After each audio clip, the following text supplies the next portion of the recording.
Audio check.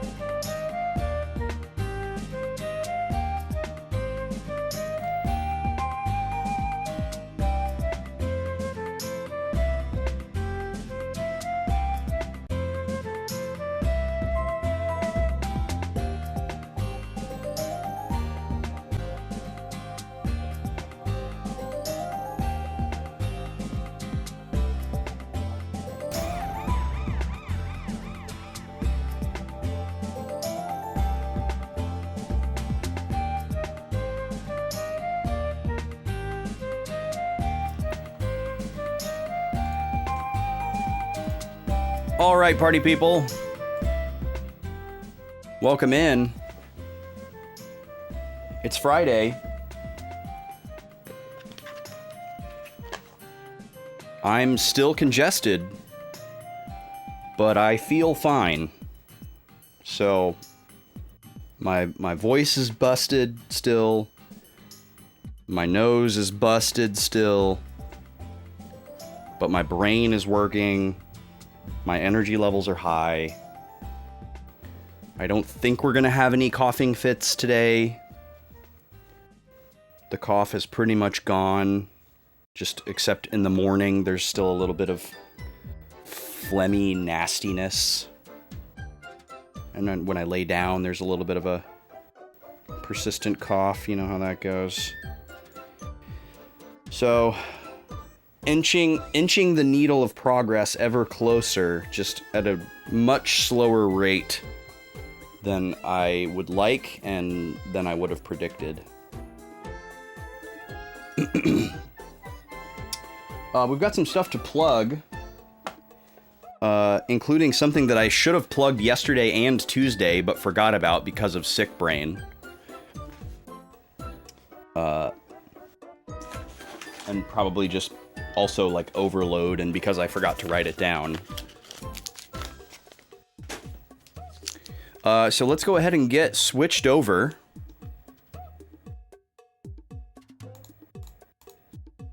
Holy Gad, welcome in, early bird lurkers. Good time zone to you. Almost said good morning. I can't say good morning anymore. I'm not a morning streamer anymore. It looks about the same outside from in here as it would if it was 11:30. So I had a little bit of a time dilation there, thinking that it was still 11:30, but it's not. It's 3.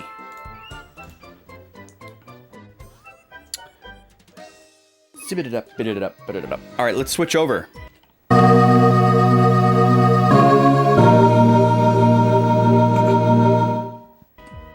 Welcome in, everybody. How we doing?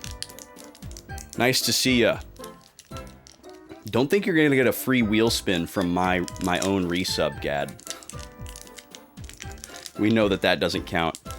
I'm gonna imbibe ginger chew here. Chimes is the brand. This is a mango flavored ginger chew. These are sublime, spectacular. It was worth the try. All right, fair enough. Sorless, welcome in. How's it going? Hope FF6 was fun this morning.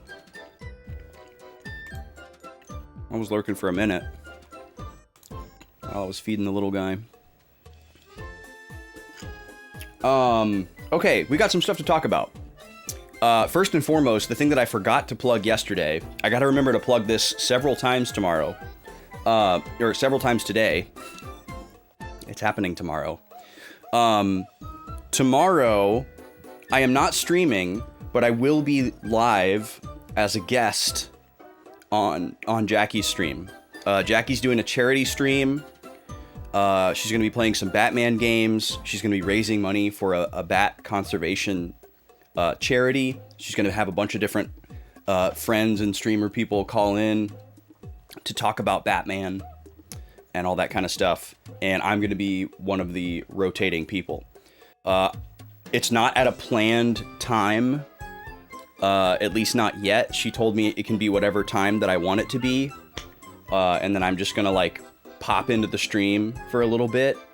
So I will ping the Discord when that's happening. Probably like a little bit before. Maybe like 10 or 15 minutes before. And we're just gonna talk about Batman, because she really likes Batman. I've always really liked Batman, and I've been kind of like taking a deeper dive into Batman stuff in the last couple of years.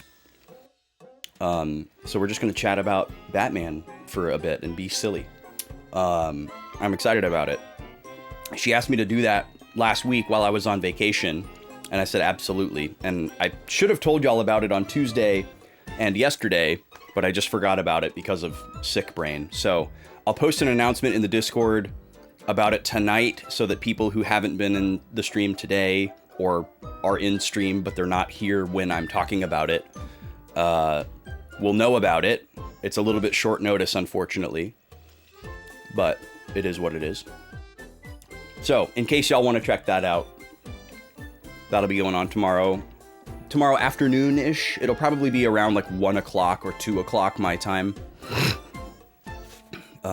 If I had to guess, because Jackie usually goes live. Well, I don't know. Jackie goes live usually around like 12 or 1 my time, and then streams until like 7 or 8 p.m. my time. And I don't know how many people are calling in, and I don't know if the other people have like specific times that they plan to call in or need to call in. I do have one thing tomorrow that's happening around like 4 or 4:30 my time, so I probably won't call in around then, but we'll see. Because of the ad hoc nature of it, I will definitely ping Discord before it's happening, or once I know the planned time, if there's going to be a planned time. And I guess I should say I will ping the streams role tomorrow. So the same Discord role for people who get pinged when I actually go live. That's the one that you'll want to have enabled if you want to get pinged for that tomorrow. We unlocked a sub-goal bonus stream yesterday, thanks to your continued support. Thank you very much, everybody. We're already started off on unlocking the next one here on that top bar. So there will be a sub-goal bonus stream not 2 days from now, Sunday, but next week, Sunday, the Sunday after Thanksgiving, the 30th. The lady will join me for continuing where we left off on Grim Fandango as we try to make more progress and get a little bit farther. That'll be noon my time. The Sunday streams will still continue to be like in the middle of the afternoon. Those are not going to be changed to correspond with the new schedule just yet. We do have to contend with the little guy's feeding schedule in the middle of that, and I don't know how we're going to handle it yet. So stay tuned. We may have to take just like a 15 or 25 minute break in the middle of stream. But we'll see. We'll see. Bear with it. And let's see what else is going on. The Analog 3D is coming. I still haven't gotten my shipping notification yet, so I don't think it's like imminent, but they are now shipping out in waves. So I should have mine, sometime next month, I would guess. That's very exciting. There are a few N64 games that I've wanted to put on some Tuesday polls, but haven't because the N64 is also the ads machine. So those games will go back into the rotation for polls. If there's something that you've been thinking about adding to a poll with your channel points, now is a good time to consider doing that. Because I'll definitely have the Analog 3D by the time we finish Paper Mario, and we're picking another Tuesday game. What else?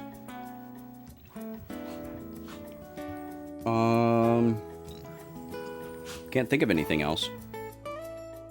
Well, we have a lot to talk about related to the game today, so maybe we can just get into the game a little bit early today and get some of that chatting happening. There will be a bit of a recap, but then there's a lot of talking that we need to do about what's actually going on today in the game, potentially. Because we may be finishing this game today. There's a possibility. a strong possibility. Just depending on this one particular boss fight. So,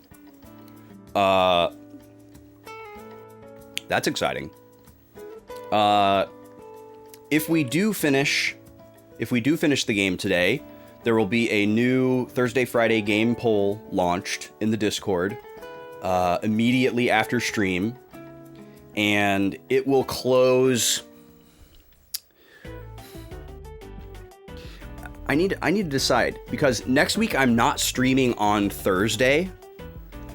So I could potentially just do something special on the Friday stream after Thanksgiving, and then wait to start the new game on the fresh full week in December. That might be kind of nice, and we could just do like a fun little thing in between. Because if you remember, the last time we finished a Thursday, Friday game, I did like a little palate cleanser week where there was a Thursday, Friday stream of just like bonus content followed by starting the new game. And I actually really liked that. So I think I want to make that a permanent thing where we have like a filler arc in between each main season of the show, if you will. Because it just allows me to like dip my toes into something, or like play a little slice of something that I wouldn't otherwise be able to stream. Like the, Ocarina of Time ROM hacks or something like that. And I really like it. So maybe what we'll do is just, if we beat the game today, we'll just shorten our filler arc to one stream instead of two, since I'm not streaming on Thursday next week anyways. And we would just do the one filler stream on Friday. Another reason why I like that idea is that it gives us a longer period of time to have the new game poll open. And so more people can become aware of the poll and vote in it. Kind of the same thing with the Sunday streams, where like, I don't want to do the stream right after it gets unlocked because some people might actually miss it. And the same thing could happen with an RPG poll. And because that's such a big, momentous thing, like picking this game that we're going to be committed to for like possibly several months on stream, I want to make sure everybody has a chance to have their voice be heard. And just because somebody misses like a particular stream or a Discord notification and they don't get to vote on something that they really care about. So if we beat the game today, I will open the poll immediately after stream, and it would run the entirety of next week. And it would close at the end of the Sunday stream, since that would be the last stream of the week. So we'd have a lot of opportunities to remind people to vote and that kind of thing. So that would be great. I'm not committed to finishing the game today. I'm not dead set on it. It might not happen. It would still work out fine to just finish the game next week on the singular Friday stream and then do the filler arc the next week. All that kind of stuff works out just great too. So if we don't beat the game today, that's fine. But it seems like we probably will. It just depends on how... It depends on a couple of things. It depends on if the fight that we got to yesterday is actually the final fight. It really seems like it is, but it could be like multi-phase. There could be an aspect of it that we haven't seen yet that's even more insurmountable than the one thing that we saw. So, depends on a couple of RNG factors there or not really RNG, just outstanding questions that I don't want to look up the answer to. So, we'll see what happens. But yeah, exciting times. I'm stoked. We're gonna do some fun stuff in the game today. We're gonna just kind of like go all out to try to prepare for this boss fight, because we're gonna operate under the assumption that this is it. This is the end. Throw everything we got at it. And it'll be kind of a liberating experience, I think. Like we were talking yesterday about like how we hoard items and then never use them because, there might be something else. Or, how we've held onto those consumables for so long that would allow us to get more skills and whatnot. Because you never know. But we're going to operate under the assumption that we do know. and we're gonna flame out and, you know, burn it all up on this one particular fight. So I'm excited about that. Oh, the only other thing to announce housekeeping wise, this is a little bit futuristic, and I know I'm inundating you with a lot of stuff and you'll probably forget some of it. Don't worry, I just want to remind people as much as possible. On Friday, December 12th, let me make sure I have that date right. Yeah, on Friday, December 12th, I will be participating in a raid train with a Discord community I'm in called Club CRT. CRT stands for Celebrate Retro Together. So it's just a retro gaming streamer community that I've been in for about a year or so. And I will be streaming a not first playthrough, cozy, important to me retro game.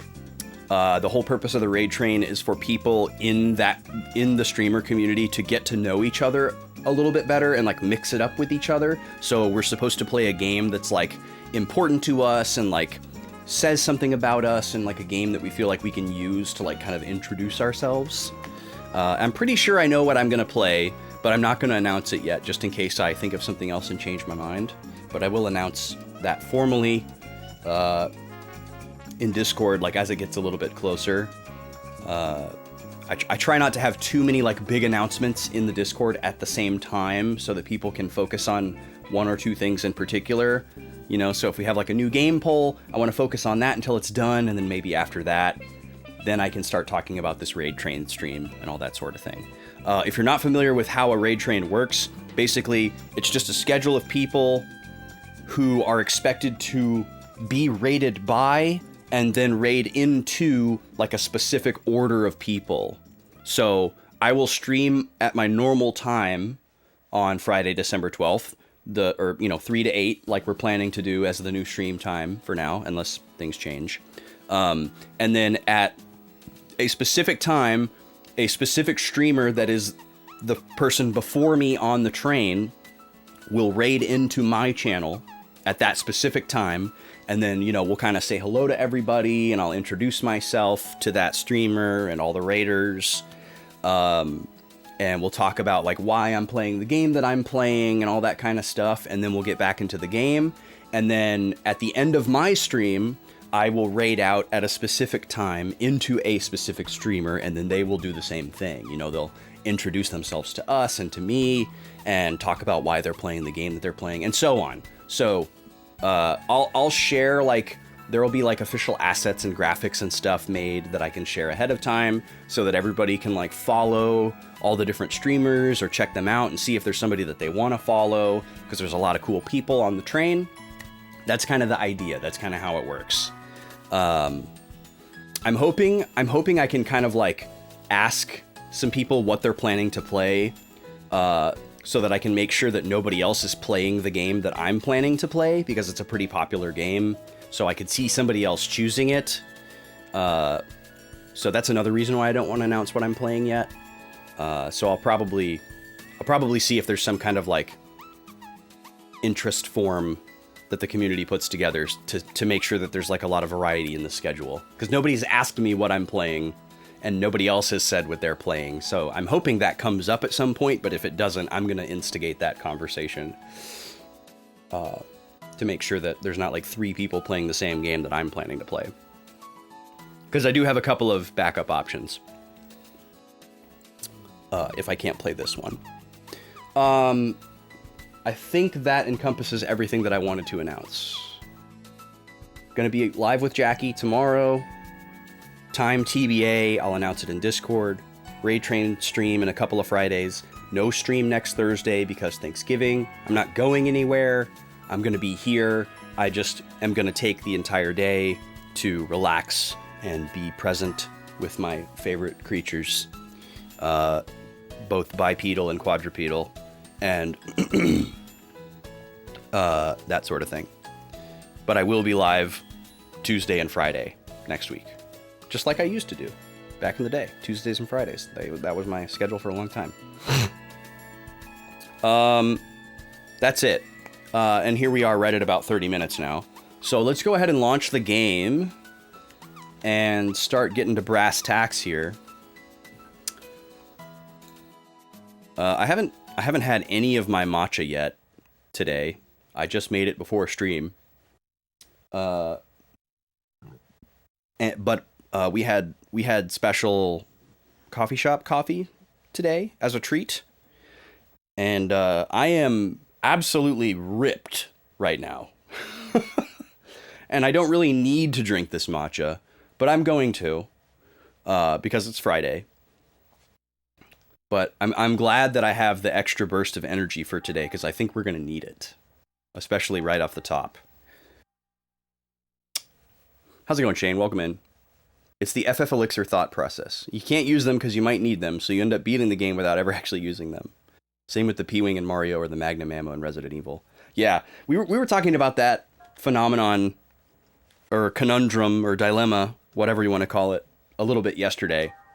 And I feel like I've gotten a lot better with that in recent years. Like, I'm definitely much more the type of person to just use the thing. Like, if I'm in a good situation where I feel like the item is going to get full value, I'm content with using it. You know, like if it's like an item that like revives all of my characters and gives them full HP and MP. If I'm in like a really annoying situation where like only one or two of my characters are alive and I'm fighting like a hard boss and they're down to like a really low amount of health and I really don't want to redo the fight, and like maybe I don't think I'm gonna get another one of these items, but it's like, man, if this item is just gonna like put me back on the front foot and make sure that I don't have to redo this fight, like I'm so happy to go ahead and use that item. And like pretty much every time I've done something like that, I should rephrase that. Every time I can't think of a time where I've done something like that and then regretted it later, you know, like where I like actually get to that final boss fight or some random super hard fight and be like, oh, I shouldn't have used that Mega Phoenix or whatever it was. Like that's pretty much never happened to me, even though that's the reason why we do the hoarding behavior, is because we're afraid that that's going to happen. That's pretty much never happened to me. Like I've always been glad that I just went ahead and took the opportunity and used the particular item that I would otherwise hoard. So that's helped me continue to flourish that behavior. All right, today is November 21st. It is day 20 with the game. And it may be our last. Who knows? Who knows? Oh, I guess I should talk about... We talked about that, obviously, if I finish the game today, I'll be launching the poll for the new Thursday-Friday game to run all next week.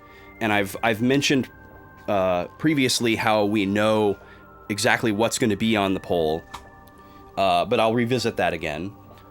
Because for one, I did decide which tactical game is going to be on there, and obviously it feels more imminent now that we kind of basically all but know that this is the end of the game. So on the next RPG poll, we will have 4 options because we had 1 added with channel points. There's always 3 options on a new game poll, and chat has the option to add up to an additional 3. We've never had more than 4. But for 25,000 channel points, you can add a game from my backlog to the next new game poll. And you can choose anything from my backlog that is a first playthrough and that I own physically. So you can look in my Google spreadsheet. You'll be able to see which games are new first playthroughs.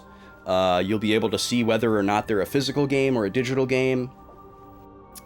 Or you can look on Backlogged, which you won't be able to tell if it's a physical game or not. And then I also, on Backlogged, have my short lists, which are kind of like smaller collections of games that are like kind of at the top of my queue mentally, like the things that I want to play the most, or that are like at the front of my personal zeitgeist, if you will. If you're looking for suggestions on a game that you want to add to a poll, like if you want to add a game to the poll but you're not sure what to pick, that's the first place you want to go, is to the short lists. But you can pick anything that you want as long as it's a first playthrough, and it is not on my ban list, which also make sure you look at my ban list. There are a few games in my collection that are first playthroughs and that I own physically, but I won't play on stream for one reason or another. If there's like adult content or a specific type of content that I just don't want to engage with on stream, or like something that is like really like personal to me that I like as an off-stream game, you know, whatever. I have a ban list tab in my Google spreadsheet collection, and you'll see a very small list of games that I will not play on stream and the reasons why, listed therein. So make sure it's not one of those if you're picking one. But basically, only one person can add one particular game to an addition as an additional poll game, but 2 other people could individually add a game as well. That's the way that channel point redeem works. I do reserve veto power, so there is a very small % chance that you would pick something that is a first playthrough, and I do own physically, and it isn't on the ban list, but for some reason I don't want it on the next poll. I do reserve that right, just in case.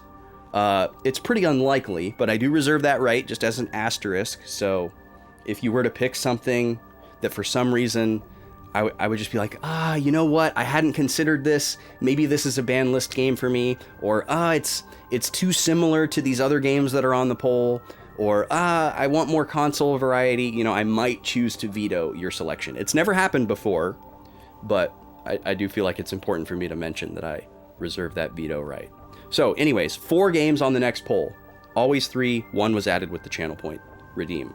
And they are, first up, we will always and forever have the Dot Hack Part 3 on our new game poll.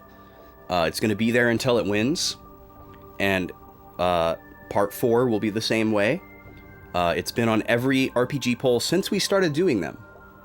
The same way that Tactics was until Tactics finally won. If you're unfamiliar, this is Part 3 of a 4-part series. It's a continuous story. Your save file carries and your progress carry over from part to part in a very, very like one-to-one kind of way. It's not just like a Suikoden type of thing where it's kind of like a few things carry over. It's like a spiritual connection. It's like a one-to-one, like your level, your stats, everything. It's basically a 4-disc RPG that was released as 4 different SKUs instead of one package. So because it's been so long since I have played parts 1 and 2, and because you all didn't get to see me play 1 and 2 on stream, and there's no like VODs or YouTube videos for you to go back to, what we would do on the first full stream of Dot Hack Part 3 would be a movie night dedicated to recapping parts 1 and part 2 and setting us up for part 3, which would be very, very fun. There are official recap videos for the first 2 games on the PS4 remaster of the GU trilogy, which I haven't played any of and comes after the first 4-part trilogy. So we would watch those, and then each of the 4-part games came with a DVD disc that was a standalone OVA, which, if you're unfamiliar, is just like an episode-length anime movie that is like anthological and not attached to like a particular continuity or series or anything like that. And each one was related to that particular game. So part 1 has a DVD, part 2 has a DVD, part 3 has a DVD, part 4 has a DVD. The DVDs aren't directly connected to the anime TV show. They aren't directly connected to any of the video games, and they're not directly connected to each other either. But they just kind of like help world build this multimedia franchise. And the cool thing about it is the anime series and the video game all take place exclusively inside of the game world that like the anime is set in, the video game is set in, and then the DVDs are the opposite. They are set exclusively in the the real world, but it's still like in the same universe, like where people are talking about the video game, you know, the controversies surrounding it and all that sort of thing. It's really, really cool. And they usually tell the story of a specific person or persons who have an incident related to the video game. It's an isekai. It's kind of like the OG sci-fi trapped inside a video game isekai. I'm sure there were plenty of other ones before this, but it's kind of like the seminal flagship first really, really big, super popular isekai that a lot of other isekai derived on later on, especially Sword Art Online. Yeah, it's kind of wild how similar Sword Art Online tries to be. Also, welcome in, Sen. Anyways, so to go back to what the first Dot Hack stream would be, it would be two like 30-minute DVDs for Game 1 and Game 2, and then 2 official recap videos for Game 1 and Game 2, which are like less than 30 minutes in length. I don't remember exactly how long they are. And then we would watch the Part 3 DVD to lead into it. And then we would recap the like tiny bit of the Part 3 video game that I've already played, because I'm not right at the beginning of it. And I'm not going to start over because there's just too much progress. So that would take a whole stream to do. The whole first stream of Dot Hack Part 3 would be dedicated to just recapping and setup. And we probably wouldn't play the video game at all. We would just chat and watch a bunch of stuff, which would be really fun, I think. And then we would play the whole game. And then Part 4 would be on all the polls after that until it won. So that's option 1 of the poll. Sorry for that really long aside.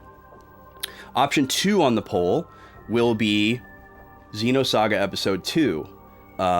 Whenever we play a game on stream that is part of like a continuous series, like Dot Hack or something, or Suikoden, and there's a next entry, I will always make that next entry one of the options on the poll, so that if people really, really liked the current game, they can basically vote for more of it. There are a lot of finer details about Xenosaga 2 that I don't know and don't want to know.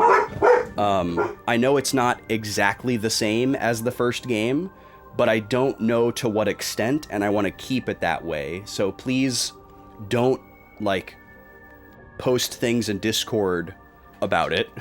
Like if I say something about how the games are connected or not connected, or what's different and what's not, and it's incorrect, please don't correct me, because I don't know, and I don't want to know until I get there. Anyways, just had to put that out there. If Xenosaga 2 doesn't win, does it get taken down and need to be redeemed again with 25,000 points? Good question, Shane. I'm honestly not sure yet. I think that would be a game time decision for me when that time came. It would just depend on how I was feeling. I guess I would try to give y'all some notice if I was planning on including it, or not. But I would err on the side that it is likely. But, you know, if like my Xenosaga brain rot wanes and is replaced with like, you know, Final Fantasy spin-off brain rot again or something, I might sub it out for something else and let y'all know, hey guys, I kind of want to put this whatever on there. If you want Xenosaga, you got to pay for it. I'll try to let you know. It's hard for me to say at this point. I don't have a hard and fast rule there, because we haven't really been in that situation before. Well, I guess we have with Suikoden, for example. After we beat Suikoden 4, I put Suikoden 5 on the poll. It did not win, and the poll after that, I didn't put Suikoden 5 on there again, because I got kind of warded off my Suikoden hype, specifically Suikoden 5 hype, and I had like Final Fantasy spin-off hype, so I put that on there instead, or tactical RPG hype, whatever. So it's possible that I might just be like, we'll wait on Xenosaga 2. But it's hard for me to say now, because I don't know what game is going to be played next, and I don't know how long it would be. I know roughly how long the other games are, because I try to provide an estimate on there. But anyways, I'll let you know is the short answer. Welcome in, Mike. How's it going? So that's option 2 on the poll. To recap, option 1 is Dot Hack Part 3, starting off with a big recap stream to get everybody up to speed, because nobody saw Part 1 and Part 2, and it's been forever since I've played them. Option 2 will be Xenosaga Episode 2, the follow-up to this game. Option 3 will be our tactical RPG option. Ever since Tactics, I always want to include a tactical option on RPG polls, because I really enjoyed that, and I want to play more. So the tactical RPG option on our next poll is going to be Bahamut Lagoon for the Super Nintendo again. It is a Japan exclusive game from Squaresoft that was not ever officially released in the US, but there is a fan translation, and we would be able to play it on hardware via Everdrive. It's the debut of Nojima and who's the other guy? Is it Moriyama? It's the two people that are in charge of Final Fantasy now, but it was like their debut. I think it's Moriyama. Let me check really quick. Yeah, Kazushige Nojima and Motomu Toriyama, and they're like the big creative heads of everything Final Fantasy, and Nojima is also the Kingdom Hearts person that does all the stuff that Nomura gets blamed for.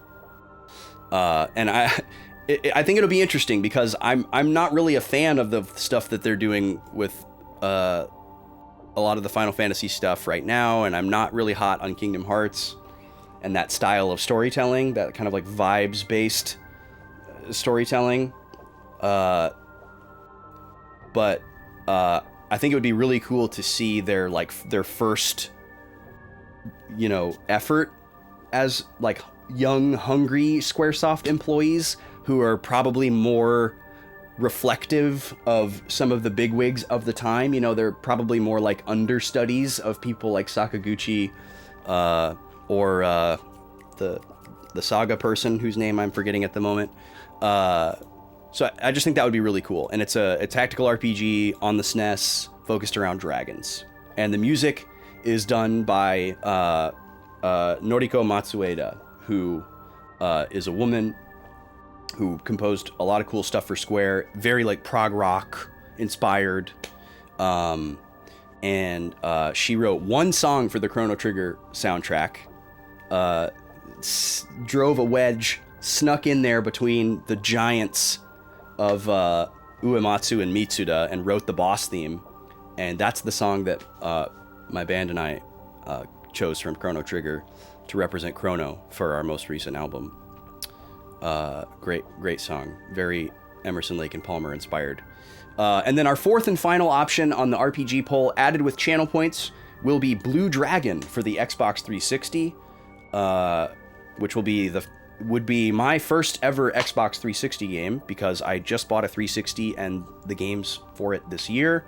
It would be the first Xbox 360 game on stream, so that's kind of cool.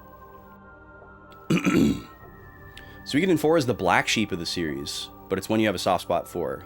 You haven't played 5 in years, but your favorite will always be 2. You didn't really care for 3, and it's the fan favorite.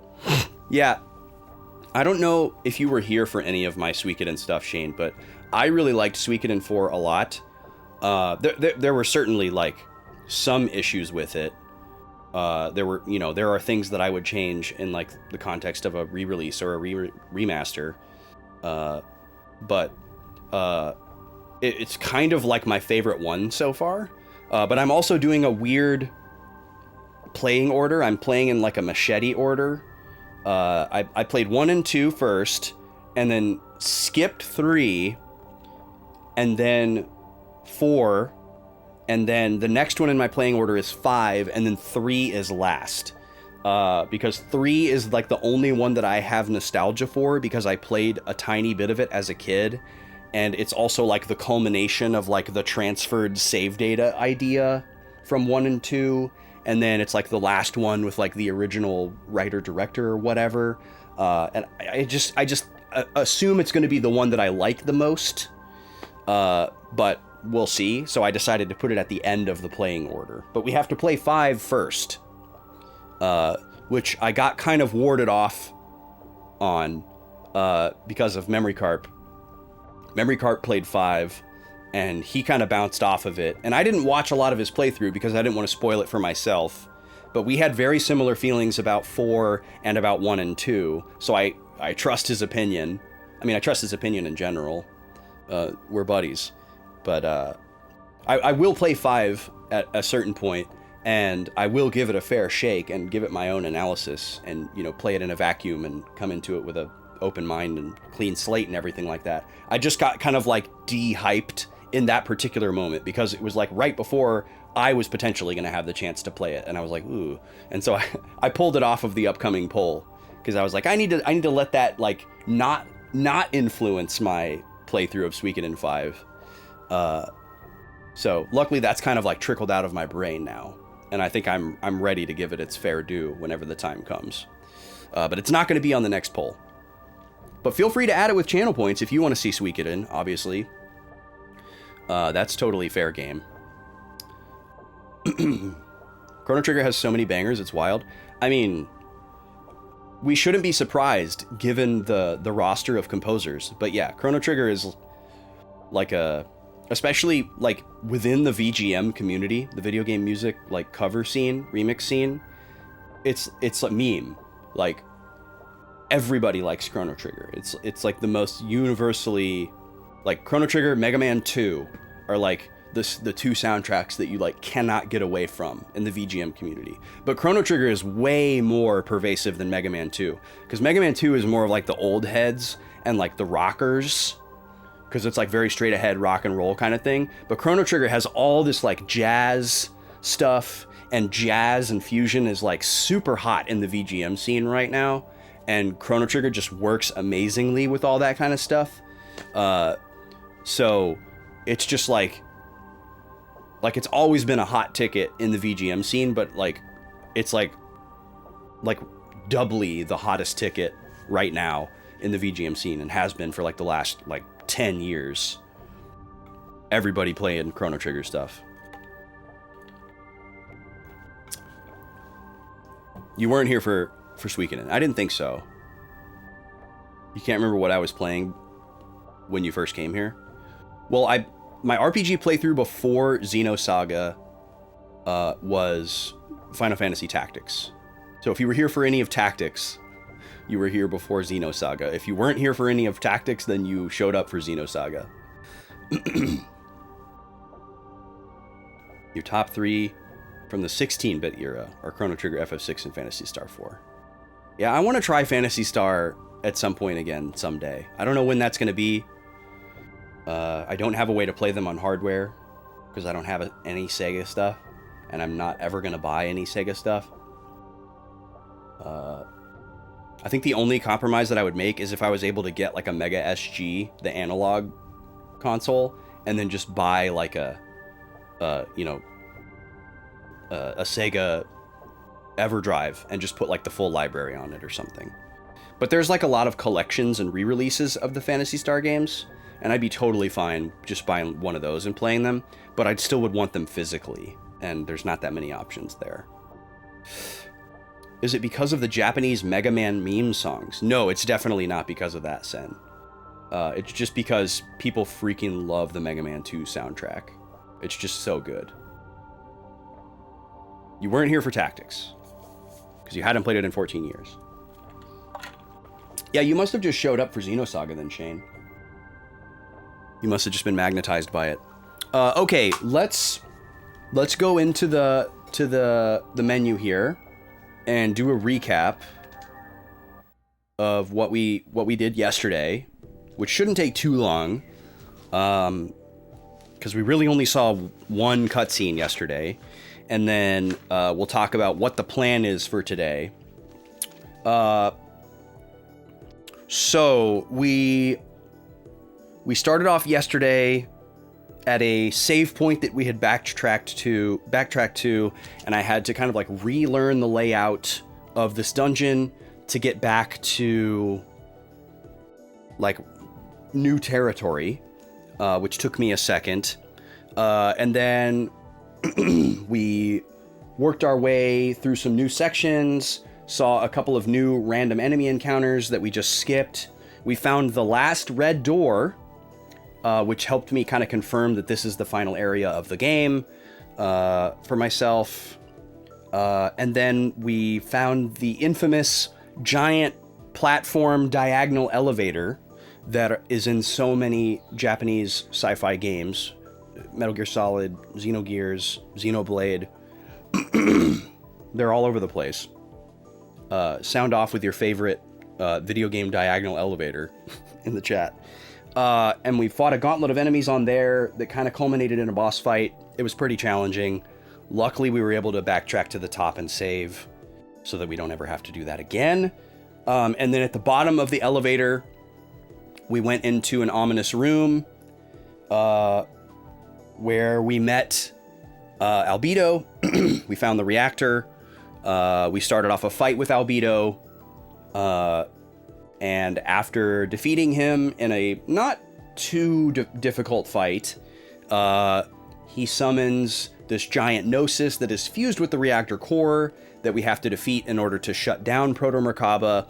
And we got pulled into that fight. There's special music. There's a special arena. It's giving 1000% this is the final boss. We scouted out that fight quite a bit, went pretty far into it, and it kind of looked like maybe it would just turn into another accidental full-blown attempt and victory, like what happened with the Albedo fight, because I wasn't planning to do the Albedo fight. I was just scouting it, but it was just like, oh, this is kind of going well, so we'll just keep going, and we ended up beating him. And the same thing almost happened with the subsequent Gnosis fight. We did not get to heal or save in between, so this is a genuine back-to-back two-phase fight, essentially. Even though it's a separate battle screen, we don't get to save or heal up or anything in between, so it's essentially a two-phase fight, even though it's two completely different entities. But our hopes of just walking it in were dashed by an incredibly powerful AoE attack that this Gnosis boss did that did 1400 damage to everybody and wiped the party. There's no way we would have survived it even at full health. So that's like our big reckoning piece today, and we're going to get into that. But I'm kind of glossing over what actually happened yesterday. So we stopped off one spot along the way where we got a cutscene that was mostly centered around Momo. It was this big room that looked like we were standing over a giant old-timey slide projector. You know, those big wheels that have all the little slides, like the little glass slides, and it rotates and projects the light through it. It looked like we were standing over one of those. And I think it was supposed to look like that because it kind of seemed like each one was like some type of like device that could be grabbed, you know, like a bunch of like prototype Realian genetic data or something, you know, URTVs or something. Because Momo said, this is the room where I was born. She remembered it. And it's also the room where Joachim Mizrahi died. Now that confused me when she said that. She made it sound like her birth brought about the death of Joachim Mizrahi. And I don't know if that's literal, like there was some like symbiotic nature that caused him to die because she was born, or if it was a more figurative thing where like, you know, his demise was portended by her arrival. Kind of unclear. I'm probably reading too much into it because we saw the memory of him dying where he was like waxing poetic and doing this like soliloquy at the top of a skyscraper, and then he like combusted and caught on fire and like jumped to his doom. So I don't know if that was a real memory that we saw or if that was symbolic and that's not actually how he died. because we also know that Junior and Gaignan witnessed his death. So there's a bit of confusion there for me. It may get cleared up, it may not. We'll see.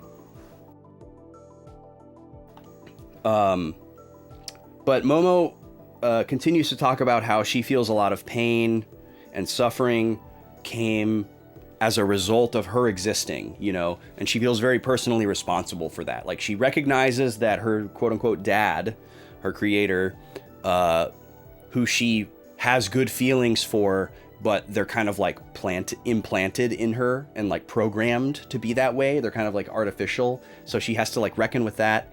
But she's also has to reckon with the fact that like he's not a good guy and a lot of bad things happened because of what he did, and that she herself was like a bargaining chip because he kind of like used her as like a safety deposit box for his, you know, ultimate plans and like darkest secrets. You know, he kind of like locked them away inside of her like she's this like bipedal flash drive with all his like black box secrets.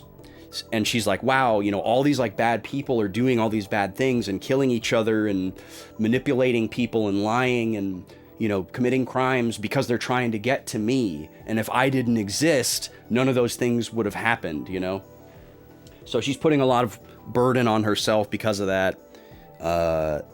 And she says that she understands the true function of the Proto-Merkaba facility. And we don't know what that means. She doesn't give us any insight into what that is, but she's like, I think I get it now.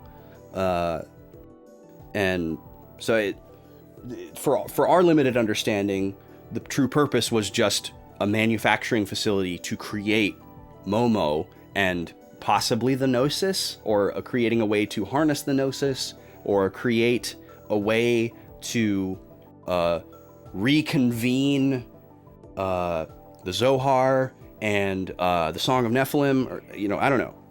That's kind of like my best estimated guess of the function of Proto-Merkaba, but maybe there's more to it. And then we see a vision of this like giant Gnosis, who I speculated was like the cathedral from earlier in the game. But now I think it's the final boss, because I'm pretty sure it looked exactly the same. It's like this big blue whale, you know, Strombo looking Gnosis. That giant Gnosis kind of emerged in that like rainbow aurora space that we've seen in a lot of the visions. Then we did the elevator gauntlet, and then we got down to the reactor. So when we got down to the reactor, Albedo's waiting for us, and he says that the reactor has a full belly, which was a really like cringe-inducing visual. And I guess the reactor is kind of like charging up or like drawing energy from something. I'm assuming it's Udu. That's the best guess, but I really don't know. We fight Albedo. After we beat him, Junior is like, Albedo, why are you doing all this? And Albedo reveals that Junior used his special ability to sever a mental link that existed between all URTV. So apparently they were like a hive mind at one point, that all shared kind of like this telepathic connection that he has with Gaignan.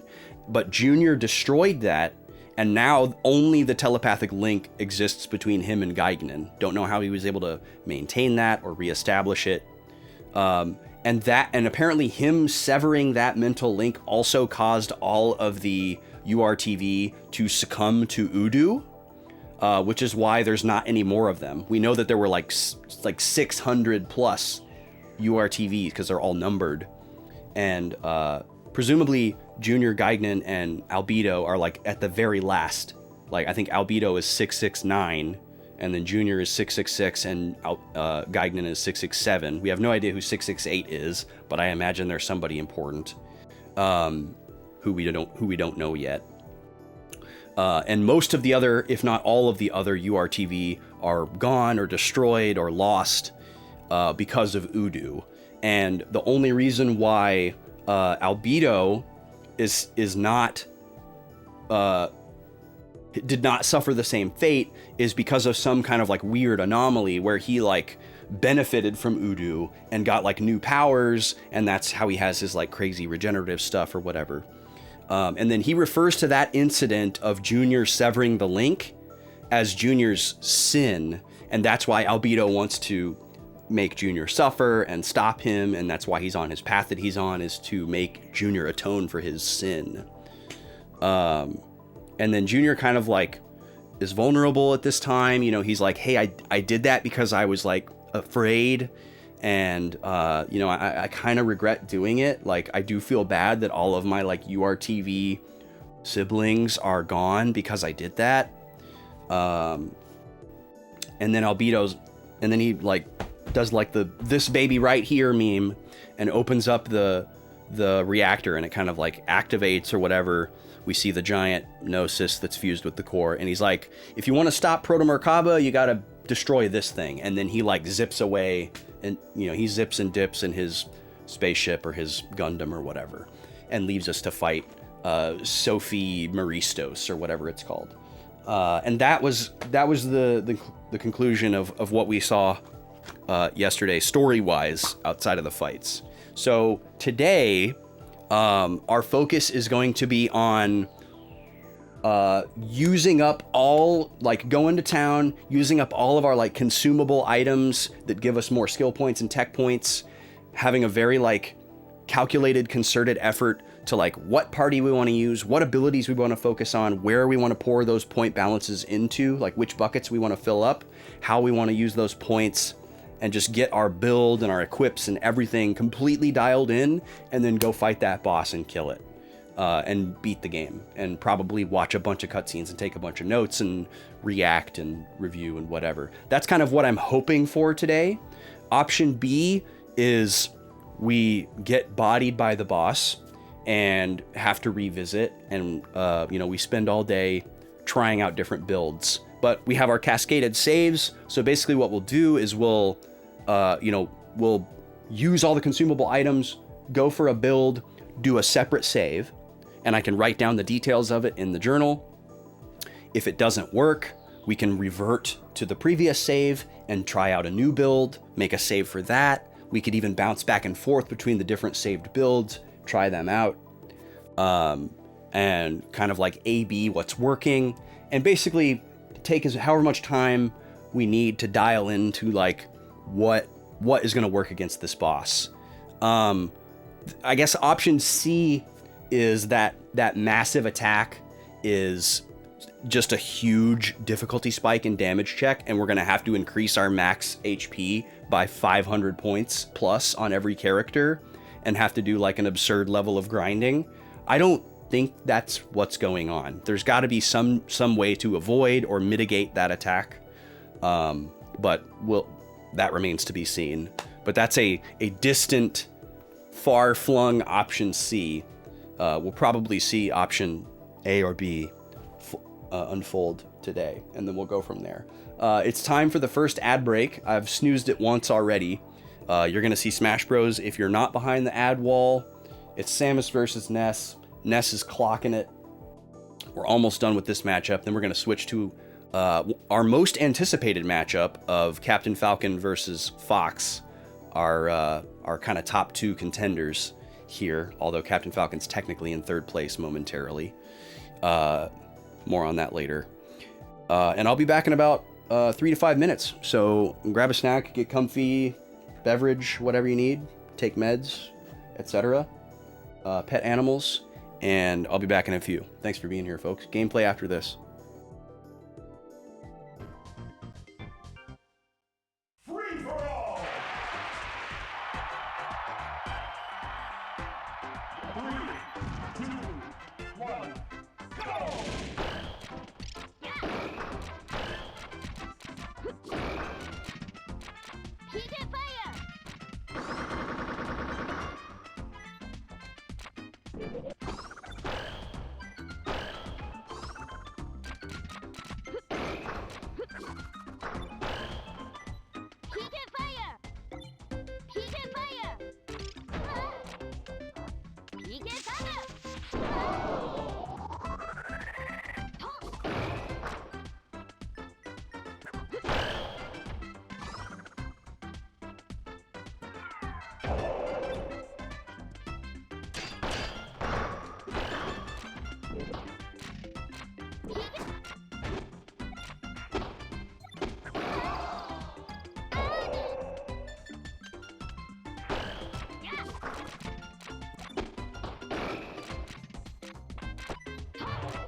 This game's winner is Ness.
All right, I'm back. Sorry, it took a couple extra minutes there. Bear with me. Thanks for waiting.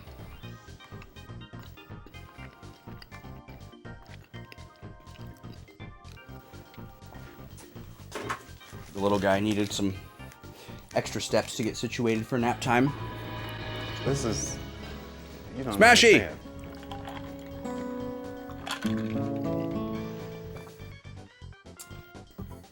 How are you doing, good dude? Happy Friday. Ness wins again. No surprise there. Samus managed one commanding victory, possibly a fluke yesterday, to avoid the shutout. But it has otherwise been all Ness. All Ness all the time. Oh, excuse me there. Sorry for the coughs.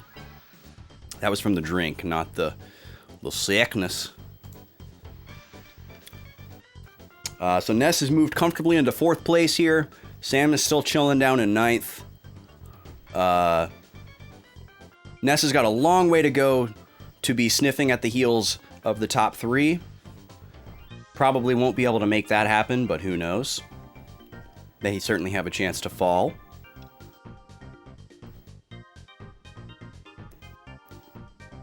Definitely did not expect to see Ness even in like the top half though. Like if you had asked me to predict this tier list before we did any of this exercise, I probably would have put Ness in the upper half of the bottom half. So I'm very pleasantly surprised to see him in the middle of the pack, kind of sniffing at the top 3 there. All right, 2 more rounds to go with Ness versus Samus, and then we'll switch to Captain Falcon versus Fox. Very excited for that. That's going to be spicy. That's going to be a very illustrative matchup, I think. Okay. So, we've got some work to do today. What we need to do is basically take a look at everything that we have available. Ether, tech attacks, skills, equipment, base stats, the character roster itself. We have to take a look at all of that and build a party that we think can best tackle both the Albedo fight and the big baddie Gnosis fight afterwards. This Xion Cosmos Chaos build has kind of been our bread and butter for a while, with, you know, Cosmos and Chaos focusing on damage dealing, sometimes debuffs, and Xion just kind of being an all-time healer. That has worked very well for just about everything that we've done so far. There's been a few times where we've done some grinding because there were just some damage checks where we needed to get a little bit stronger. And with the exception of the one super powerful party wipe attack in the Gnosis fight that we saw, it seems like these fights are mostly going to be kind of rinse and repeat. It doesn't seem like they're going to be super gimmicky or based around like a very specific mechanic that we need to play around. We didn't get inflicted with, you know, a bunch of statuses, or there weren't like a bunch of common attack types that did no damage and we had to focus on using a specific attack type. You know, there's no like rotating elemental weakness or any of those kind of like common RPG boss mechanics, boss gimmicks that you'll sometimes see. They're just strong. So where do we start chipping away at these this kind of like family of icebergs here? Let's start with the ether tree, I think. If you weren't here for it, I have a graph paper recreation of everybody's ether skills. I went through and did a little bit of save scumming with the consumable items that we have that give us more ether points, and I would put them all into one character and then unlock as much of their ether skills as I could to look ahead at what's on the tree and like write it down, and then I'd reset the save and do it with a different character. So I had to do that 6 times. I did half of it on stream and half of it off stream. We don't have everybody's skill trees or ether trees mapped out, but we do have these 3 characters' ether trees completely mapped out. And this is likely the party that we will use. Rotating element, the worst mechanic ever. It can be a really annoying one. I think it can be a nice one if you use it like early in an RPG as like a tutorialization thing, and you telegraph it really well to the party. But if it's like a hidden mechanic and the player is supposed to just like catch on to it, that's kind of dicey. Like if the fight is winnable, if you don't catch on to it, that's fine. And then like you're rewarded if you do catch on to it. I think that's also great. But if the fight is only winnable by catching on to the mechanic, but you hide the mechanic behind zero telegraphing, and you have to just like realize that that's what's happening because you're a seasoned RPG player, and if you're not a seasoned RPG player, you just don't notice, that sucks. That's a short-sighted design. Let's start with Xion here. So Xion, first off, let me look at what we actually have learned. We've learned all the way up to Revert. I want to make sure mine is up to date here, and but we haven't learned Refresh yet, which is this one right here. That one clears status changes for one ally. Okay. So my list is up to date. So,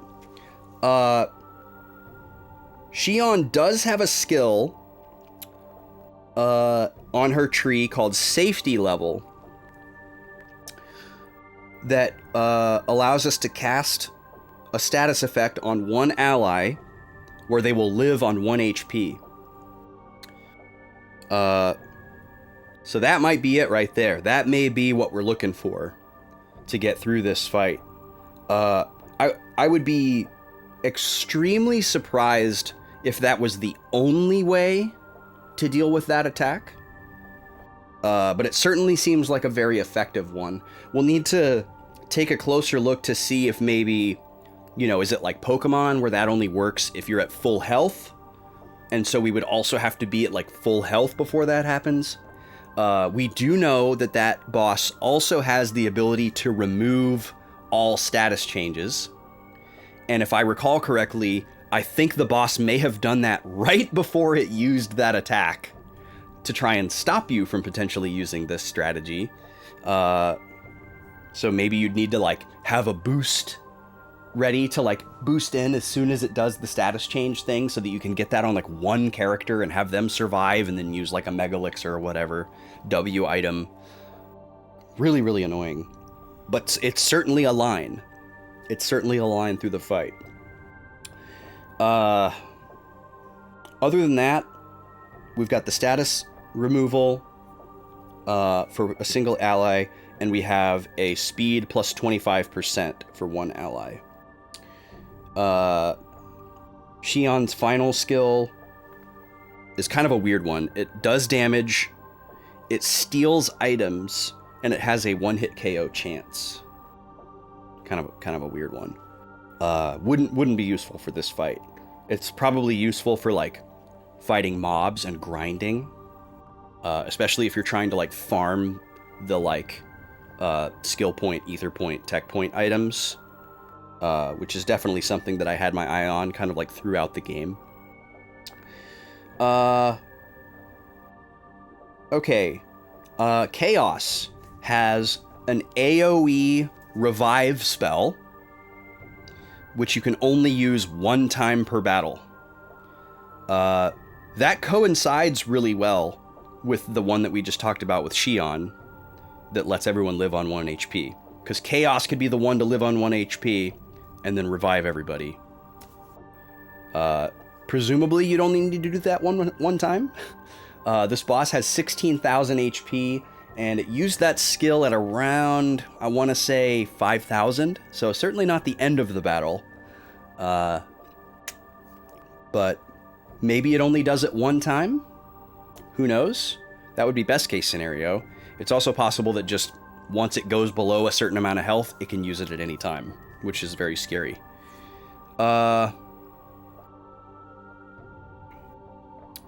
We can reduce enemies' ability to recover HP. Albedo has the ability to recover from us. He has an absorb attack, so that would be good against him, but I don't think Sophie has that. And then Chaos has another ability that says that it resets the attack/wait time of the enemy.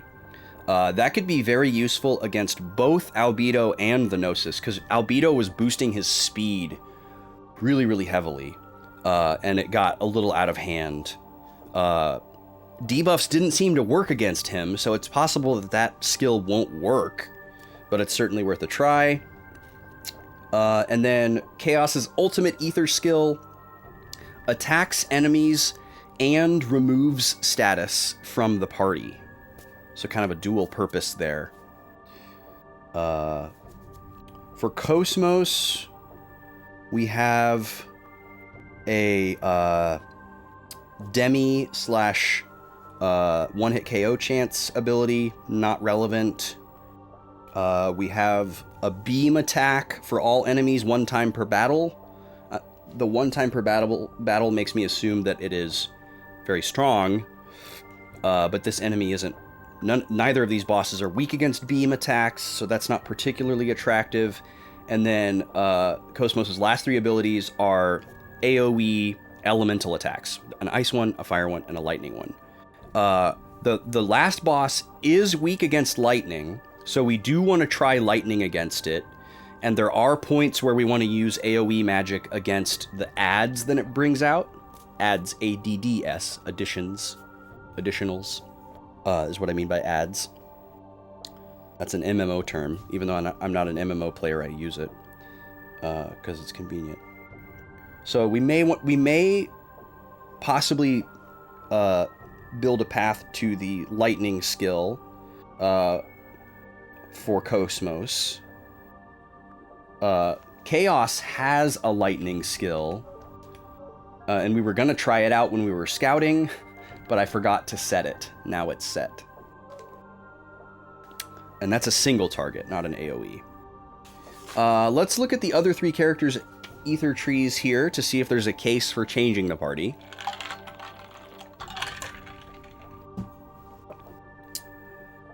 Junior, let's see, stealing, not interesting. Evade down for B and G type enemies, which Albedo's a B, Sophie is a G.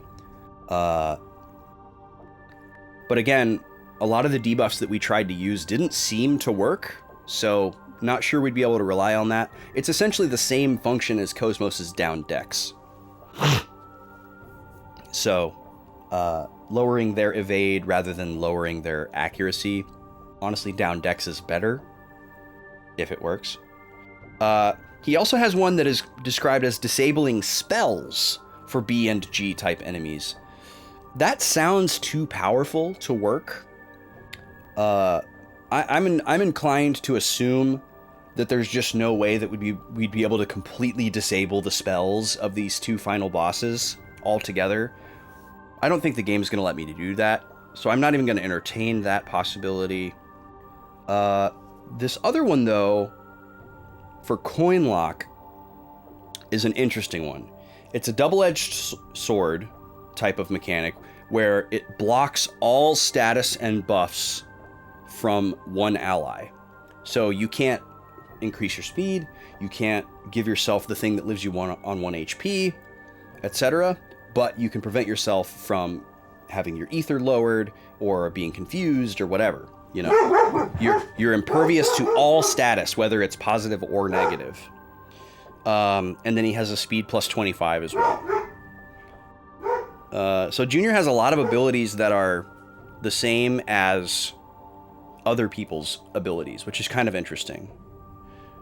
We also know that there's a mechanic where you can give other people's abilities to different characters to kind of make them into whatever you want them to be. Just making sure there's not someone at my door. But we've never utilized that. We've never transferred any skills to anyone else. So it feels a little too late for that, possibly, but I'll keep it in the back of my mind. Hi, Nalani, how are you? Welcome in. Bork, bork. Indeed. What are you barking at, Nima, huh? What's going on out there? Sounds awful quiet to me. What are your super ears here? For Ziggy, almost all of Ziggy's ether skills are focused on increasing his own stats. Because that's like his personality. He's like out for himself or whatever. So not a lot of utility there. Ziggy is like a tank. The thing that Ziggy is missing is an aggro ability. If Ziggy had an ability that like made enemies target him instead of the other party members, he would be amazing. Like, it would be so awesome to use him as like a lightning rod and just pour everything into like his defenses and his HP and have him constantly focus all the enemy attacks on him, and he could use all these buff spells to like jack up his stats even farther to mitigate all that damage. He can heal himself, and then the other two characters could focus on, you know, buffs, debuffs, damage, healing, whatever. He does have a 50% speed boost thing at the tail end of his ether tree, but he can only use it on himself. So, I don't know. And then Momo is a weird one. We don't know what like half of Momo's skill tree is. So, Momo has this like weird split in the skill tree that you can see down there. So it looks really small at first. You just see these couple of nodes up in the top right, but there's two separate little trees down below, and I don't know how to get to those. Junior has one as well. He has these two linked nodes that are separate from the rest of the nodes. I don't know how to get to them. I don't know how to see what they are. I confirmed that if I learn all of these other ones, the cursor doesn't just like move down there and you start working on those. Like, they just sit down there. I don't know how to get to those.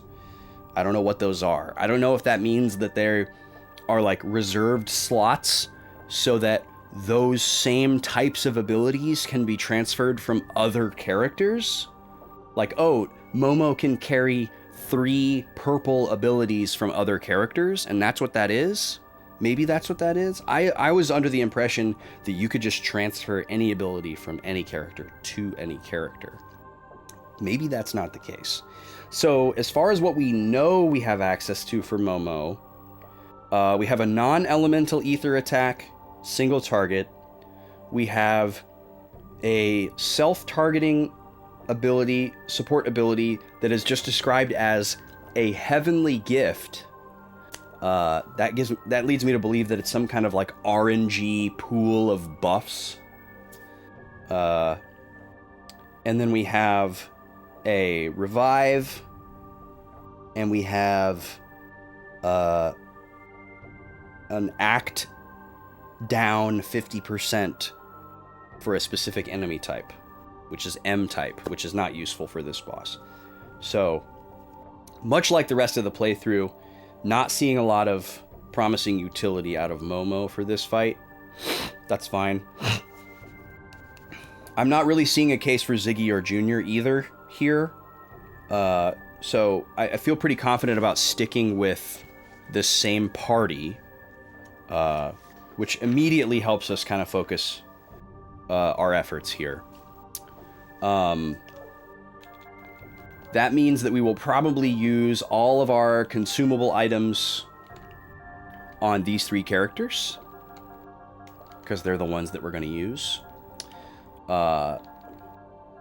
We've got a bunch of these tech upgrades, ether upgrades, and skill upgrades to give ourselves more points, to try to get certain abilities and make tech attacks stronger. I think the simplest path is probably going to be to focus on which tech attacks are going to do the most damage. So probably Cosmos and Chaos, and then try to max those ones out, and then whatever tech points they have left over, pour into their most important stats. That seems like a pretty easy path. And then probably not use any of the tech boosting items on Xion, because she's not going to be doing any attacking. She's just going to be supporting pretty much the whole time. I think that's going to be the play. That's what we're going to try for our first build attempt. We'll commit that to a separate save. That way, you know, if we end up wanting to try a different kind of build because we get more information about the fight, or it doesn't work, or whatever, we hit a wall, we can come back to this save, which will have the full inventory again. So that's kind of what I'm setting myself up for here.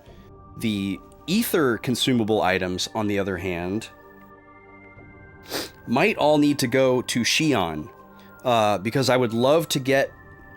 I think we need to get this live on 1 HP ability. It's probably good for us to go ahead and grab that clear status in case we need her to do it instead of Chaos. And then we also ideally would like her to have the one that allows us to increase our speed, that we could get on everybody.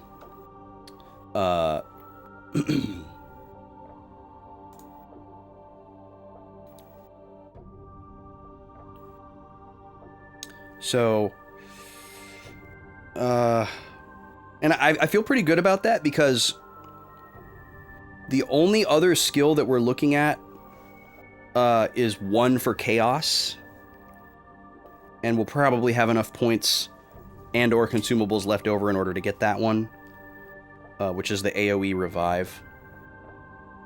It would be nice to also get him to Cataclysm to reset the attack wait time for the enemies, but that one might not work against these bosses. It might work against the little ads that Sophie has, so that could be something. They are a little bit annoying. They're definitely nothing to sneeze at. But I don't think we need any of Cosmos's ether, so we don't need to give Cosmos any ether. So, to recap, Tech is going to go towards Cosmos and Chaos.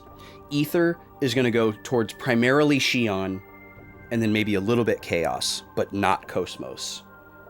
And then for skill points, it's probably going to be pretty even. You're excited for me to finish because you have so much to say? Yeah, I'm sure. You took a bunch of screenshots for visual aids. Oh, that's exciting.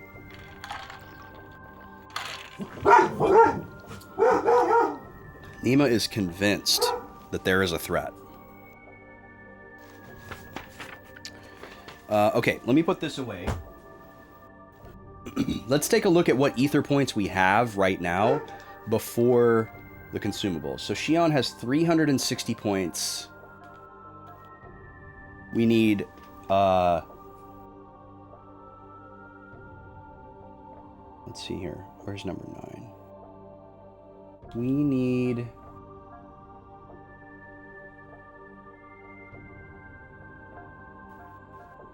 Okay, so all of the abilities that we want are locked behind this node.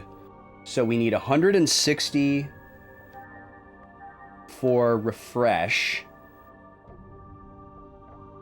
And then safety level and quick are locked behind this. So I'm going to go ahead and unlock this ability so I can find out how many more points I need after this. So there's Analyze, upgraded to Refresh. Now we have Refresh. So we need 320 for each of these. So let's write these numbers down. So Xion needs an additional... She needs a total of 640 points, but we already have 200. Really nice how the multiples are working out there. So she's going to need an additional 440 ether points. Just going to write that number down, because we 100% want both of those skills. And we had to learn that one in order to get to it. Now for Chaos... Chaos has a lot of ether points, so he probably won't need any consumables at all. We want to try to learn Best Ally, which is behind Purifying Storm. Oh, that needs 900. Wow, okay. So he will need some points to level that up. And then where is Cataclysm? Cataclysm is down behind lightning wings, which is 620. Reset attack and wait time. That sounds so good. It sounds too good to work on a boss. And then this one is like his ultimate attack, but we don't necessarily need it. Okay, so if we wanted Cataclysm, we would need an absurd level of points for Chaos. Let me give myself two options here. So if we don't go for Cataclysm and we just go for Best Ally, we need 900 points, but we already have 747. So we would need an additional, we don't have clean multiples here, so we'd need 153 points.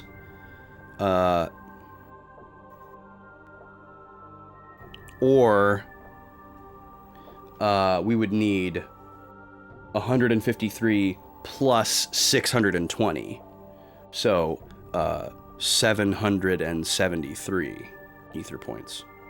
So basically, we would, if we had enough consumable items left to increase ether points after Xion was taken care of, then we could do that. Or if the ones that we have left over are enough to cover that much. I don't believe you. I understand. I understand if you don't believe me. We don't need any ether points for Cosmos. Cosmos is good on ether. None of her remaining ether skills are helpful right now. So we can ignore those.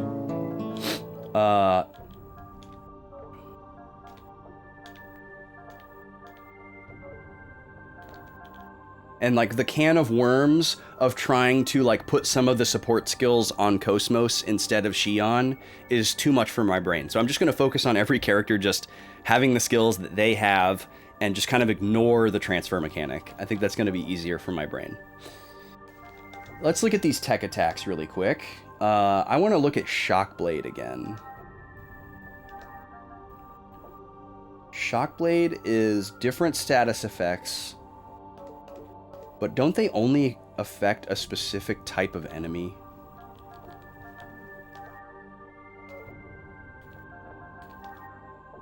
That's what I want to revisit.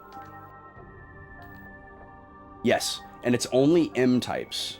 Oh, no, it's not. It's, okay, these ones are for B and G. So, these ones we would be able to utilize. Physical attack down and physical defense down. I think physical attack down is probably going to be more useful. So this could be something that we utilize. It's very rare that Xion doesn't need to heal, use an item, or try to like boost or buff someone. But if we found ourselves in that situation, this is what we would do rather than going for damage. We would go for a debuff. Could be especially useful against Albedo.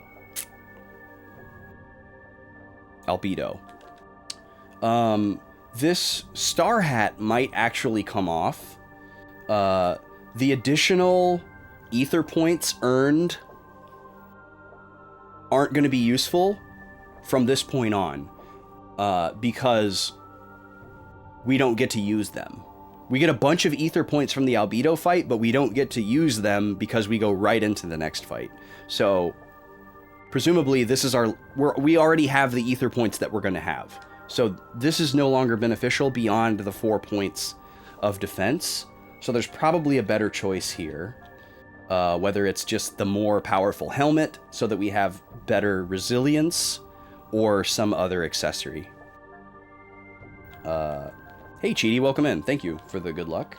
We will probably need it. Let me give her this Tektron helmet for now. We can shop accessories later on. We're definitely keeping the angel ring, though. We got to keep that. She uses so much ether.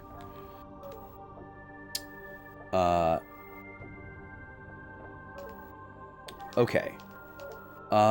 Before we get into the equipment rabbit hole, let's go to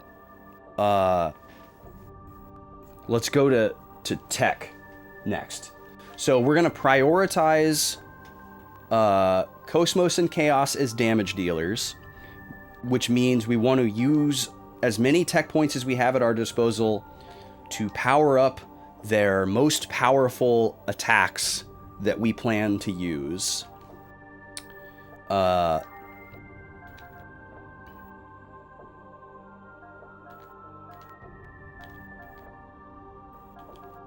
Which is probably going to be X-Buster for Cosmos, I think. Our good old Tummy Beam. Yo, Mutsky! Welcome in, dude. Thank you for the raid. How's it going? What were you streaming today? Were you doing 9 runs or 7 runs or something else? You doing more of that 6-in? What was going on today? Folks, if you're not already following Mutsky, definitely go drop him a follow. Big fan, personally. FF4? Whoa, what a wild card. Very cool.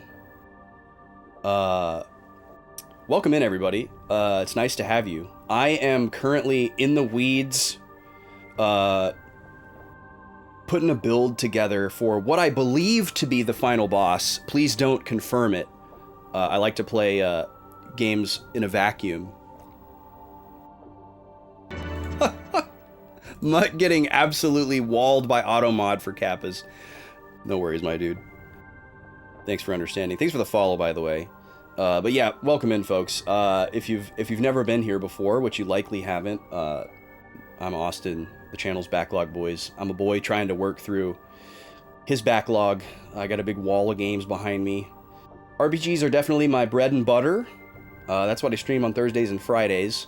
Currently trying to close the book on the first Xenosaga. I've absolutely loved my time with it. I'm a big overanalyzer, both when it comes to mechanics and narratives, which has been great for this game. I take notes in a spiral notebook. I got like a color coding system, good old-fashioned by hand stuff. Big fan of that. Helps me internalize and remember stuff. I do it for all the RPGs that I play now. And it's a great time. And then, oh my god, double raid. Mesmer coming in as well. Thank you, Mesmer. I was just doing my spiel for a Mutsky raid, and now I've got to continue it on for the Mesmer raid. Folks, go follow Mesmer Chair as well. Mesmer is a very cozy time. But yeah, on Tuesdays I'm currently playing Origami King. Thank you for the Pog, Youngblood. Welcome in, Youngblood. Welcome in, Sergeant Bluntman. 420. What an incredible username. Paper Mario is technically an RPG, depending on who you ask. But usually I don't stream RPGs on my Tuesday spot. That's usually reserved for the non-RPGs. That's like the variety slot, where I play whatever. I'm not limited to retro here, but I'm definitely retro-leaning. Really enjoying Origami King as well. It's super funny, great writing, lots of interesting mechanics and stuff too. So having a good time with it. That's what I'm playing on Tuesdays. And sometimes I play cozy point-and-click games with the lady on Sundays when we hit a sub-goal, which we will be doing next Sunday. We're playing Grim Fandango right now, which is a great game, great vibes. It's a little bit Moon Logic-y, kind of hard. Sometimes we have to look stuff up when we get stuck and frustrated, which I don't do on my solo playthroughs usually, but it's a great game overall. Great music too. But yeah, big fan of Mutsky and Mesmer Chair. Y'all go show them some support. I found Mutsky through the FF Relay speedruns at GDQ years ago, in years past. Those were awesome. I'm sure that's how a lot of people got to know Mutsky for the first time. But then I came to know that my good friend Aizan B is also good friends with Mutsky, and so there was like kind of a small world moment kind of around the same time, because I started streaming in 2020 like a lot of people did, and I think those runs were like in like 2018, 2019, and then, you know, started streaming in 2020, and got introduced to B's stream like pretty much right away, like after only like a couple of months of streaming, because everybody was obviously recommending her as a cool, chill person that has good taste and good vibes. So naturally, but then we did become friendos over the following year or so. So that was kind of a neat full circle moment. Eyes on B? Dang. That's funny, Ricky. I didn't do it for 10-2 when clearly it had the most in-depth, important lore to follow. Yeah, I mean, my notebook was ready for 10-2. But yeah, I think I didn't even fill a full page of my notebook for 10-2. I was so checked out for 10-2. I was ready to check in, but we never did. And thank you for saying I'm the cozy time, Mesmer. I appreciate it.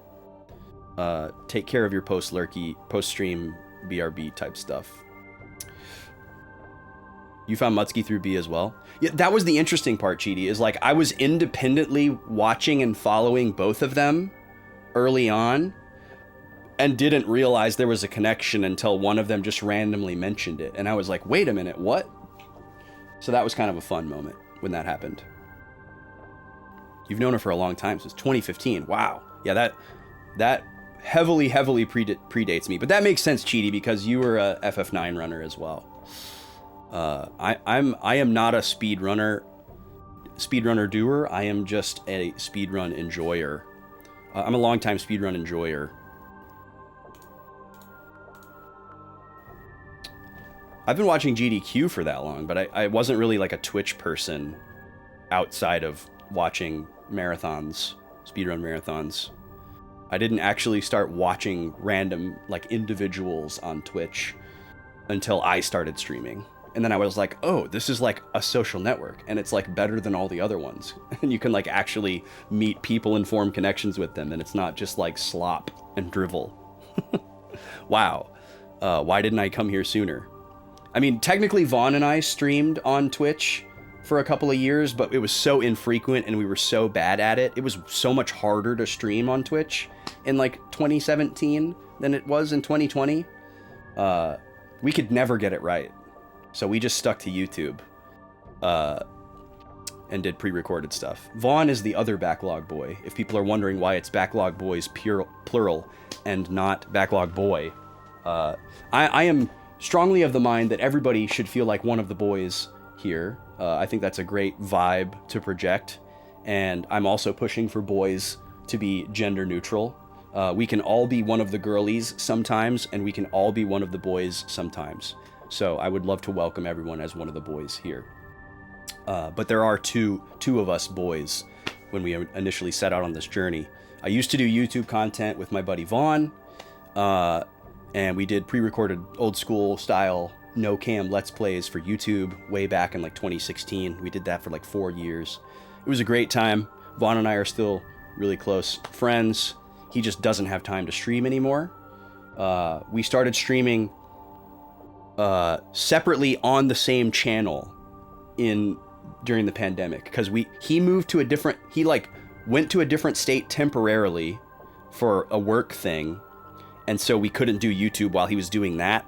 And then before he moved back from that thing, this like multi-month thing where he was abroad, I ended up moving out of state, and then he moved back to the state that we both used to live in. And so we like didn't live in the same place anymore, so we couldn't get together to like record stuff or stream. So we're like, oh, what if we like both streamed on the same Twitch channel at different times, and it was still like the boys? And we did that for like a year and a half throughout the pandemic, and it was really, really fun. He would stream some of the days and play random stuff that he liked, and I would stream some of the days and play stuff that I wanted to play, and it was a good time. But eventually he was just like, my dream job's taken off, I can't do this anymore. And he did more like abroad stuff where he was like on the other side of the world and like different time zones and didn't have the free time or the means. And so he just stopped streaming. He's teased coming back a few times, and if he were to come back, I would welcome him with open arms. But it's probably never going to happen. But we're in a nonprofit together. We both help organize VGMCon. Like we talk all the time. We're still good buddies. There wasn't like a falling out. There's no drama. Sorry, there's no tea. There's no Backlog Boys tea. I'm sorry if that's what you were hoping for. Vaughn is still one of my closest friends. And he's a big part of the channel lore. And all our YouTube stuff is still up if you ever want to go. So you are spitefully estranged. Got it. But anyways, today in the game, like I said, we're preparing for what I believe to be the final boss. And I'm kind of like putting my plan together here. So we're looking at tech points right now. And deciding what to upgrade. Welcome in. I am the Ma'am. Nice to see you. You miss the boys streams? Yeah, I do too. Yeah, we used to do kind of like a once-ish a year type thing where he would like come visit and we'd stream a couple times for like a week. And we still talk about potentially doing that. Like he needs to come down and hang out for like a week again. He hasn't done that for like 2 or 3 years. And he definitely plans to do it at some point. I don't know when it's going to happen again next. But you all will be the second to know, after me and the lady. But he is going to come do that at some point. He's going to come stay with us, and we'll definitely do at least one co-stream. Some big to do. So yeah, I want to try to max out X-Buster here. The only reason we would want to use this 800 to speed it up is if we were going to take the Double Buster off of Chaos and put it onto Cosmos. So that she was the double attacker instead of him. There's not really a point to us upgrading it otherwise. I guess we could make it a high speed one just so that Cosmos never needs 6 AP. And she could just use X-Buster every turn. So maybe that is worth it. I don't know.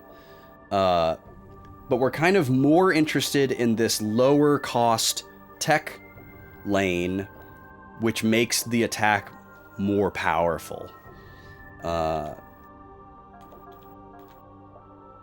I guess the perfect scenario would be to have both of those. And then Chaos has significantly less tech points. However, his strongest attack, Angel Blow, or it might not be his strongest attack, but the one that we perceive to be his strongest attack, is almost maxed out. So there is a world where we give him a little bit of the tech point consumables to max that one out, because I think level 5 is going to be the last level, but it might not be. We don't know. We've never gone that far. We could find out together. Do a little save scumming, maybe. And then use the rest of the points on Cosmos. Because right now, Chaos is set up as our double attack guy. He has an accessory that allows him to use his strong ability 2 times in the context of 1 turn. And that's pretty much all he's focused on doing when he's not having to help Xion do healing and support stuff.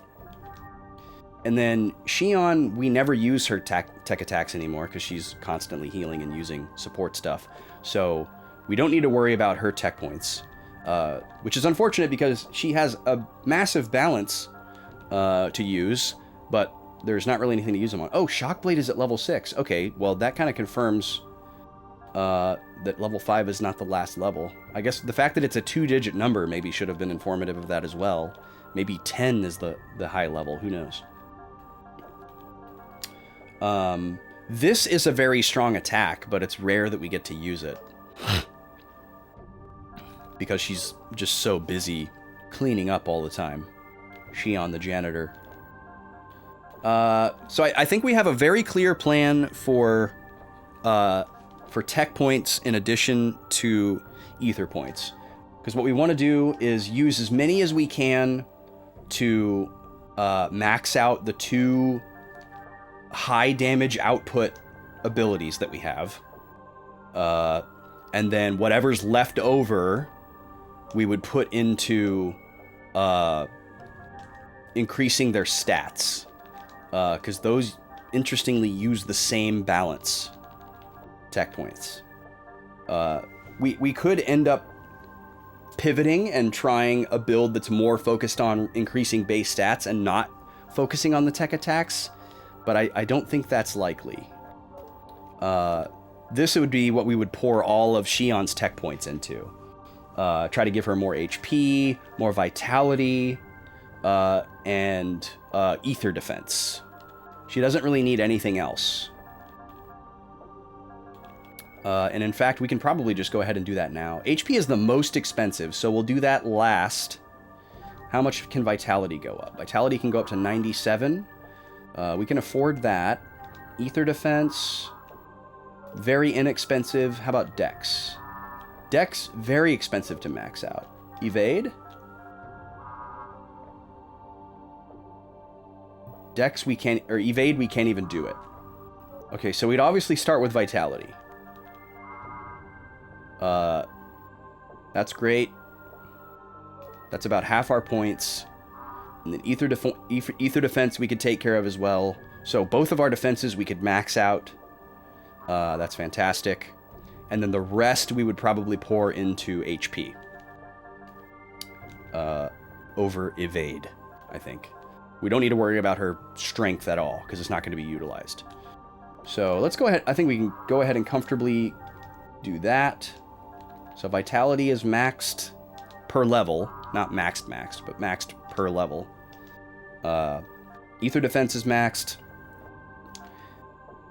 And then just out of curiosity, what are we looking at here? So for HP, we can only get up by an additional 10 points. So that's really not worth it. So we'd probably go for Evade instead. We could get 3 more Evade points, which is pretty good. Dex isn't going to matter. So yeah, we'll take the Evade here. All right. That burns up all of Shion's tech points. Never played this series. How many hours would I say so far? Oh man. I mean, if you're anything like me and you're like really trying to engage with all the different mechanical systems and stuff and like super understand stuff, I'm at 80 hours here. Obviously for streaming, like a lot of that is idle time. Actual game time is probably closer to 75, maybe 72 hours there. How Long to Beat puts this game at like 40 or 50. You could just blow through the series, blow through the story, I guess. But like some of the fights, I think would check you pretty hard if you didn't take a lot of random encounters or do any grinding. Maybe if, at least for a first-time player, if you're like a speedrunner or you're just on like your second or third playthrough and you kind of know what you're up against and you know what path to take with certain abilities and optimal party builds or whatever, yeah, you could probably blow through this game in 25 hours. But I would say for a first play, if you want to take your time with it, I would easily set aside like 50 hours for this game, because there's a lot of there's not a ton of like extra content necessarily. There is some extra content. I think most of it is pretty fluffy and most people wouldn't bother to engage with it, stuff like mini games and whatnot. But just like exploring the full extent of every dungeon and like trying to open chests and find items and looking at different enemies and all kinds of stuff like that, it soaks up a lot of time. At least it does for me. Definitely dependent on playstyle, but for me, as you can see, we're creeping up on 80 hours here, but there's a lot of idle time in there. Yeah, but I would say the How Long to Beat estimate of like 40 hours seems a bit low for my analysis. But I guess if you're like really RPG literate and you can just ace every fight without ever getting checked, and you skip a bunch of random fights by just running away, and only focus on the story stuff, you could probably do it on a first playthrough.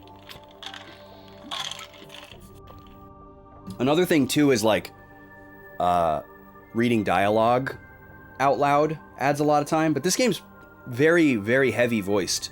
So that's not as much of the time for me in this playthrough as it was for something like Tactics. Well, and writing, because most of the time when I'm writing in this game, it's happening during a cutscene, so the game's actually moving forward, whereas Tactics, I would have to just pause the game to write, so that added a ton of time. Low to mid 30 seems kind of low for being presumably toward the end. Don't know what the cap is or how it plays into the sequels. Yeah, I see what you mean, Cheaty. You're just, yeah, no worries, you're good. Yeah, I'm curious to see how that goes too. Like, I've definitely played RPGs where you're in the 30s at the end of the game, but it's pretty uncommon for sure.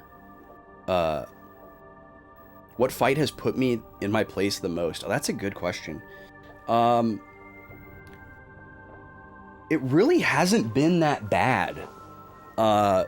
There was one fight where apparently I got really lucky, and my like RPG literacy caused me to like guess something that apparently a lot of people got stuck on. I forget what area it was and what the name of the boss was. Shane could probably remember if he's here. But other than that, we stopped, I think 2 times, maybe 3 times to grind. Yep, it was Tiamat. Yep. It has a gimmick. It has a couple of gimmicks. And apparently I got really, really lucky guessing one of the gimmicks, and it saved me. But yeah, we had to stop and grind for that boss. That was the first boss that we grinded for.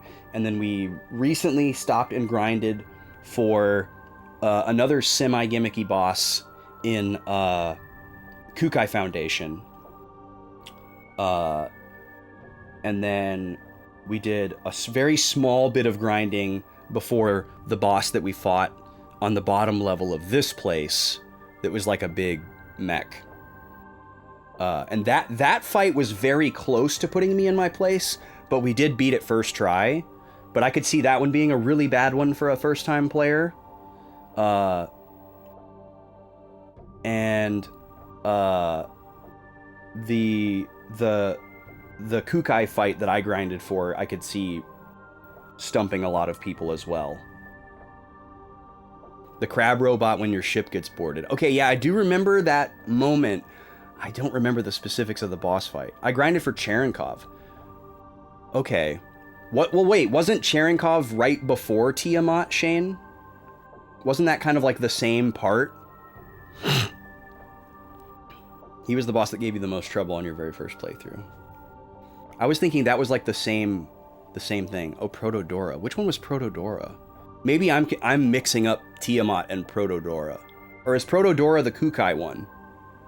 I can't remember. I don't remember the names of any of the bosses. That's the problem. I only remember the places and what it looked like. Cherenkov was a whole dungeon before Tiamat. Huh. Okay.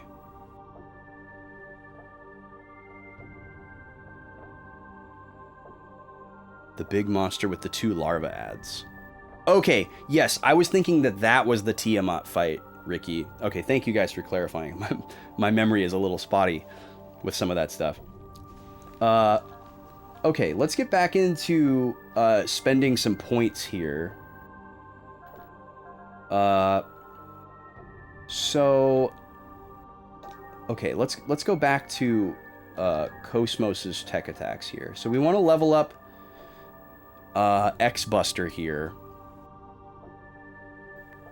The more I think about it, being able to put it in the high speed slot and use it every single turn is probably going to be better than increasing the damage output.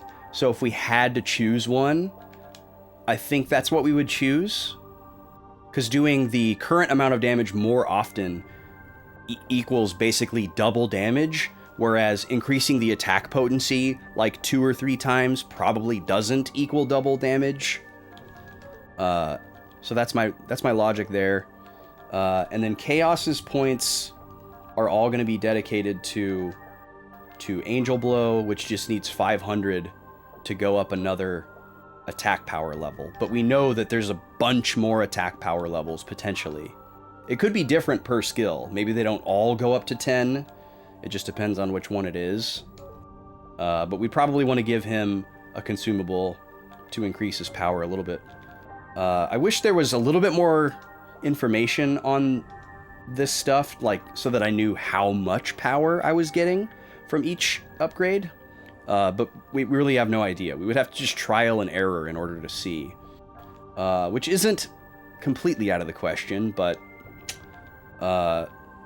would be very time-consuming to do. But probably not more time-consuming than just yapping away like I'm doing right now. So let's go ahead and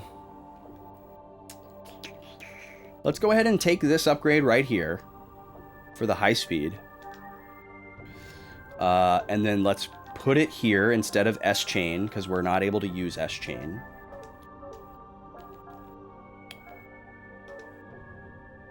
And the reason why we're doing that would be to just use X-Buster every single turn with 4 AP or 2 AP without ever having to charge up.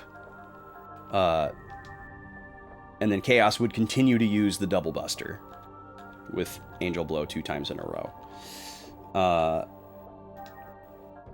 It would be nice to power this up at least once. So let's look at how many tech point... oh, we're in an ad. Okay, see y'all in 3 minutes. Free for all.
3, 2, 1, go! This game's winner is Sonic.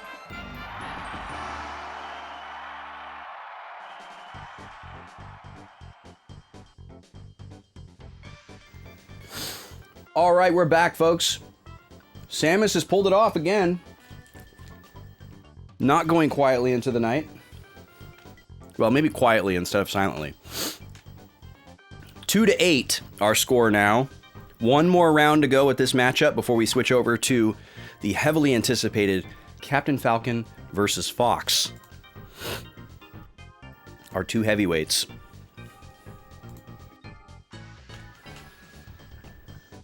And interestingly, just with that one additional win, Samus moves out of 9th place and into a tie for 7th place with Luigi, pushing Yoshi down.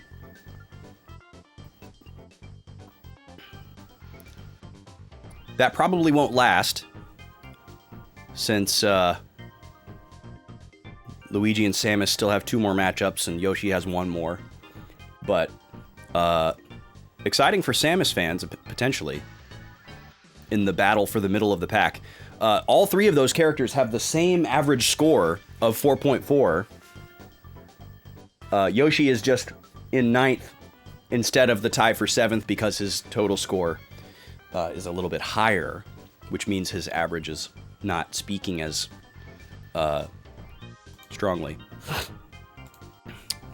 Anyways, enough about Smash metrics. Let's come back over here.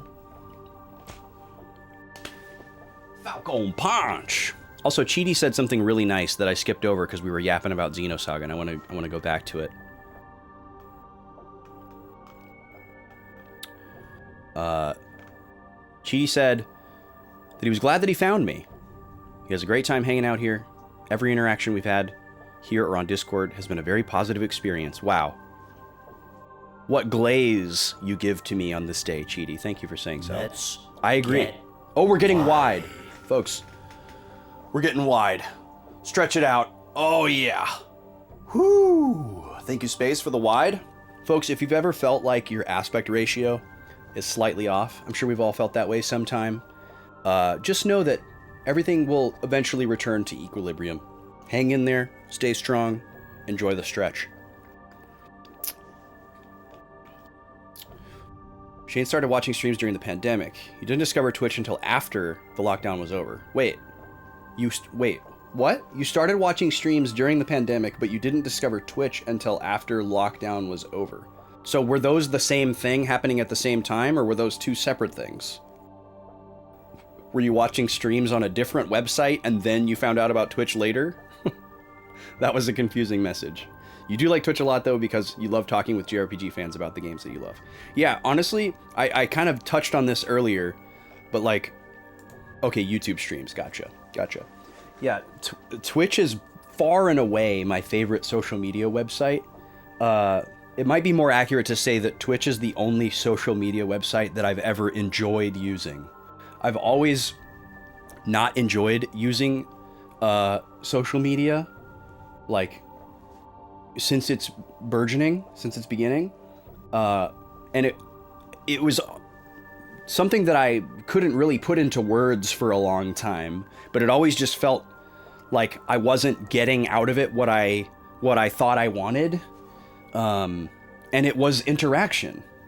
Not like the like superficial type of interaction that drives most social media, like, you know, likes or clicks or impressions or whatever, but like actual interaction, like feeling like I know a person, or, you know, like actually being social, you know, like you would in person. And I guess it's a very simple idea that just like, oh, what's missing is like the human personal element because that's what you've removed. But it didn't really like fully manifest as a cohesive thought until like the last couple of years. And I've only been able to get that from interacting with people on Twitch and Discord. I guess if Discord is considered a social media platform, then I also like that one. But because of the like public facing nature of Discord, I think of it a little bit differently. But I do love Discord very, very much. It's very symbiotic for me as well. Like the people that I've met on this website and the connected Discord communities related to this website are definitely the most meaningful social interaction that I've had in the last 5 years. And it came at a great time because during, like, obviously, you know, during the pandemic, you couldn't really socialize with people in person anyways. But at that very same time, I moved away from, like, my entire in-person network by moving from a state that I had lived in for 12 years across the country back to a state that I hadn't lived in for 12 years and didn't know anybody.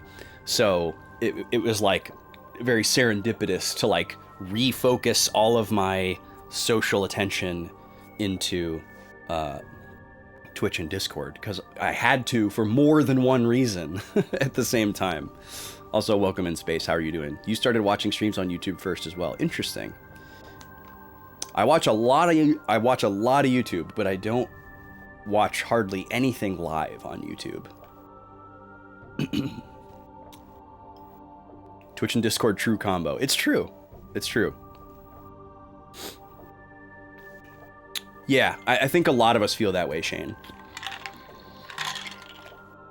Watching a first-time RPG playthrough is the closest way to reliving that experience for ourselves. And it's such a more, like, economical way to get that experience, too, you know? Like, playing an RPG takes forever in a lot of respects and requires you to set aside a lot of time, and most of us struggle to do so, or struggle to justify it over something like playing a brand new game that we've never played before, you know, which is very much my issue when it comes to replaying games. The desire is there, the will is there, but it's hard to justify. Okay, back to the Consternation Station. We've looked at tech attacks. We've spent a little bit of points, but I want to figure out what it would cost to get some of these upgrades. So we need 380 for Cosmos to get one more power level on X-Buster.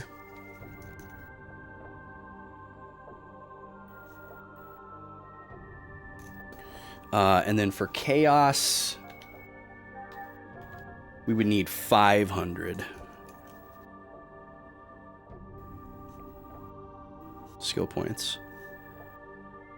So let's take a look at how many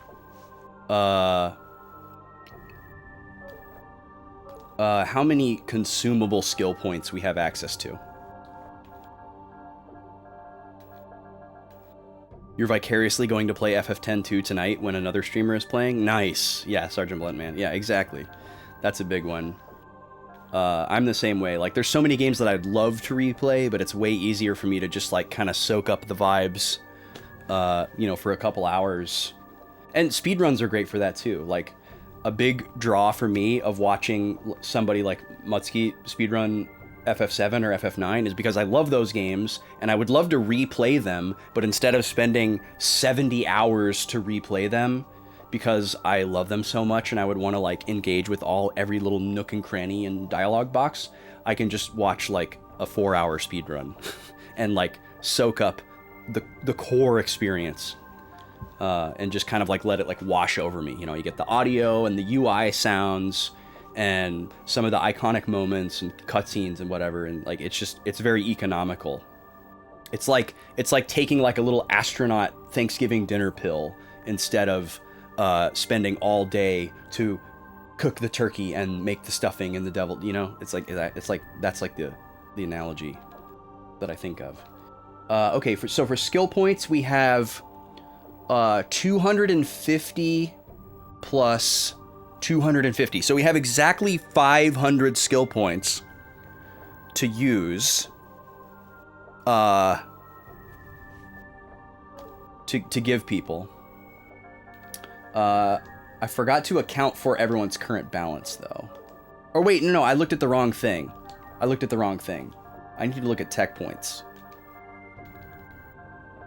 We have a lot more consumables for tech points. We have 200,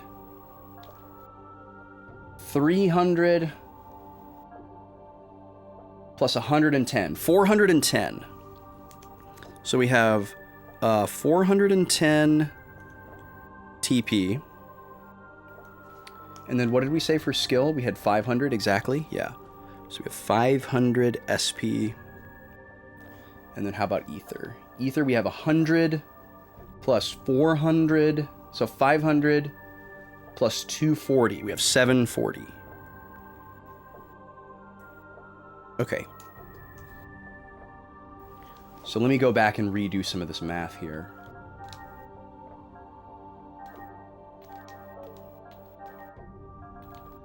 So Chaos doesn't need 500, he needs 110.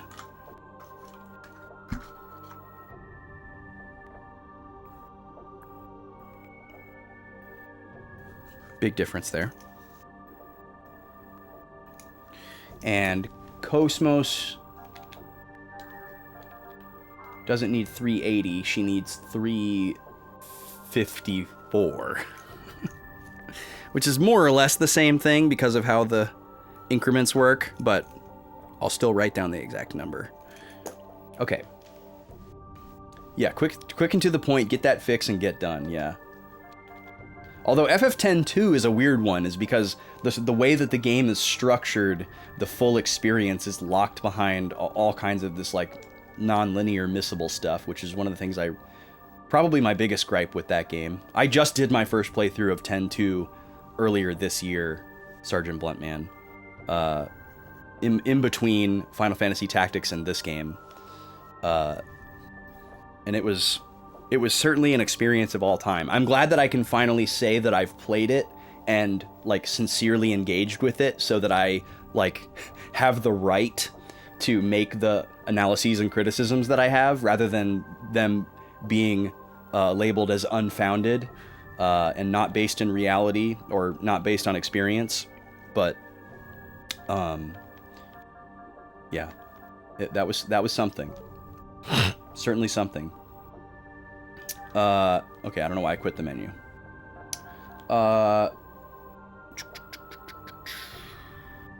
What else do we need to figure out here?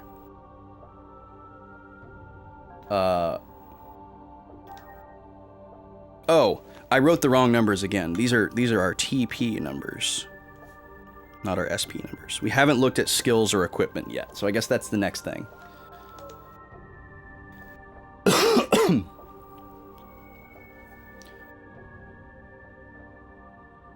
Gotta play them all once.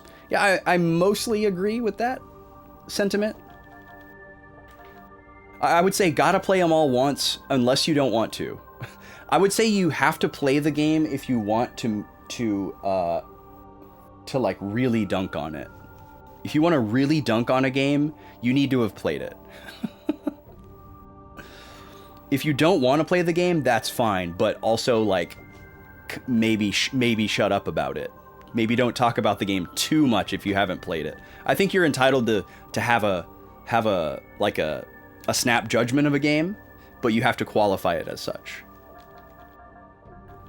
And 10-2 was such a special case for me in that way. So I'm glad to have that kind of checked off. Okay, let's start chipping away at the skill iceberg. This probably won't be as bad as I think it is. So basically what we want to look at is like some of these passive skills and what we might want, and if we think we're reasonably going to be able to get them. So we can reduce elemental type damage.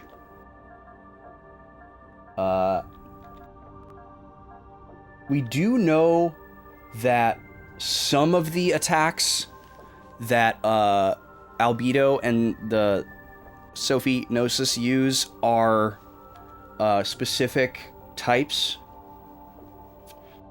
But a lot of them are just generic ether, and they're not elemental. This fire one would be useful for Albedo. He does have a couple of fire things. But getting to skill level 3 is going to be kind of a mountain. We actually don't know how many skill points it's going to take to get to skill level 3. And then at least one of Sophie's attacks is a pierce type attack, which is this one. But it was like the most innocuous of its attacks, if I recall correctly. Now, preventing crits is huge, but we'd probably have to just equip that to somebody, because I don't think there's a world where we make it to level 4 and have 500 points left over, even if we put all of our skill points into one character. Most of these status preventions are going to be unnecessary, so we can rule out pretty much all of those, because we didn't see any of them. The only exception would be if there's a way to prevent lost. And then Albedo does have the ability to inflict confusion as well. So lost and confused would be the only ones to pay attention to. Otherwise, we're looking at these like incremental stat increases, and a couple of other possibilities. But pretty much everything that's like worth getting out of bed for is going to be a level 3. So like we've kind of learned all the level 1 and level 2 abilities with everybody so far. We could potentially drop scope, since we know we've already scouted both of these bosses, so we know how much HP they have and what they're weak against, if anything. So we could just give ourselves an extra skill slot by dropping scope, which could be great. Here's the one that prevents confusion. Boost +1 at start of battle is just not that great for what we give up. So I don't think we're going to go for that. So yeah, this actually isn't as scary as I thought. It's the pool of selections here isn't as vast as it might seem. Because most of this stuff is stuff that we either won't be able to utilize, or it's just not helpful in these particular fights. So,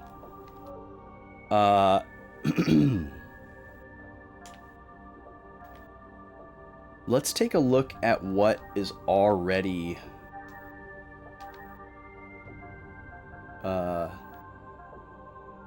available. So we can remove Search Eyes and give her something else. Ether Defense would be great. That's a good starting point. And then we could go from there.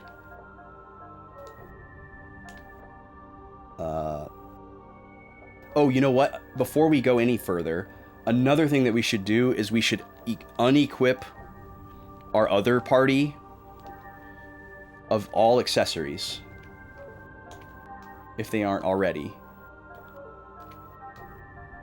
Okay, good. They are already. Because those accessories won't show up in our ability pool under the skills menu if they're not in, like, the bag. Okay. So let's see. Shion's got a decent number of skill points. Cosmos has a decent number. Okay, everybody has kind of a decent number of skill points here. So, Shion is still at level 2, which means we can only extract level 1 and level 2 skills, and we only have one level 2 skill available. So we could actually find ourselves in a situation where we just don't have enough accessories to spend the points that we need to spend to unlock level 3, to even have a chance of, like, utilizing some of these level 3 abilities. So even if we were to dump a bunch of consumables into Shion to give her a bunch of skill points, we might not be able to use them. So pretty much unless adding this Nightwalker skill is enough to unlock level 3, Shion doesn't get to utilize level 3. I don't see any reason to not just go ahead and do that. Like, I don't see any reason to do it as like a save scum. Let me just double check and make sure that the level 1 and level 2 abilities on this list are not grayed out because they're more than 600 points.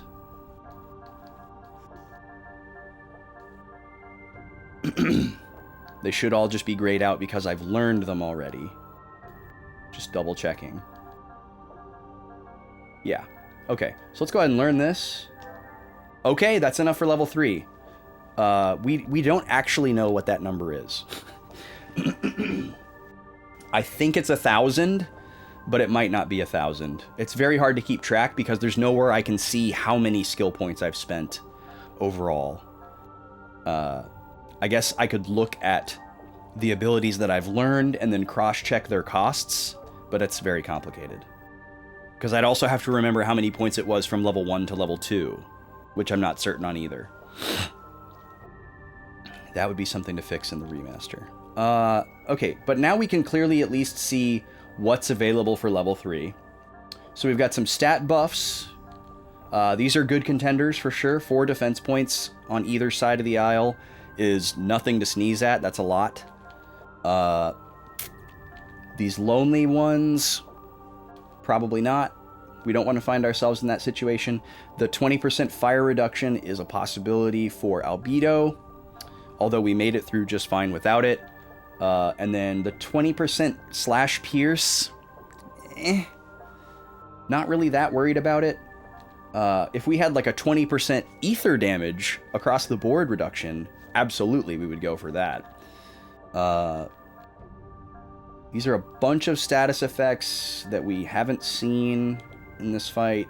Instant KO is obviously a concern most of the time, but I don't believe it is on the table for either of these fights, which is good. We like that. And then a counter is obviously not a good idea for Xion, but it could be good for Chaos or Cosmos. But I'm guessing the counter attack is just like one regular attack, so we're looking at like 80 damage. And that could actually backfire on us in the case of some of these ads in the second fight, because they counterattack when you attack them. So probably not worth going for. A 10% is really not worth getting out of bed for anyways. Now, 10% overall damage reduction, that is a massive value. Max EP plus 15% is also a great value, especially for Xion. So these two are probably the top contenders right here. I think 10% damage is probably better than 4 defense points on one side of the aisle or the other, because this is basically 10% on both, ether and physical. And she has the least HP, so damage reduction for her is more important than the other two characters. She's also the healer, but she's the big EP user too, so increasing her EP balance, what is 15% of 55 though? That's like 5 point something. It might be 6. So 6 extra points. That's pretty decent. Pretty decent additional value. Let me just calculate that really quick. Well, let's see. 10% is 5.5, and 5% of 55 is what? 1.1. Let's just do it with a calculator. 55 times 0.1. Or, sorry.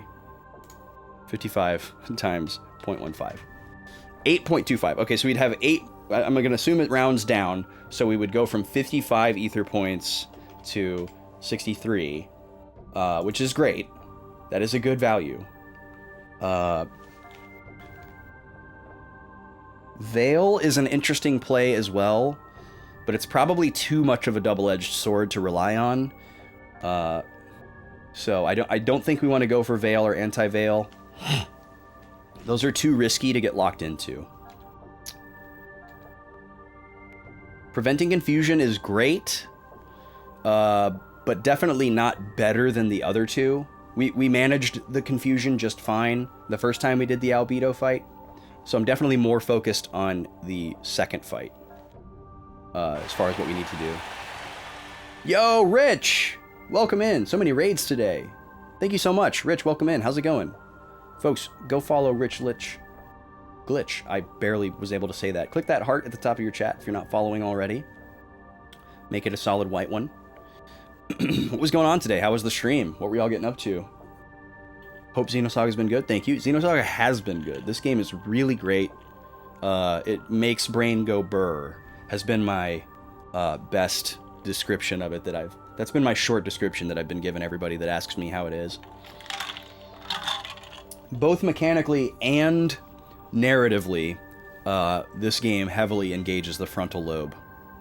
Ooh, Brave Fencer Musashi, very nice. I do want to play that one at some point. I dabbled in it a little bit back in the day, back when hacked PSP was the hot ticket. I actually own the game properly and physically now. And I would like to. I know it's like notorious for a couple of like frustrating sections, but I'm a big fan of 3D platformers, and the game just has a very interesting vibe. And you know, us Final Fantasy fans can't resist a '90s SquareSoft spinoff. So I do want to give it a proper playthrough at some point. Glad you've been enjoying it. Hacked PSP were the days, yeah. Absolutely. Okay, and that is the extent of the level 3 skill list. So we're looking at Confusion Prevention, Veil Anti-Veil, Max EP, and 10% damage reduction. So it's possible that we would just go for this 10% damage reduction across the board. Let's take a look at Cosmos and Chaos and see if it's even possible for them to unlock level 3 as well. Theoretically, it should be. But let's see.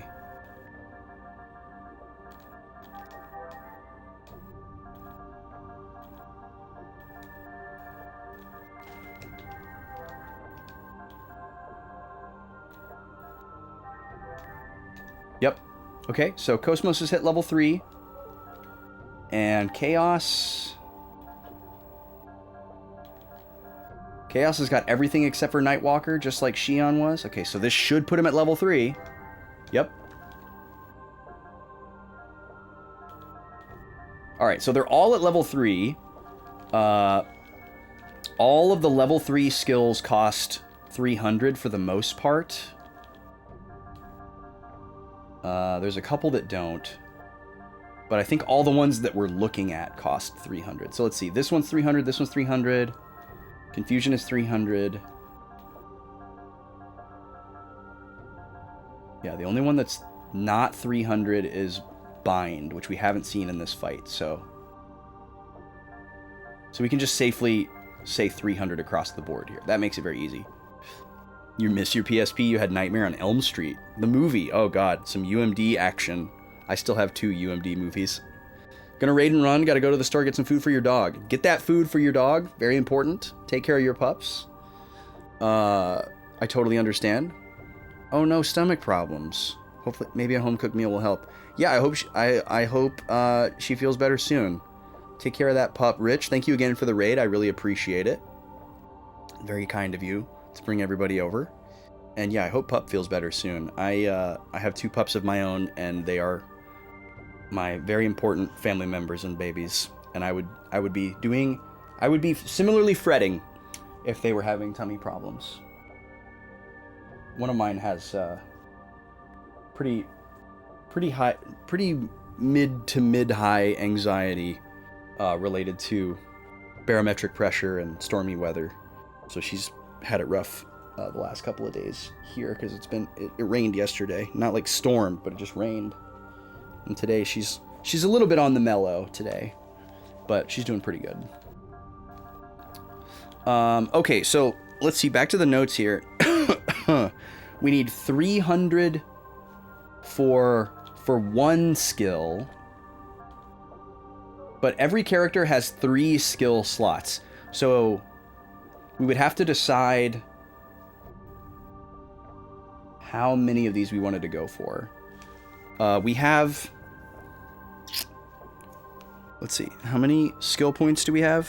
We have a total of 500 skill points via consumables that we can give to everybody.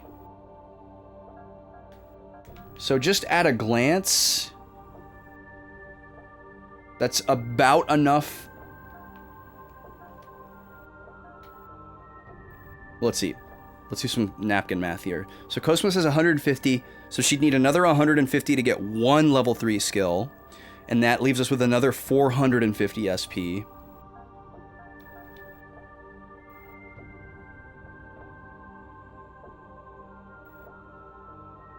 So we have almost enough. We have almost enough skill points via consumable items for all 3 characters to learn 2 level 3 skills, but not quite enough. Because let's see, if Xion wanted to learn, let's get the firm facts and figures here. So Xion has 448 skill points. So she would need, here, let's just get the calculator out to make sure I don't do this wrong. I have not a point of pride at all. So we'd need 600 points for each character. So minus 448. She would need 152 skill points to have enough for 2 skills. And then Cosmos would need 449 skill points, which, you know, yikes. And then Chaos needs like 100 something. 166. Hello? Yo, Highlander Games! Thank you for 46 months. Appreciate it. How's everything going? Thanks for stopping in. I'm assuming you'd like a wheel spin for that resub. Much appreciated. We can let the wheel rip one time. Wow, that's a tongue twister I didn't know about. Let the wheel rip. Let the wheel rip. Let the wheel rip. Try that one out at home, kids. Good. Glad to hear it. Welcome to the math zone, the menuing zone. We're preparing for the final boss of Xenosaga, or what we believe to be the final boss. And I'm getting in the weeds with figuring out how to set the team up for the final fight here. We're kind of coming to the tail end of being ready to pull the trigger on a bunch of stuff and do an attempt, so that's exciting. But we can step away for a quick wheel spin as a palate cleanse. That'll be nice. Certainly more entertaining than this. 166 points for Chaos if he wants to learn 2 skills. So we definitely don't have enough for everybody to learn 2. We know that much. Because we only have 500 points to spread. And we would need 767 to give everybody 2 skills. So we would have to choose who gets 1 and who gets 2. We're trying to decide between a 10% damage mitigation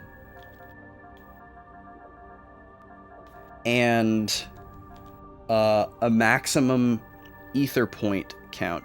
So I think what we would probably do, I think what makes the most sense is to give Chaos and Xion 2 skills and give them both this damage reduction and the additional ether points. And then Cosmos would just get the 10% damage reduction because she doesn't really need the ether points. She's not going to be using any ether points throughout these fights. Her skills technically work against these enemies, but we don't actually know if they're being applied or not as debuffs. And even if they do work, she's only going to use them one time at the very beginning of the battle, and she's probably not going to run out of ether points. Whereas Chaos and Xion are going to be constantly cycling through their ether points, so they need a lot more than she does. So I think that spread makes perfect sense and is the best way to utilize our skill points here. We are almost to 4 years, that's true. Yeah, 48 will be 4 years, and that was what, 46? Yeah, 46.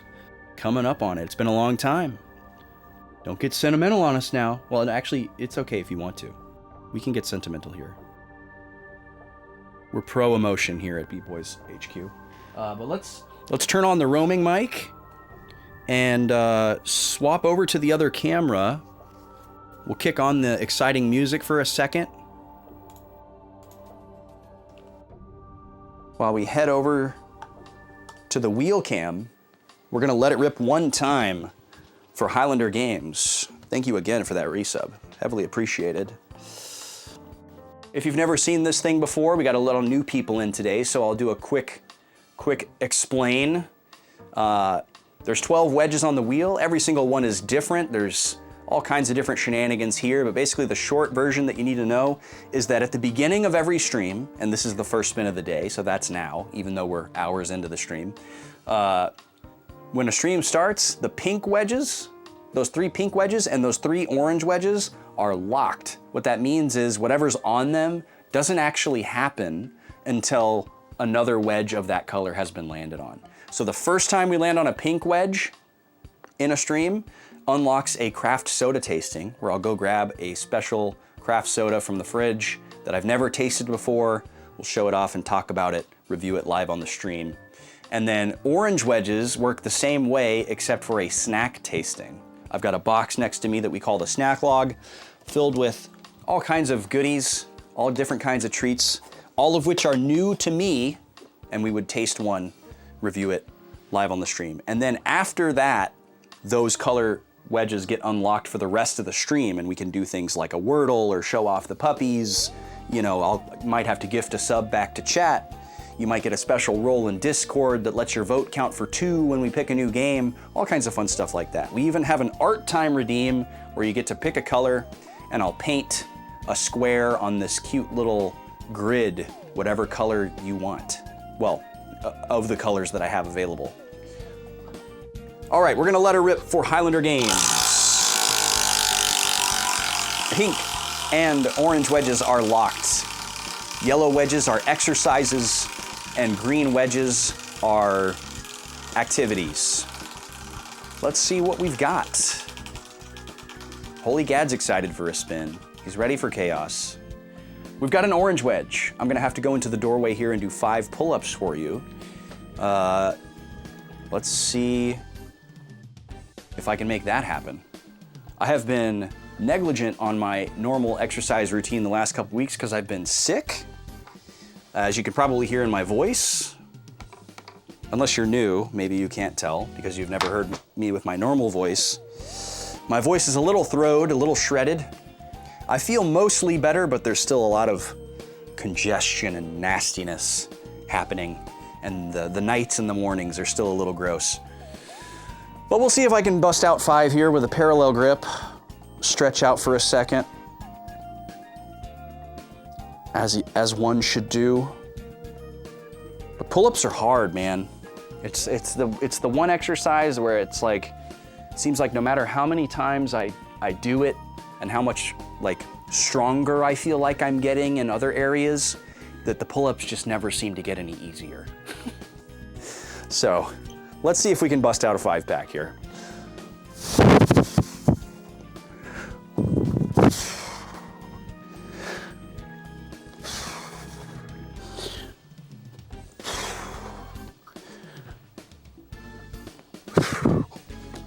All right, not easy, but luckily the shirt was there to will me on, and the answer was indeed,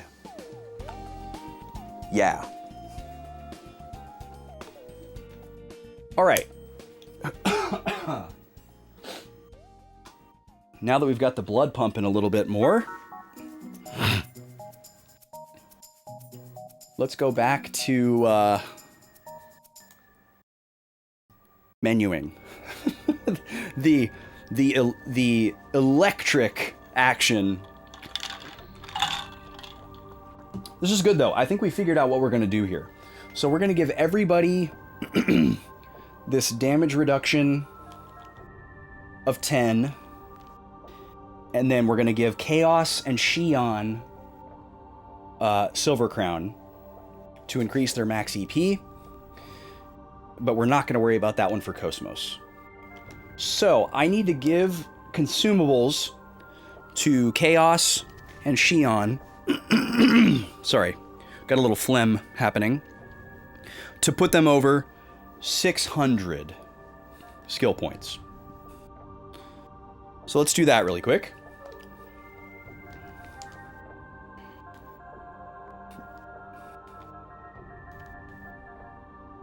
600.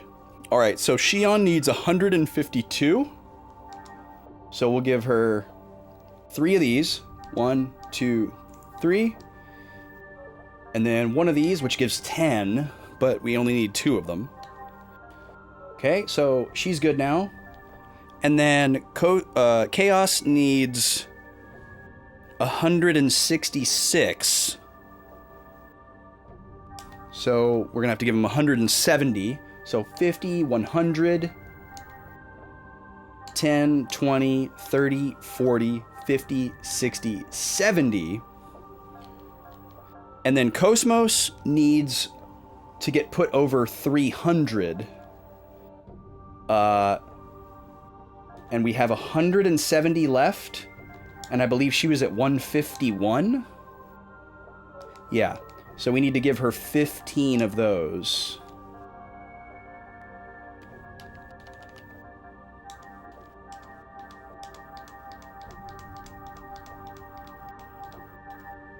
Okay.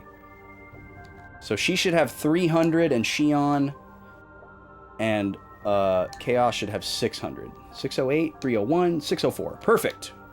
We did the right math. So now we're going to extract these skills. So we want Cross and we want Silver Crown.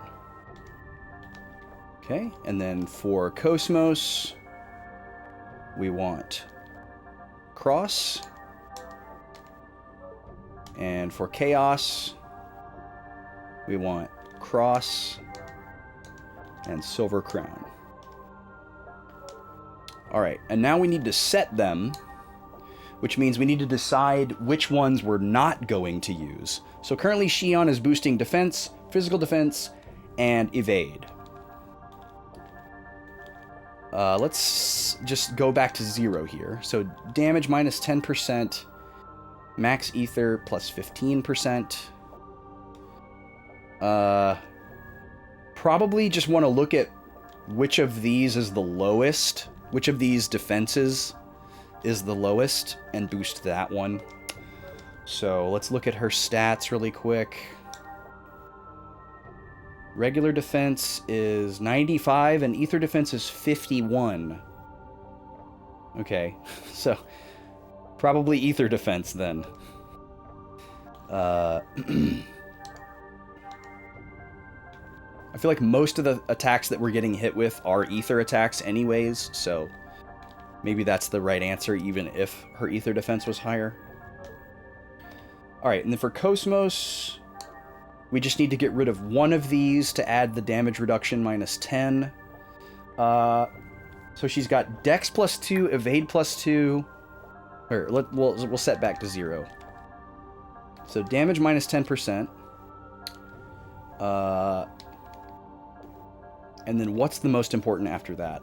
Ether attack. And I think probably ether defense. Dex I don't think is an issue. That's our accuracy. And again, I don't think we're gonna evade a whole lot of stuff. I don't want to plan on evading stuff. I don't want to hinge my strategy on evading stuff. So we're gonna go with ether defense over physical defense. I think that's the answer there. Chaos, we'll do the same thing. Set back to 0. Damage minus 10. EP plus 15. And then for him, this is a little bit more of a dilemma. Do we boost his ether attack to get more damage output, or do we boost his ether defense to try to improve his longevity? Let's take a look at his stats.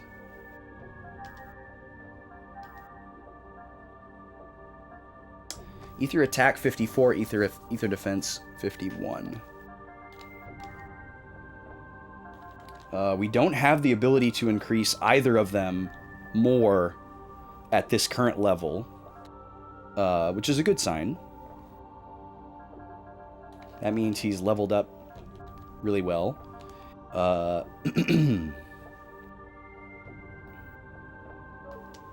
I guess we'll do defense. Defense is probably more important to my play style. So we'll give him that little bump here, +2 on his ether defense. All right, our skills are set. Now, that's totally separate from the equipment. We can choose to give them accessories that further round out or double up on some of these things. So let's take a look at that now. I think we're good. I think we're good for Xion, because she's got to keep the angel ring so she can have a low magic cost. And I don't think we're going to find something better than 8 points to her defense. I don't think any of these other, like, additional effects are going to be worth it. You know, like, dodging a crit sounds great, but lowering my defense by 9 points to get there, or 8 points, doesn't seem worth it. In my opinion. I don't think any of these are going to be worth losing 8 defense points. So I think we're good there. I mean, 1 agility point might be worth it, because 1 agility point is huge. We should probably give this to someone. And a healer is a good choice. It is a good choice. We'll think about this, because 95 is a really high vitality. Okay, let's take a look at Cosmos. Cosmos gets to wear 2 accessories. I think 1 agility point is actually better than a 25% speed boost, but it's hard to know for sure. Because I don't know if my speed is based, like, I don't know how my speed is based off of my agility stat. Like, does this 25% increase mean 25% of 7? Which, you know, would be more than 1 point. But maybe not rounded down. I don't know what to make of that. Or ether attack +2. So let's see what's available here.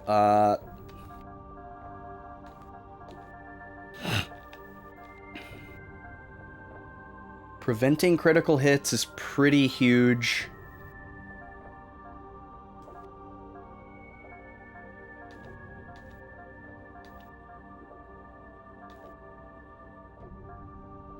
Dex and evade, probably not worth it. And again, the agility is great, but I can't figure out if speed shoes or agility is better. Obviously, combined, it's better. You know, if it is based off of the agility stat, then the effectiveness of the speed shoes increases when you have the white ring equipped, because 25% of 8 is bigger than 25% of 7. But I just don't know. I don't know how it's calculated. Okay, we'll come back to Cosmos. Let's look at Chaos. So Chaos also uses... Oh, Chaos is our double buster. So he's pretty much locked in. Much like Xion, I don't think we're going to find anything that's better than 8 points of defense. So I think we're good there. And we got to keep the double buster so that he can do more damage. So yeah, maybe we just go double speed build on Cosmos. Speed shoes plus white ring. And just not overthink it. I think the only other possibility would be to try to go for this thing that prevents crits. But Cosmos has the most HP out of all these characters, so that seems kind of silly to me. The one we would want to avoid the crits is the one who has the lowest HP, not the one who has the most. The Cosmos with the most. So white ring, speed shoes. That's what we're gonna go with. So, okay. Ether is set. We've got all the ether that we want. Or wait, no, we haven't actually done it yet. We took a look, but we didn't actually do it.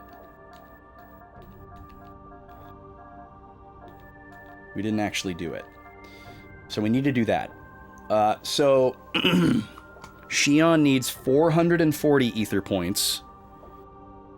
And Chaos needs 153. Cosmos doesn't need any. We only have 740 ether points to give, so we're definitely not getting to Chaos's later skills that we were mildly interested in. So that answers that. So let's see. We calculated these numbers based on what we actually have. Okay, so we can go ahead and start using our consumables for ether points now.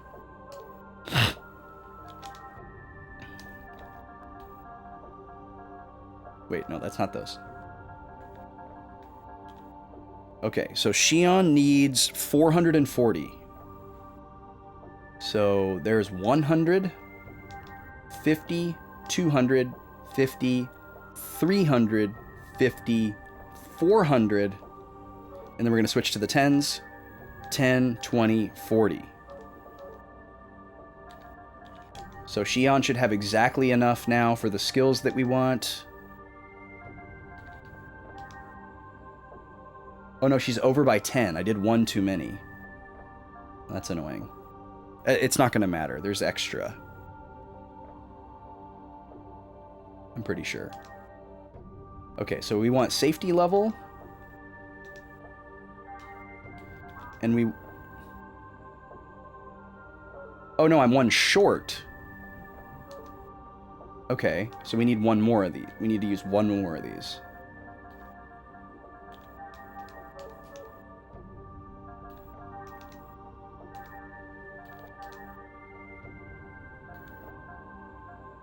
Wait, what?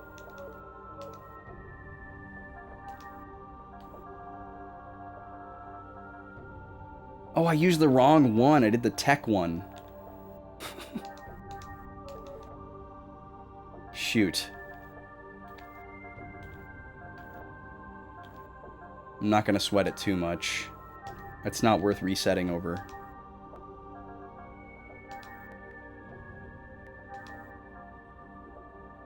Alright, and then we learn quick.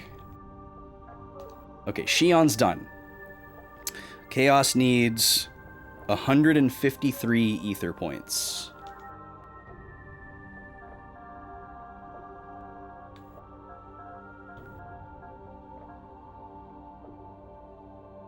So we're going to give him 50, 100, 10, 20, 30, 40, 50, 60. Because we have to do multiples of 10. Okay, and now he can learn Best Ally. So one time per battle, we will be able to revive all allies. So our strategy is basically to give Chaos a status that allows him to survive with 1 HP so that he can survive the big wave attack, and then use this to revive everybody and then get back on track. And basically our whole gambit is going to rely on the assumption that the boss can only use that one time, or that we're going to defeat him before he can use it a second time. So there's a lot of ifs there.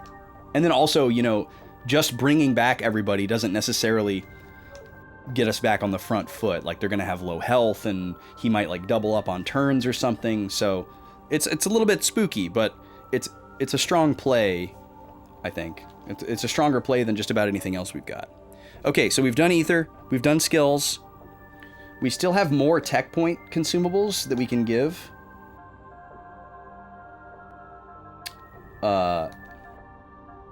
And technically we have skill and ether as well, but just nothing to use them on. But let's focus on these tech ones, because we have quite a few of them actually. So we need to decide who we're going to use them on. We said ideally 110 for Chaos and 354 for Cosmos, and we have 410 to give. So we're short of being able to do that. We don't have enough. So we'd have to make a decision. Do we increase the power of Angel Blow?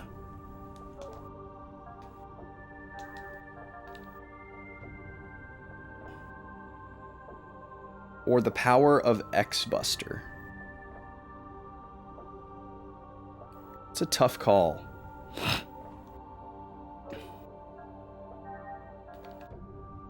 They're all neutral damage. They're both AoE. They're both strong. We're about to get hit with an ad, so I'm gonna have to duck away here in a second. I think I'm gonna think about this during the ad. They've been sneaking up on me all day, so I'm gonna actually run this one on my own terms. I'll be back in about 3 minutes, folks. We're almost to this boss attempt now. It's about to get juicy. We're just about ready to pull the trigger on our first boss attempt. So, see you in about 3 minutes. Thanks for being here.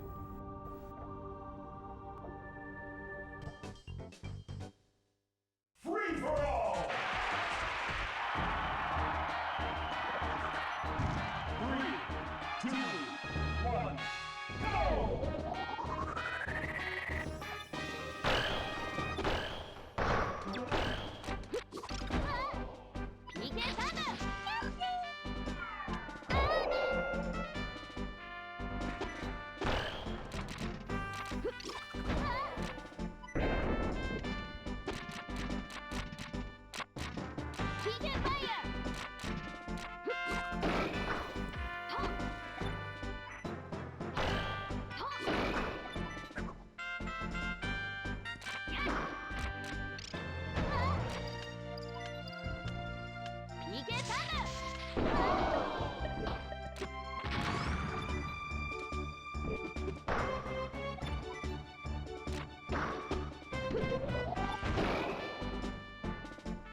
3, 2, 1, go! This game's winner is Saga.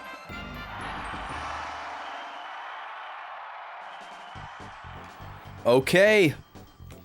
Samus coming in clutch with the too little too late. Gonna close out the matchup at a score of 8-3. Sorry, my on-screen score is out of sync there. Ness has 8 points. So that'll be our final score for this matchup. We always do 11 rounds in the interest of beefy metrics. So that'll break the tie for 7th place. Samus cementing herself in 7th place, pushing Luigi down to 8th, Yoshi in 9th. So Samus was actually able to move up 2 positions in the overall standing just by getting 3 points against Ness. Ness, meanwhile, chilling in 4th place.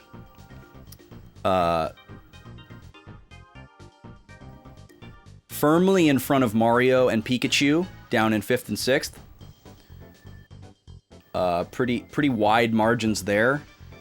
But similarly, Ness would have a long way to go to try and make it to Captain Falcon and Link in the top 3 there. So we'll see what happens. So we're going to reset our fighter cards here and set our scores back to 0. Because for the next 11 ad breaks, in the red corner, we will have Captain Falcon, and in the blue corner, we will have Fox. Now, arguably, this is the most anticipated matchup of the whole bracket, because these are the 2 top-ranked characters. Captain Falcon is technically in 3rd place right now, below Link, but Link has done all 11 of his matchups already, so he's a little bit ahead. He's already finished his schedule, whereas Captain Falcon still has 3 more to do, including this one that he's about to head into. If anyone has a shot at beating Fox, Captain Falcon is it. Fox is so far the only undefeated character. Link in 2nd has lost twice, and Captain Falcon in 3rd, provisionally, has lost 3 times, all by 1 point. So Captain Falcon's never been dominated. Link has been dominated 1 time. By Mario, interestingly. But Mario is definitely a sleeper down there in 5th place. Because Mario has only lost 1 time, and it was to Ness. And Mario still has 4 matchups left to go on his schedule. He's behind everybody. So Mario, much like Pikachu in the middle of the pack, is a bit of a wild card. Kind of for different reasons, but those are the wild cards to watch. We've got our favorites, our expecteds, duking it out here, Captain Falcon and Fox. But Mario and Pikachu in the middle of the pack are the ones to watch. And maybe Ness as well, actually. Very exciting as we head towards the back couple of matchups in this tournament here. We're doing a round-robin set of exhibitions where every character faces off against every character, so we can create a CPU versus CPU tier list for Smash 64. And then we're going to do a special on-stream event that won't be behind ads, where we will do a full seeded tournament bracket with some special events and shenanigans, commentary and everything like that, where we'll find out definitively, according to the Backlog Boys and Backlog Boys community, who the best Super Smash Bros. 64 level 9 CPU is. And it's going to be really fun. That'll probably happen sometime in like late January, early February, based on about how long each of these matchups take. This is going to be matchup number 56 out of 66. So we have about 10 matchups left to go in this whole exercise before we do the big final event. This is the regular season, if you will. All right. So you can look forward to that in about 45 minutes. Let's get back to Xenosaga and actually do something, shall we? We've been doing a lot of yapping, a lot of calculation. What we need to do here is use up our tech points that we've got and then send it for an attempt. So we got to decide if we want to increase the power of Cosmos's X-Buster or Chaos's Angel Blow. I think, theoretically, the best answer is X-Buster, because we're going to be using X-Buster every turn. There might be a rare occasion where where Cosmos needs to like use an item or a W item instead of attack. And she might try to use some of those status effects, her ether abilities at the beginning of the final battle, but never again. Whereas Chaos is going to more commonly switch back and forth between attacking and healing, buffing, supporting.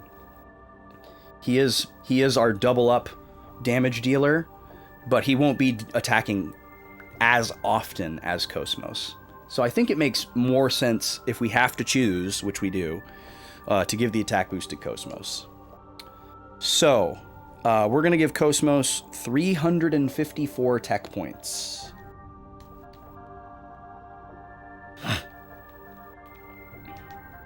100, 200, 250, 300,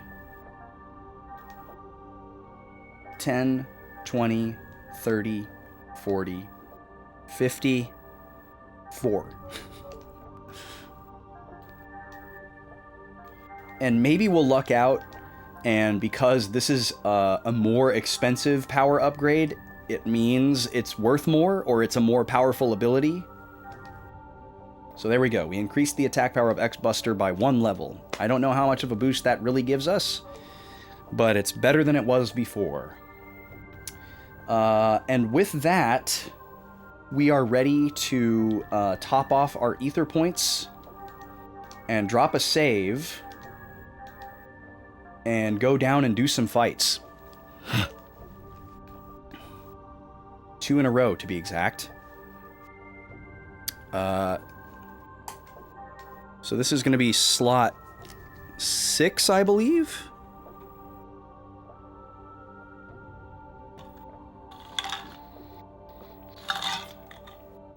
Slot 7.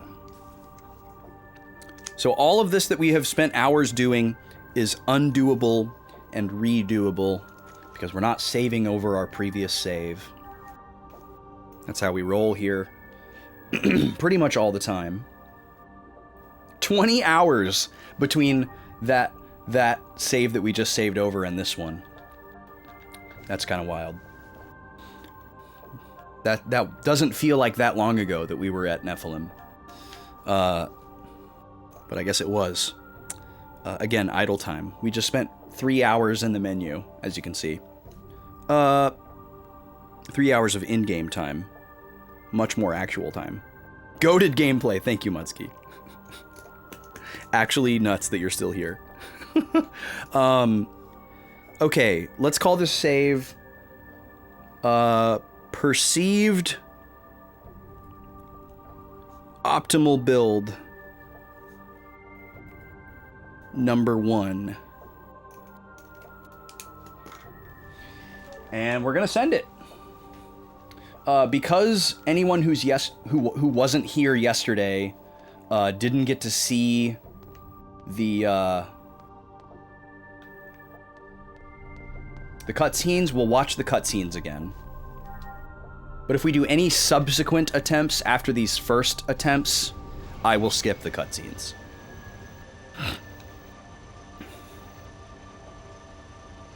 So we're going to see a cutscene with Albedo, and then we're going to do the Albedo fight, and then we're going to see another cutscene, and then the big bad Strombo the Whale Gnosis fight.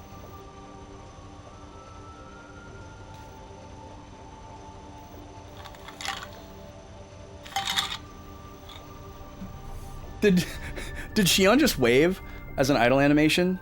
I don't think so, but that was funny to imagine.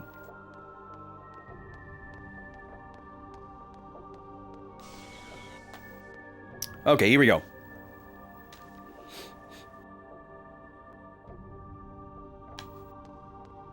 Oh, that's right. There's randos in this room, too. We'll just run from these.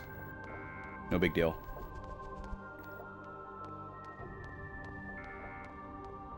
Oh, or we'll just get insanely lucky and pass them. Okay, great. Love that. Left side, strong side.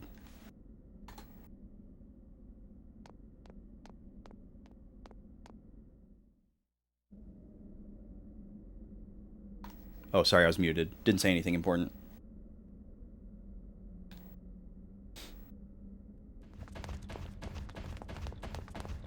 They forgot to put the fade to and from black in for that one cutscene trigger. It's like they forgot to add it on to one cutscene in the whole game.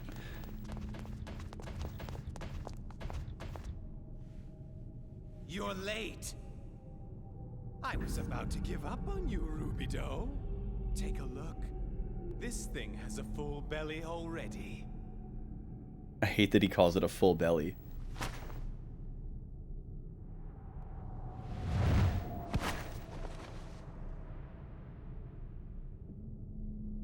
Well then, what shall we do now? Shall we continue where we left off? Oh yeah, he has this weird blue aura with a face. That kinda looks like him. What is that? How are you doing that? Don't be so surprised. This is the power of will. The power of A will. fundamental power that exists within everyone. What you are witnessing is simply your perception of it. And you know what? Perception and pain are but one and the same. So, go ahead. Feel my pain for yourself.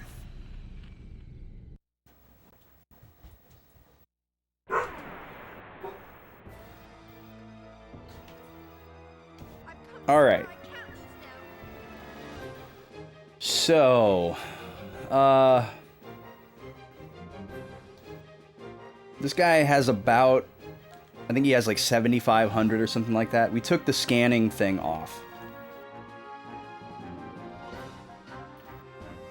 We would like to use these debuffs against him, but I don't think that they worked. Oh, Cosmos doesn't have full health. I didn't notice that. Oh well, it's probably not an issue.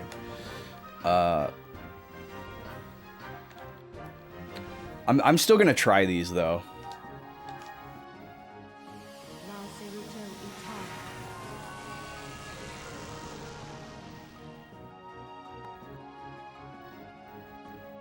Because on the off chance that they are getting applied, it's really important. Nice that he used that turn 1 before he took any damage.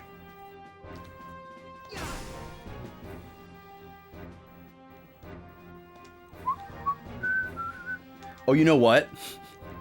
I gotta reset. I didn't set ether skills.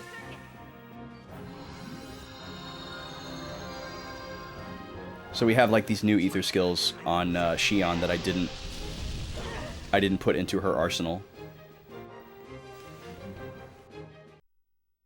That's no big deal. No time lost. That's why we saved after we did our build. Well, one of many reasons.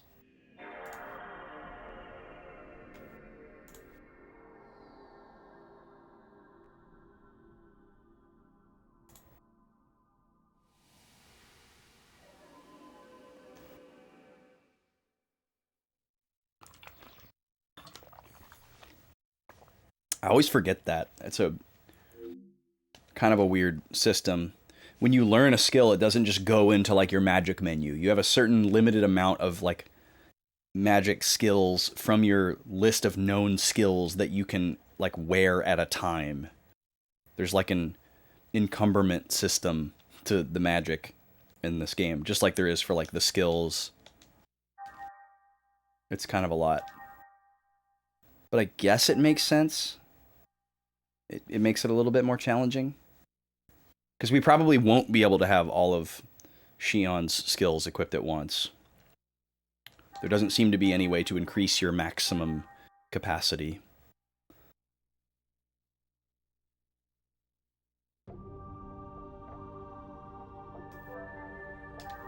Okay. Ether, Xion, set. There we go. Yeah, so we're at our full weight here. Oof, we need 3 for this one? Okay, so what are we not using? We're not using jamming, because there's no M-type enemies. We're not using goodbye, because we can't run away. And I guess we're not using analyze. We need 1 more point, though.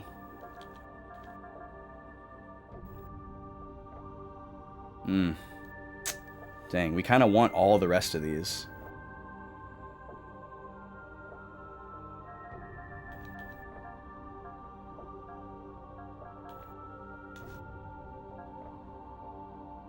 Oh wait, no, we're even shorter than I thought. We need 6 points, not 4. Because we want this quick spell as well. I guess we could technically get rid of the low single target heal and just plan on only using the high, because the low one is usually not enough anyways. So we can get rid of basic Medica, but we still need 2 more points.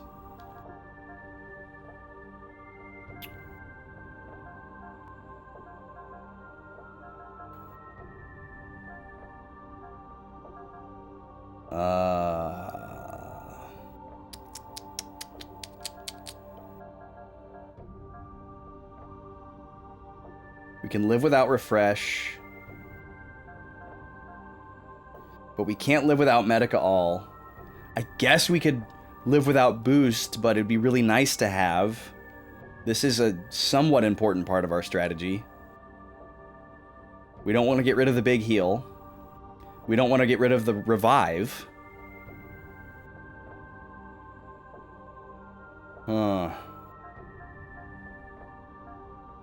Shoot.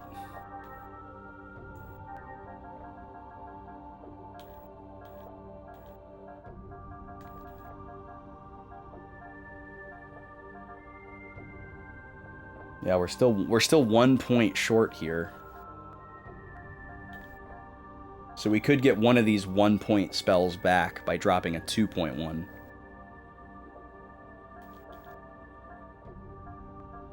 Which I guess would be refresh, probably over Medica. But what is that going to be? Because, yeah, this number has always been 12. So I don't have any reason to believe that, like, leveling up to a certain point is going to increase this from 12 to some other number. It's always been 12. I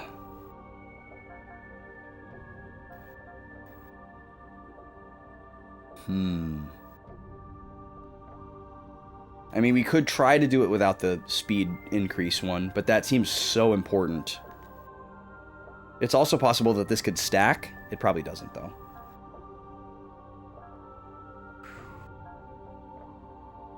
We gotta have the revive.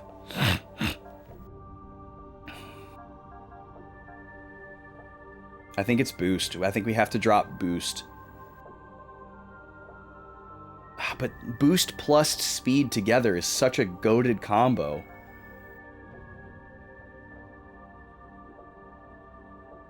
It sucks, because the speed one, theoretically, we only need to use 1 time.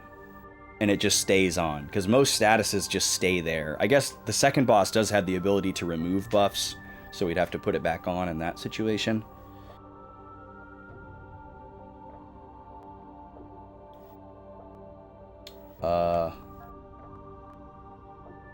But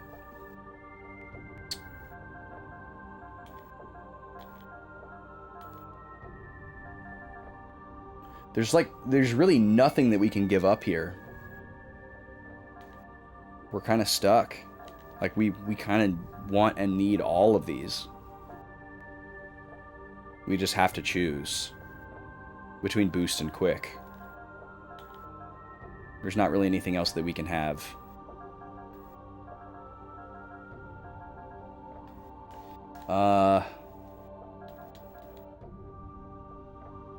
I think quick will be more important, because quick will continue to function when it's not being cast, whereas boost is only functional when it's cast, which takes up Shion's turn every single time that it's used, whereas quick doesn't.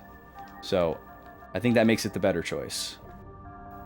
And then this extra point we can do for the status heal. Okay, Cosmos has got everything that she's got. This takes 8 points? Oh, man. Oh, now we have another problem here. Well, I guess not really, because we don't need any of these attack spells. But we still need 3 more points. We don't need that. There. Perfect. So we have our AoE heal, our AoE status heal, and our AoE revive. Those are the only ones we need. Okay, whew, at least that one was easy. Okay, we're gonna drop another save now. Same slot. This is still the same build, same related attempt. So we won't be trying our lightning magic. Like I said, we were going to. That's okay. I know it. I just know it would have been less than the attack.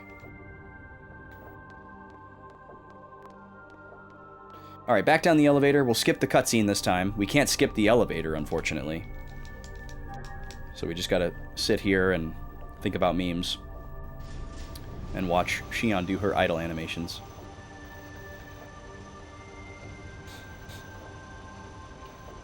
Can you imagine, though, if we had to redo these fights again? That would be the actual worst. I don't think I would want to beat this game if that was the case. If you had to do the 5 fights in a row, Gauntlet, and then Albedo, and then the boss, all in one go, with no save or anything, that would be truly, truly evil. Like, even with being able to, like, replenish in between the Gauntlet and here, no save would just really suck. Takes me back to Octopath Traveler. But that was a super boss, not the story boss. Wow, left side, strong side again. Maybe that's a fairly consistent play. I guess their starting locations are possibly fixed. So. And we're going to skip the cutscene this time. Okay. Attempt number 1, take 2. He's going to do the same opening move, but on Chaos instead of Shion. We're going to hope that down Dex works. It's also probably worth using mode A7 with Cosmos to get some more damage. We're gonna risk this because it's early enough. Charge up. Wow, he's doing Phoenix Wing on turn 2. That has definitely not happened before.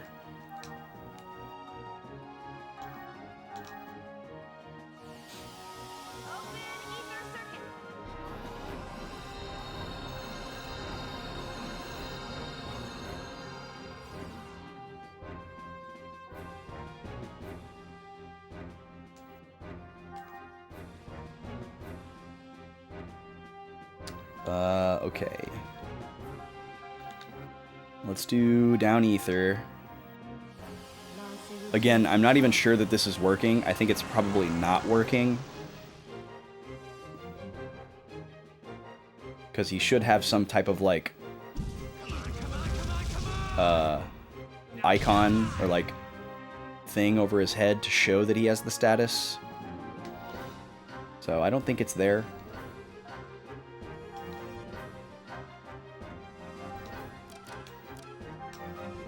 The only thing that's worth it at this point is watching the Albedo Momo scenes again until I reach the 4th stage of grief. Those are some rough scenes. That sounds a little sadistic. Okay, we go double attack here, right? Yeah. Get some damage in, get some boost points.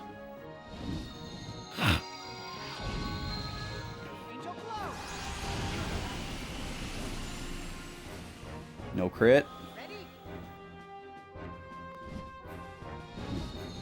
Oh, I wouldn't be surprised if they were toned down from the JP release, yeah.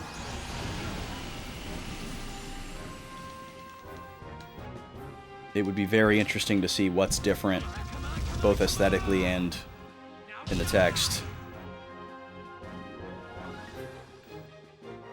Oh, to avoid an M rating. Gotcha. Yeah, it must have been pretty graphic then. You prefer the censored scenes. Interesting.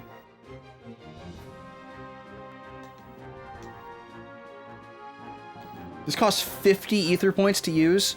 Holy crap. Well, we gotta be prepared for that. If all goes according to plan, we would only need to use it one time, but... Yeah, that makes sense, Mutt. I remember that one instance of it where they didn't show Junior, like, shooting his head off or whatever, and it was kind of like off camera. That obviously makes sense.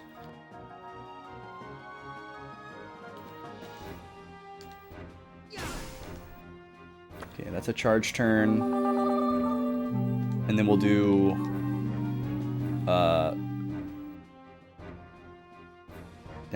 down force here. Again, assuming that these are sticking, but not confident that they are.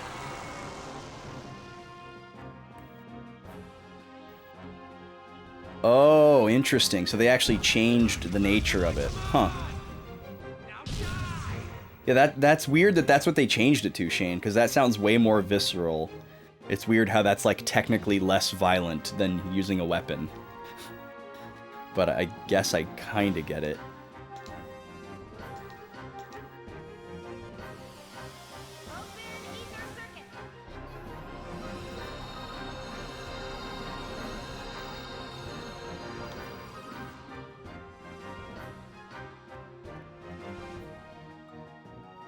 Okay, and now we can finally use mode A7, and then we can start attacking with Cosmos.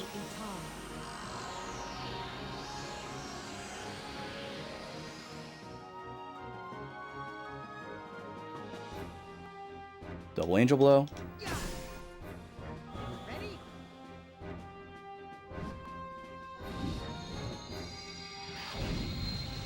Angel Blow.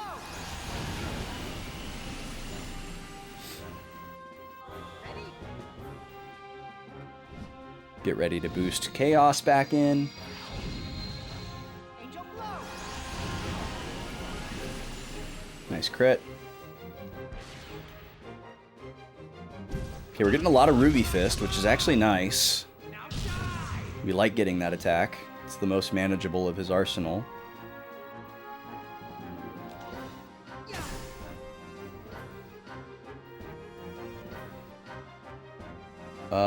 Do I have regular Medica? No, we got rid of it. Let's go for speed now. We don't quite need to heal, so let's boost everybody's speed. We'll do Cosmos first.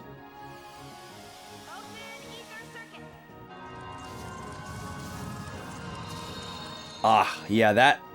I can see why they took that one out, Shane. I agree with that decision, too.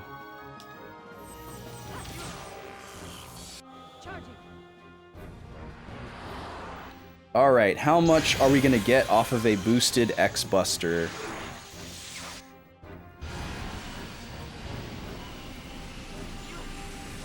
Oh, that's right, this does, like, no damage to him. I forgot about that. Well, I think it did actually 0 in the previous attempt, so maybe we'll try her physical one, the dragon. See how that does. All right, we can do an all here.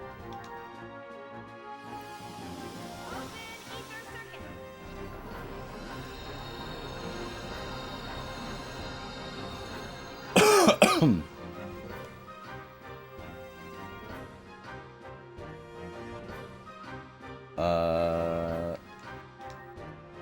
feel like I'm forgetting something. I'm not, though.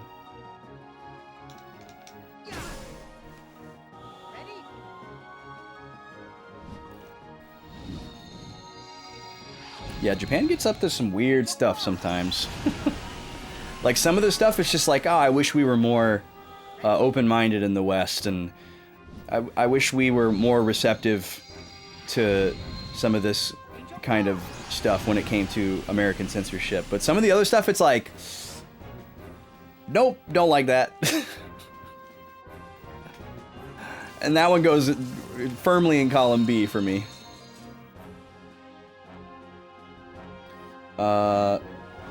Cosmos.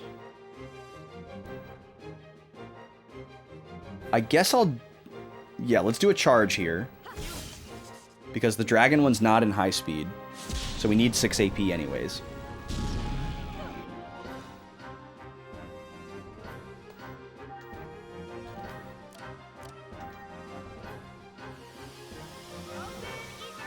I can definitely see why you prefer the censored scene in that scenario.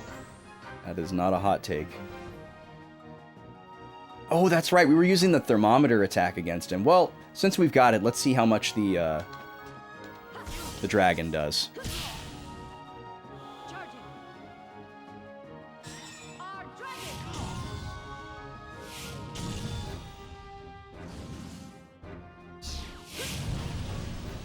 Okay, well that's better than the thermometer.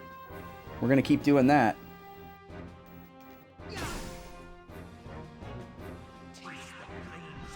Alright, here's Phoenix Wing.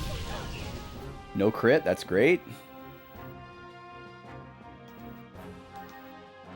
The benefit of that 10% damage mitigation is going to be really hard to detect because 10% is such a small number, but it's really going to add up over time.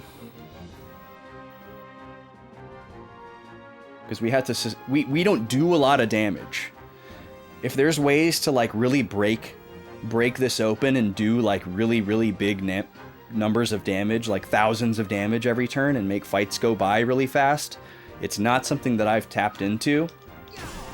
So because our strategy is centered around like kind of slowly chipping away at a boss, the result is that we have to sustain a lot of attacks. So that 10% that we reduce on every single attack is really going to add up to a big amount of damage that we don't take. Angel Blow. And the fact that it gets applied just across the board, no matter what type of damage it is very comforting. Alright, he's going to boost the power of his Phoenix Wing now, so he's going to become more formidable.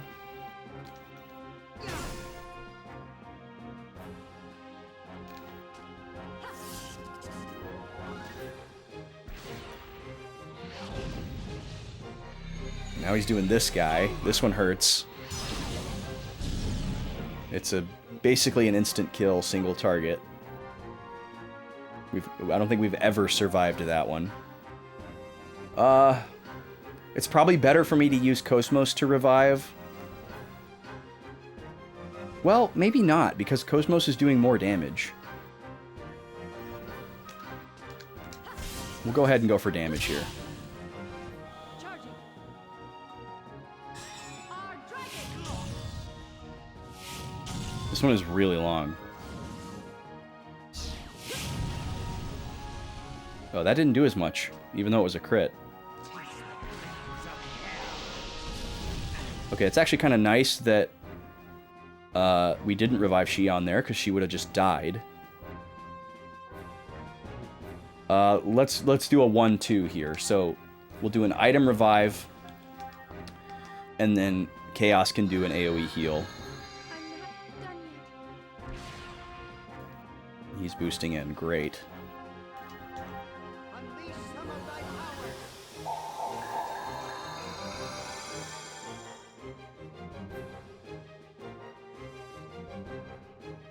He's increasing his speed again. Not good.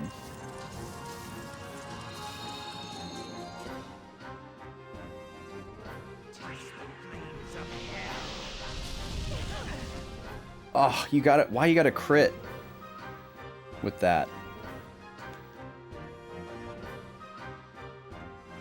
I have to just assume that I get Xion or Chaos after this, I think.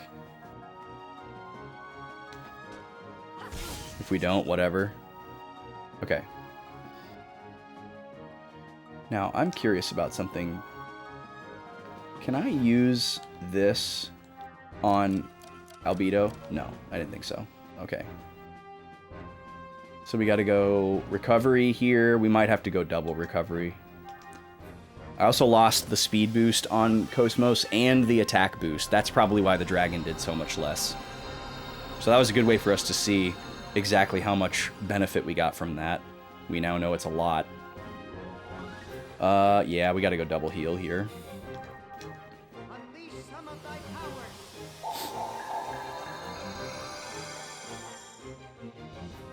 Alright, and I gotta try to get this speed boost on everybody. Can you stop using that? At least he didn't crit.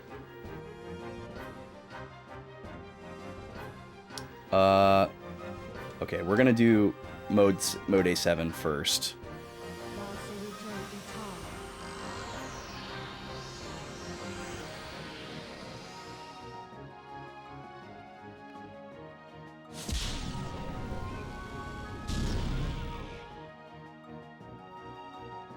That really blows.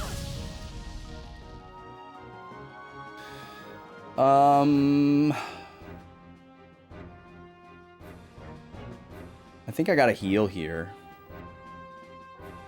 And just worry about Xion later. Unleash some of thy power.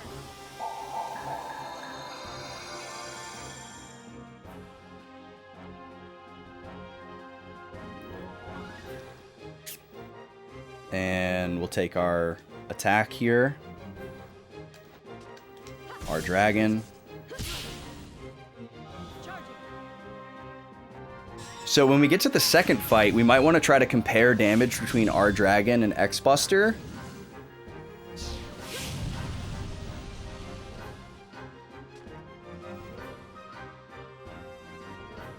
If our dragon is really good, we might change our build to focus on that instead of X-Buster.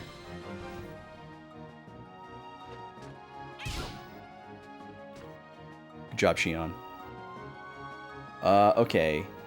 Now we need to fix Xion. I gotta get rid of her status. And then she should just get a turn. We'll use an item to conserve ether points.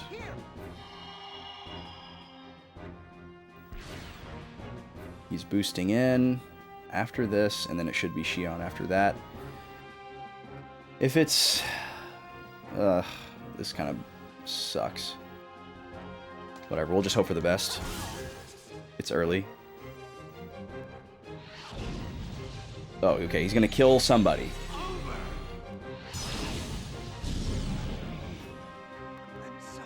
Jack Garland, kill Chaos, alright.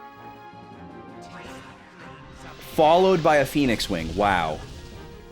What a jerk.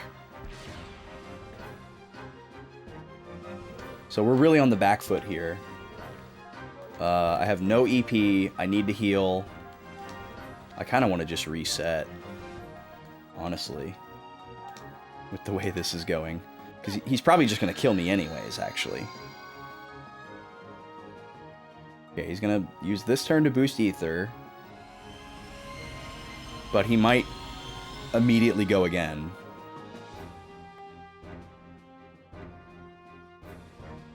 We could W item here to heal, which is pretty gnarly. I guess that's what we do. We do a high heal, which this kind of sucks since Chaos doesn't even get it, but we got to get out of kill range. He's gonna, wow, he's gonna do this again. I feel like we've definitely gotten worse RNG on this run than the last one.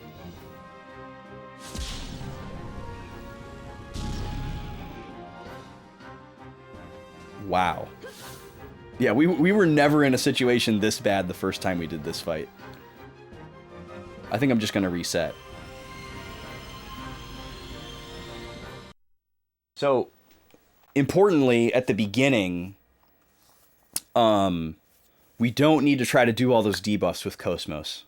That wasted a ton of time. That was 3 turns for nothing. We can skip that. We need to focus really hard on getting the speed ups out with Xion. Which probably means that until we get speed up on all 3 characters, we can just heal every turn with Chaos. And just play a little bit more defensively up front. And focus on attacking with with Cosmos. Setting up some dragons. I guess we could also take a look. We might have enough points to speed up our dragon in addition to X-Buster without even changing the build. But probably not. We'll see. I need one of these.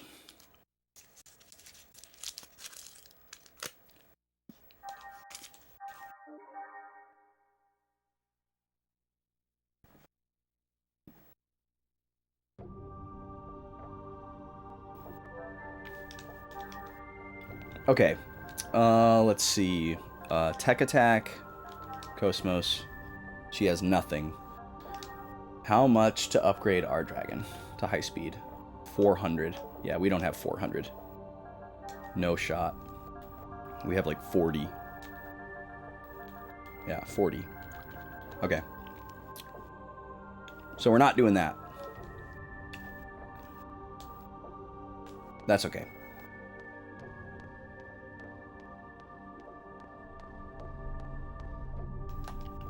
So we got a very clear path. Right away, speed up with Xion. AoE heals with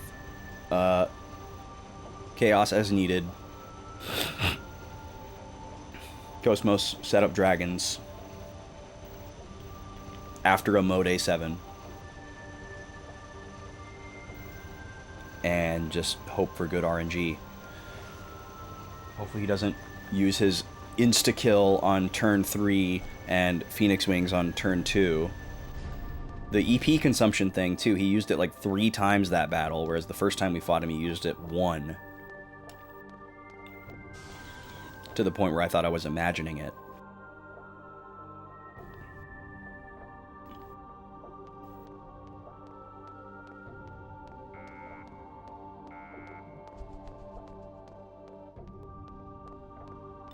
Alright, the left side thing seems pretty consistent. That's nice. We can just hug the left wall and always get through there. They seem to always be in the same position.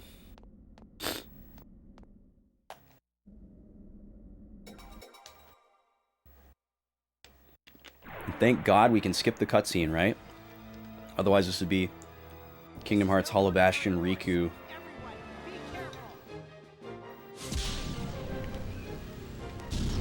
Okay, this is fine for him to open with. Mode 7.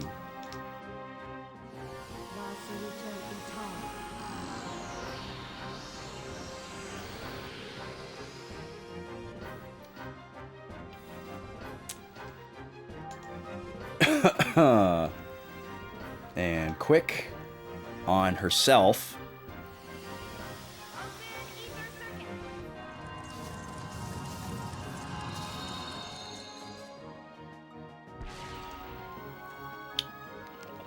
Okay, let's do an item heal here.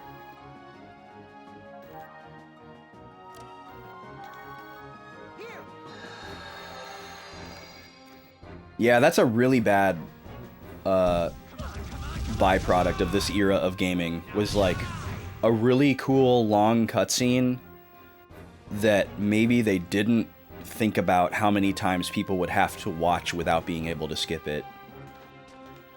Because it's right before a really hard fight. It's like, it's very easy to label that as like a design flaw and a lack of foresight. But I can see why it happened a lot.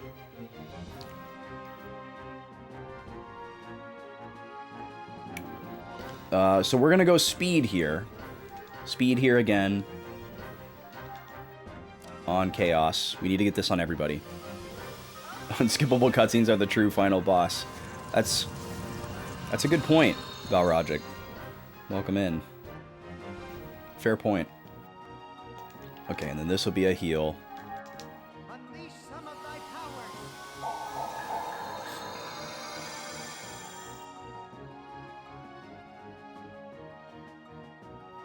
Okay, Ruby Fist is good. We like this one. I really don't know what Armor Destroyed means. Okay, this is Dragon. Nice high critical. Hopefully we get it on this one. And not defense.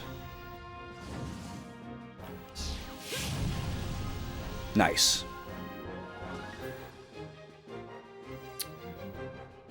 And I think we're safe to charge. Yeah, we're safe to charge here.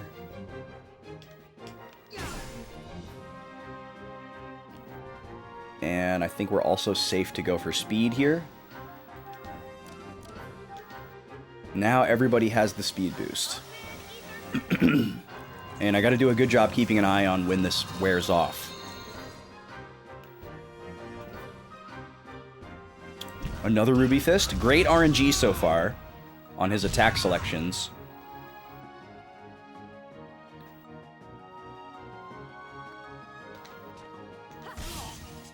Great crit on a charge up. This will be double angel blow. Followed by a boost. Angel blow.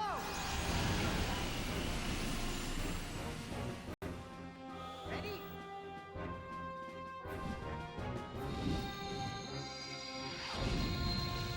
Angel blow. I'm going to save it though. And then we'll do a single heal here.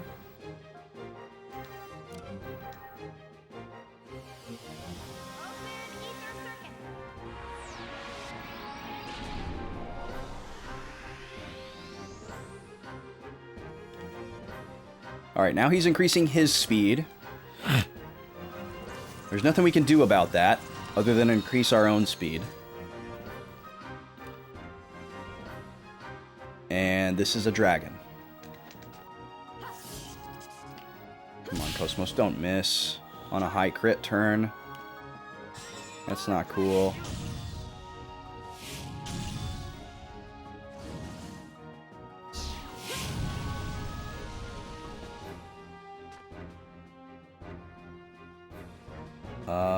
Okay, what do we do here? Normally this would be where we would boost. But we don't need to. Or we can't, because we don't have it. So I guess this would be the turn to use like an ether pack, even though we really don't need to yet. But I think that's the play. Just stay topped off. That's the best use of that turn.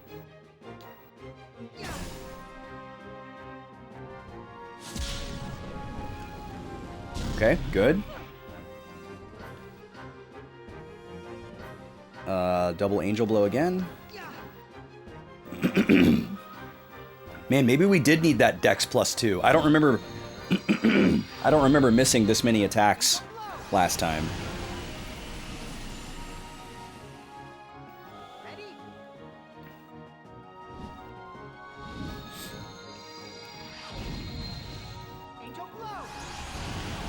Nice crit.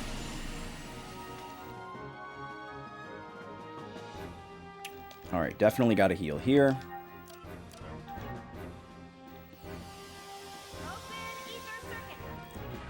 And then next turn we got to put speed back on, because speed just fell off. As well as mode A7.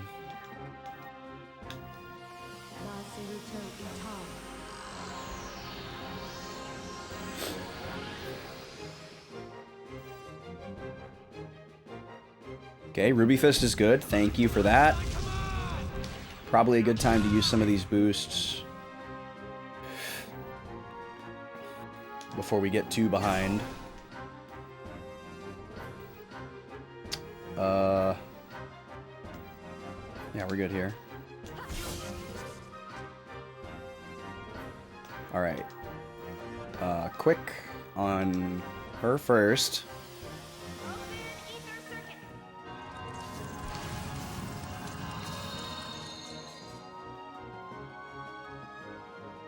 And double angel blow.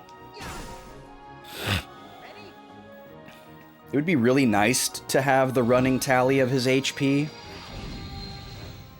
but it wouldn't really it doesn't really change what we do. Other than maybe, like, right down it to the wire when we know that he has, like, enough HP to, like, die to one combo, and we do the combo a little bit earlier than we might have planned. But ultimately, it's not that big of a deal. Okay, square, square, circle. Come on, crit.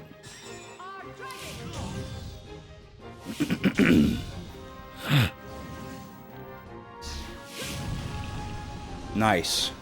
Beautiful. Okay, he's getting ready for a Phoenix Wing, probably. Which he hasn't done yet, which is incredible RNG.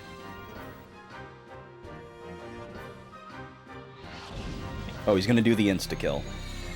Do it on Chaos. Okay, he does it to Cosmos. That's unfortunate. So we're just going to immediately revive.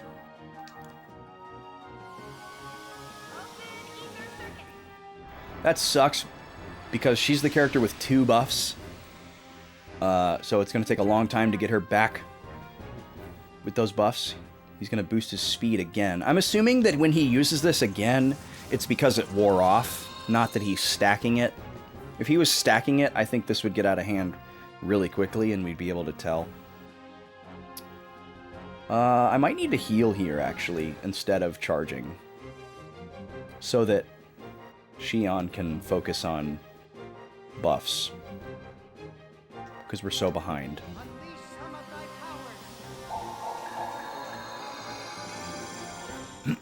power.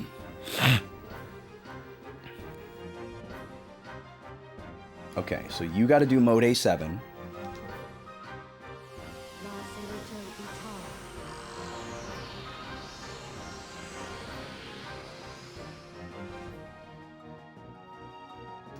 And you got to quick Cosmos again. So help me if he insta-kills Cosmos this turn. Right after we got all this set back up. Okay, Ruby Fist. Love it. My favorite. Even if he crits. Still my favorite. Okay, now you can charge Cosmos.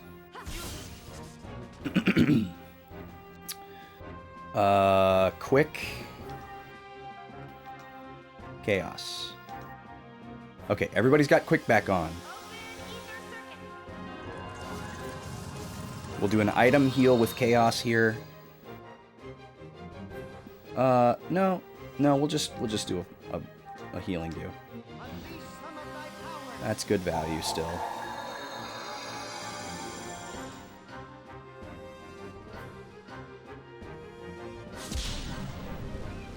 Okay, great. Good. Good. Okay, he's boosting in.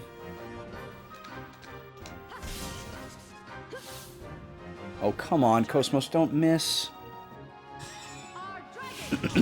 Man, that Dex +2 was really pulling a lot of weight. Did not realize. Okay, nice crit, though. Okay, Ruby Fist. Excellent. And you chose the perfect character.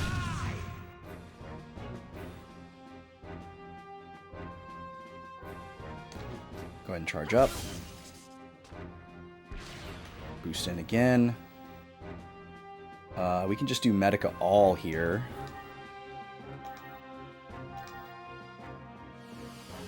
And Chaos can finally start working towards an attack.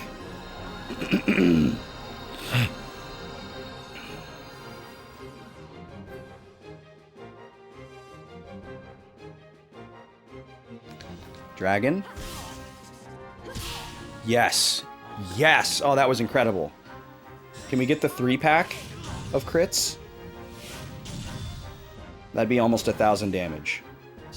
Or that would be 1,000 damage. Yeah, that's 1,000 damage. Incredible. That's about as good as we can do in the context of one turn. Okay, charge up. Charge up. Okay, he's charging up. We still haven't seen a Phoenix Wing yet, which is nuts. that we're this far into the fight and he hasn't done Phoenix Wing. Incredible RNG. It's already time for another dragon. We just lost our boost, unfortunately. So I probably should have done A7 this turn. I wasn't paying close enough attention. The ad timer distracted me. We're about to have to take another ad break. And then speed is running out, so quick on yourself.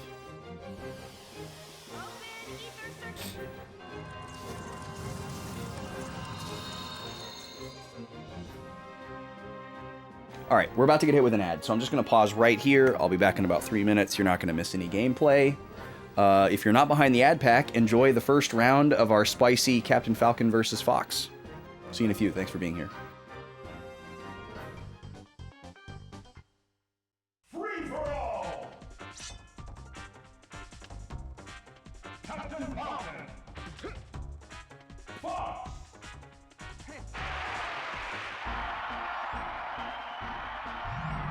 Three, two, one, go!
This game's winner is Fox.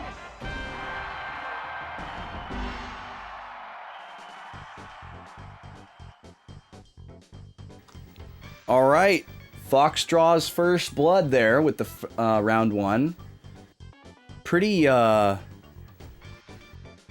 evenly matched, I would say. You know, only separated by 1 point, so that looks pretty promising for an even matchup so far, if that's to be any indication. 1-0 for Fox. We'll get the scores updated real quick here.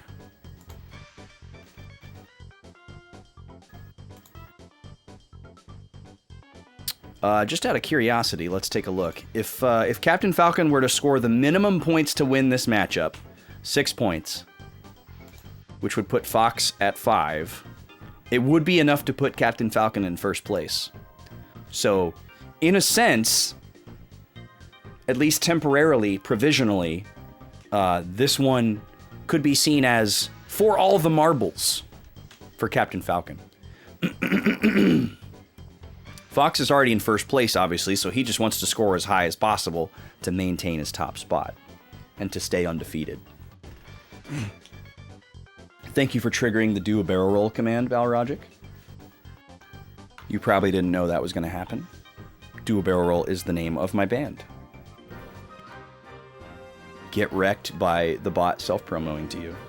Also, I need to take out that second one promoting the show that we did with Bit Brigade, because that happened over a month ago now. I'll do that later, because that'll take me a minute. All right, back to the battle here.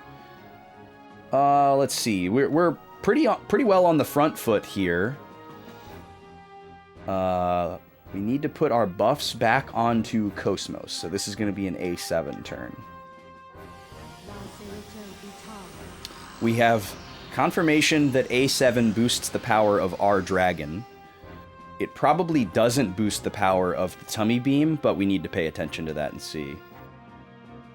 This is a double angel blow. Yep. We don't need to heal.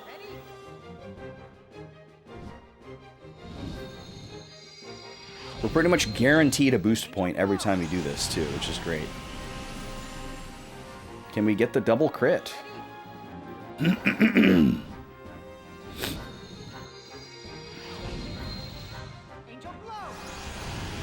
Yes, we can. Very nice. Oh, and we're done. Okay, we're done with Albedo. Excellent. That's one fight down. Very clean victory there. We got unbelievably good RNG.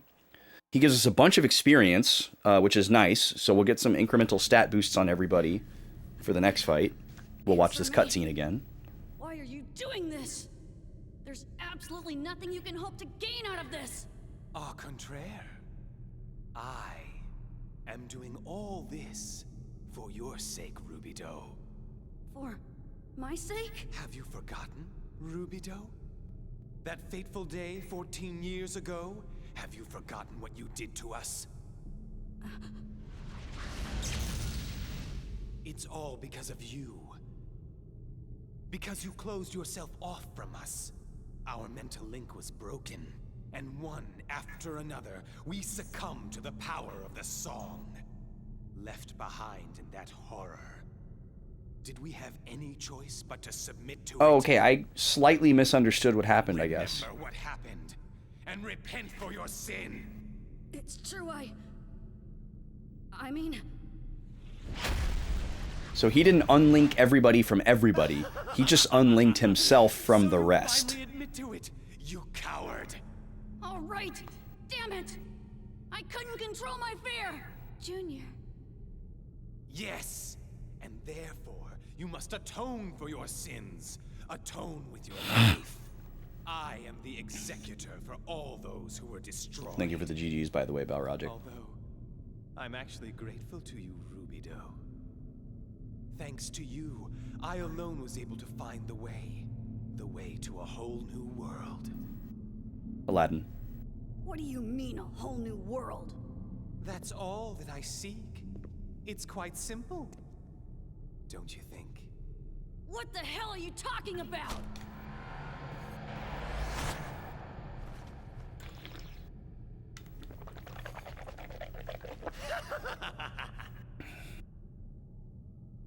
At first, I wasn't sure if I should believe, but I experienced something a moment ago that confirmed it. And this... What is he talking about there? Why does it pan over to Cosmos? Entertain me if you will.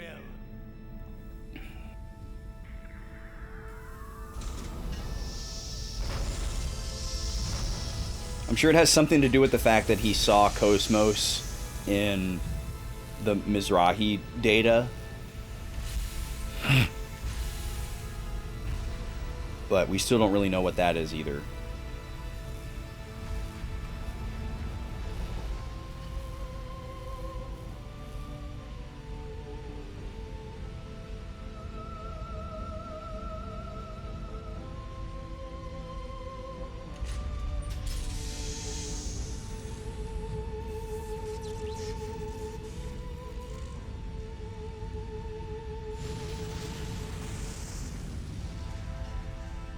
Damn! You fused the Gnosis with the reactor?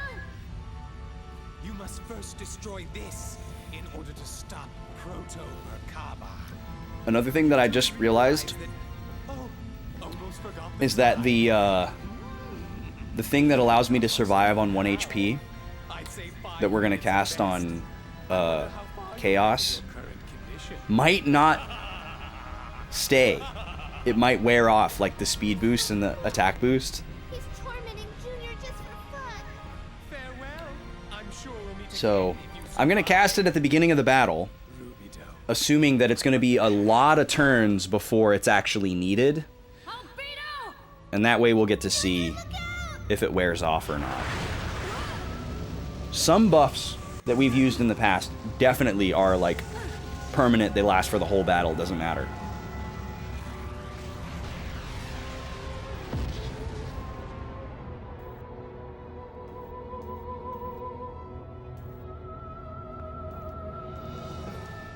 So yeah, him interacting with this thing kind of is like Hilbert effect. Makes it corporeal, makes it tangible, makes it opaque. Damn it. We have to destroy this thing first. Right. This takes priority. Be careful, everyone. That's Good contribution to the conversation there, Ziggy. All right, This takes priority. let's do it, Cosmos. Affirmative. Switching to maximum output for all combat systems. This thing is so Final Fantasy coded. It really looks like something from like FF10 or FF13. This arena and this song are also very FF10. Disabling There's this auto safety. horn cluster Targets. right here in the song.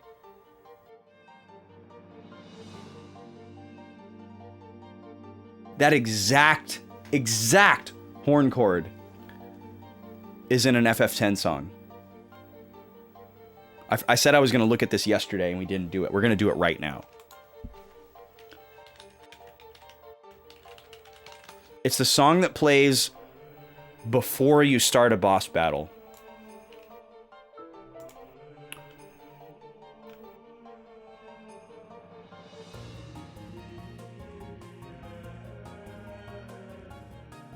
Is it this one? Yeah, I think this is it. Okay, so we're going to open this song in one YouTube tab.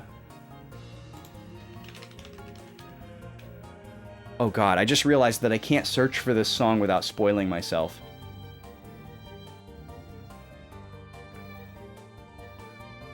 Well, here, I'll just type in Sophie Piethos.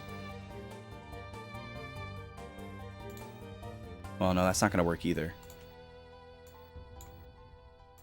Okay, we're gonna have to go to the old school route. Go to the old KH Insider. The real ones know.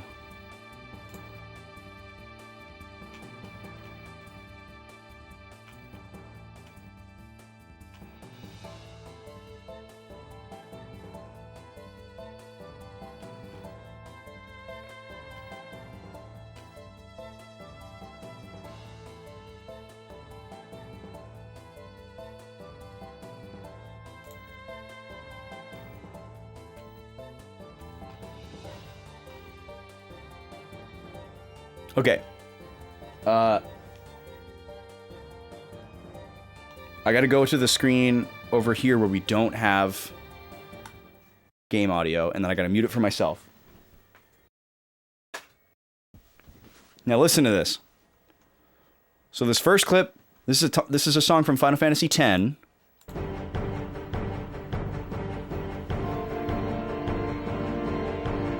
So remember that horn chord. Whoa. Let's listen again. Okay.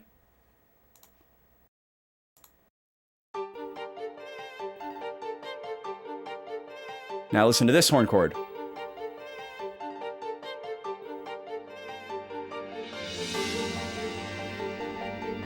Wait for it.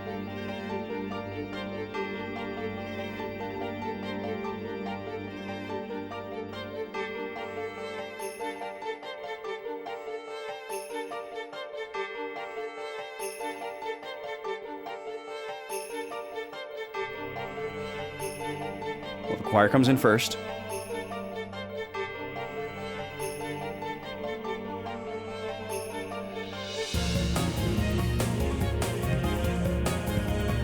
Wait, where was it? I didn't hear it.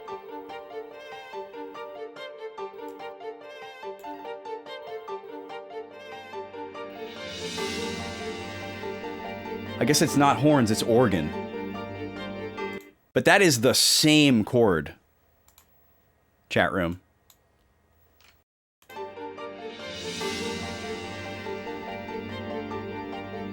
That chord?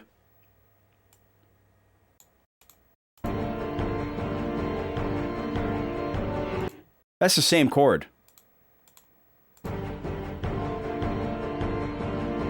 Let's see if we can stack that chord. I'm getting a guitar.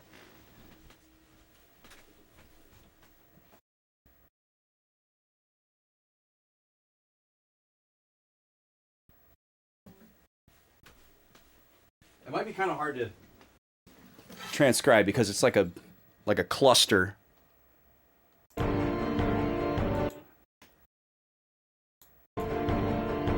Oh, and my guitar's out of tune. Hold on.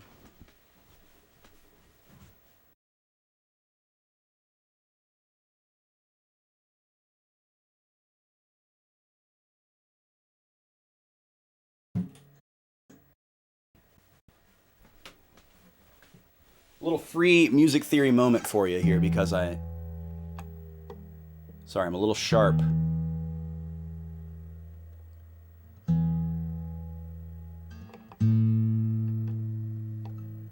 I need to satisfy my suspicion here.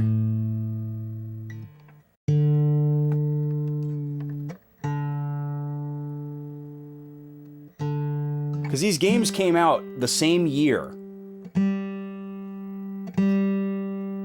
Two different composers.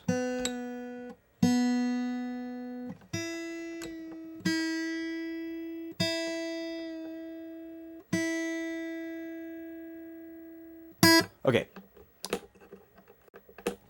So it's kind of like a sus sounding. What's that lead note? Oh. Lead note is F.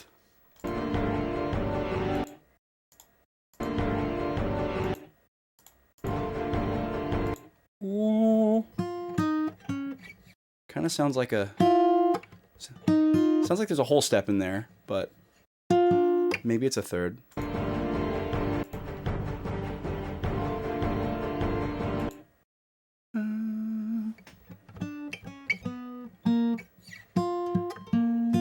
Is that just a fifth?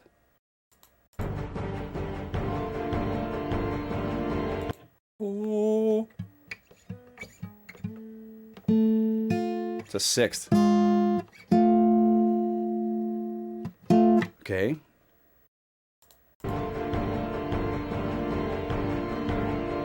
And what's the bass note? What's the bass note? A G.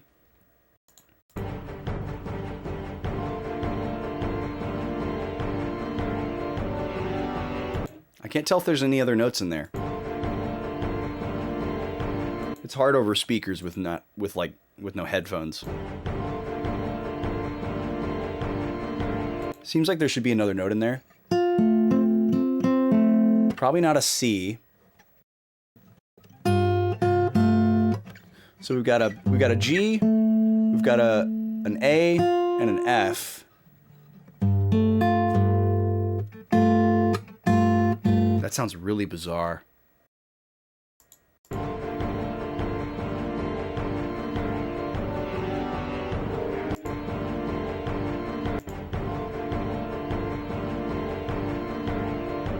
This song also sounds like... This song has to be Masashi Hamauzu because it sounds like FF13.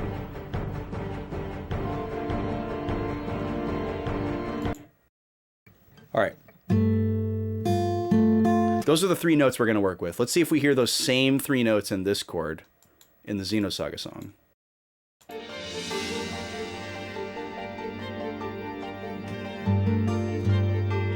It's the exact same chord, man.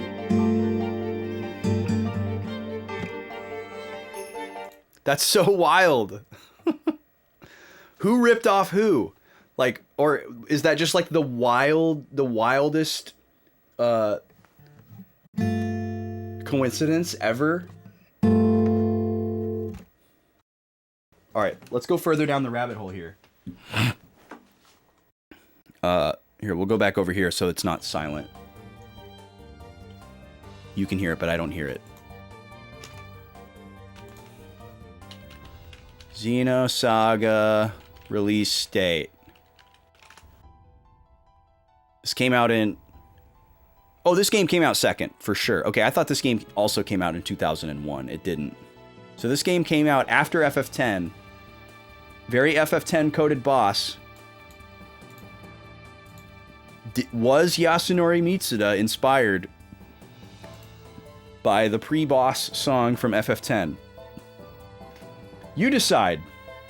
But that's the same chord, folks. It's the exact same chord. And it's a very strange choice. Like, you don't hear this voicing every day. You don't ever hear that. I don't even know what you would call that. It's not like a common like cluster, like sus voicing. It's not like stacked fourths or stacked fifths or something like that that's really commonly used to like create space. You've got, it's stacked major sixes, which I've never even thought of as a concept. If you move these notes around in like what octave they're in, they're all a whole step away from each other. You have an F, a G, and an A. So, like, you guys can't see my fretting hand. But like those notes in the same octave are all right next to each other. They're just spaced out because the A is up an octave and the F is up 2 octaves. That's really strange and cool. All right, sorry. I promise I'm not stalling.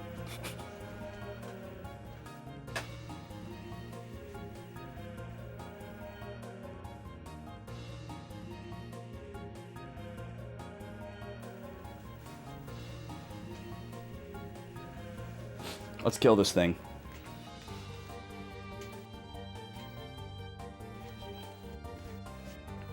Oh, you grew up with musicians in the family. That's pretty cool.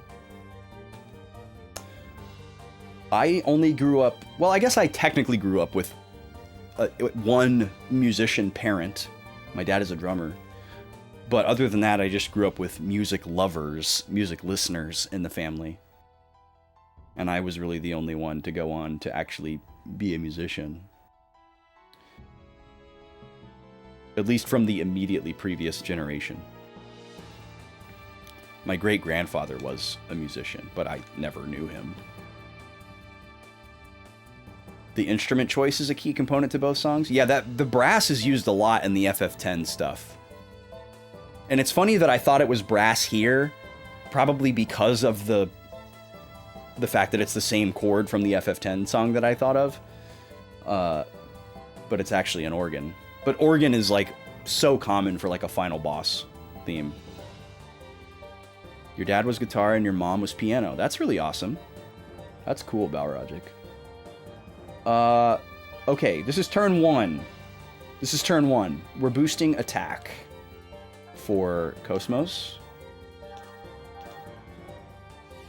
The speed boost is definitely paying off for her. She's faster than everything.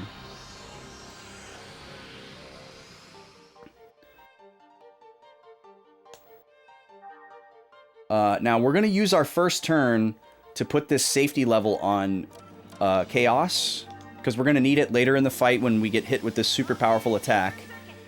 And we need to see if this wears off over time. I'm hoping it doesn't. And we can probably use this to charge. I don't think we need to heal here. Actually, it's probably better for me to do like an item ether pack here for Xion. We probably won't have a better opportunity for this. Because this guy kind of gives you a free turn. Okay, I think this is the one that we like. Yeah, this is the one that we like. Single target, low damage.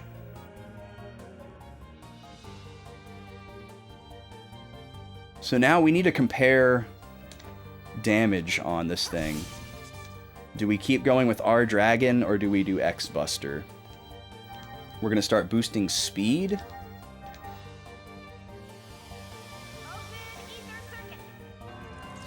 I'm getting hungry.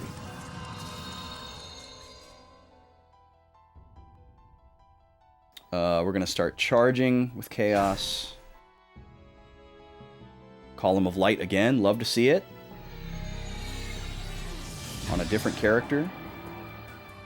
Crit's not the greatest, but still fine. Alright, our dragon. We need to take note of how much damage we do. So about 100 on the regular hits.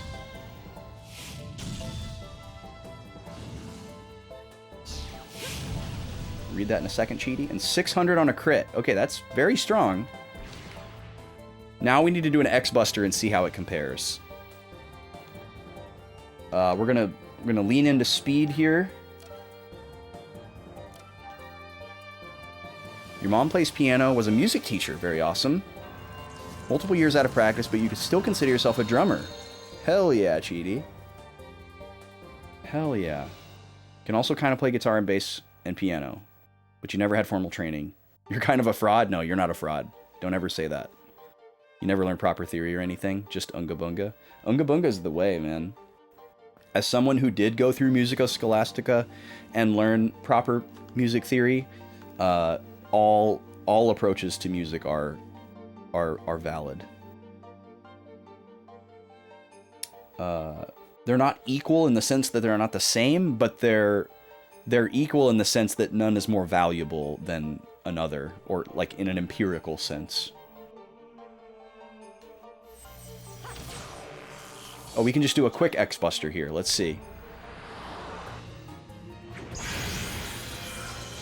So I guess theoretically, if this does more than half of what our dragon did, it's still better, because we can do it every turn. It looks like it's about the same.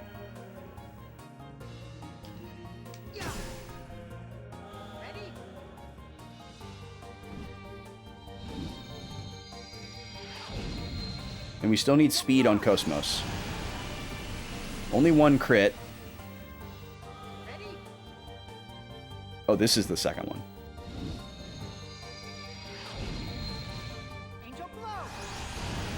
Okay, we got one. Nice.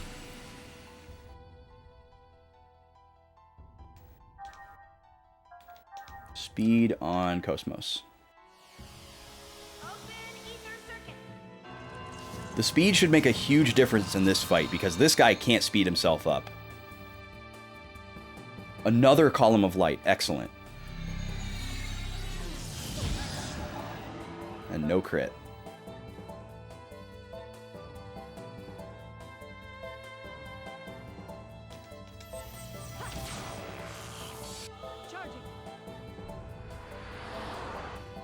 So X-Buster is doing about 400 damage. And our dragon was doing about 8 or 850. So it's fairly negligible. But if we can crit like that, it's better to do the X-Buster, because we can do it every turn. So that's probably what we'll keep doing. We'll keep leaning into our X-Buster strategy. But it's good to know that our dragon is the way to go against Albedo, if we need to do that again. We'll go ahead and do an AoE heal here. Open ether circuit.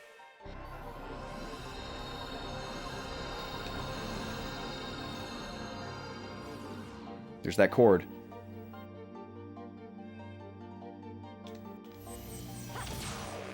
Another tummy beam. So we're watching for that refresh. Or not refresh. What's it called? Safety. We're watching for the safety thing to fall off of Chaos. Hopefully it doesn't. Hopefully it can't.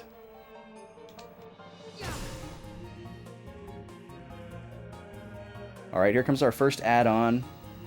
We need to put strength up back on Cosmos, which only she can do. So what is Xion going to do with this turn? Probably replenish EP. That's what she's going to do with free turns. This guy just blows himself up and does like 200 damage to everybody. It's really not that big of a deal. So, we're fine with it.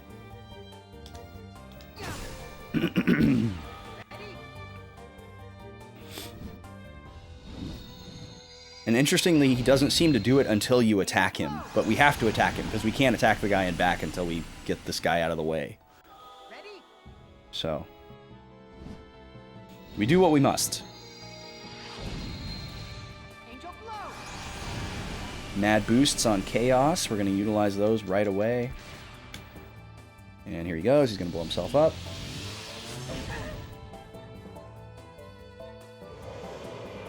Alright, time to replenish speed on Xion. Oh, and another ad came out right away. Interesting. Okay. I should... For stream clarity, I should probably refer to them as minions or cronies and not ads. Because people are like, oh no, another ad? Go ahead and boost in here. And then let's do... yeah, we can afford to just do another X-Buster here. That's fine. Oh, and if he's... Ah, shoot. So I wasted Chaos's boost point. I shouldn't have done that. Because he can boost in over me. Come together, Beatles. And then I actually lose my boost. Oh, no, it's still there. Okay, good. That's unfortunate that he crit. Okay. I probably should double heal here. For safety. To make sure we stay on top. So we'll do that. Cosmos can start charging again. Or no, she's just doing busters every turn. That's right. But she needs to go A7 here.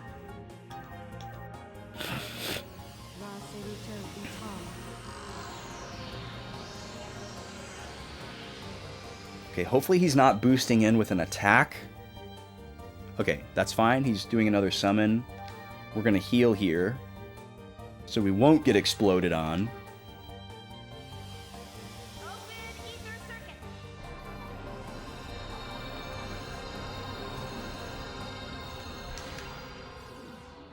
Use that other boost.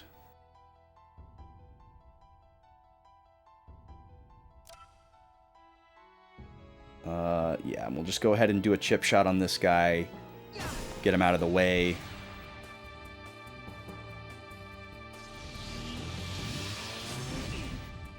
Okay, that was really good.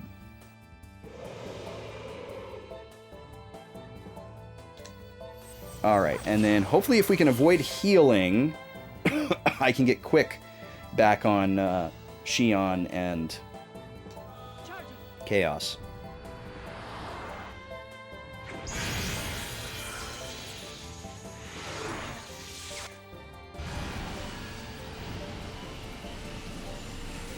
Loving the crits that we've been getting there. Huge damage.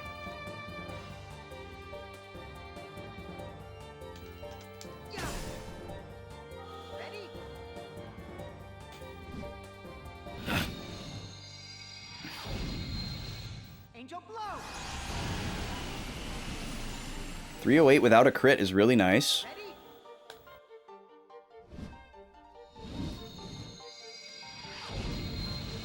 Angel blow. Cool. We'll take it. Alright, we're gonna go quick here.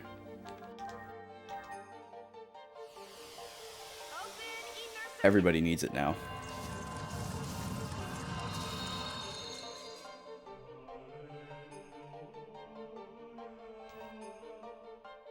I think we're okay without a heal.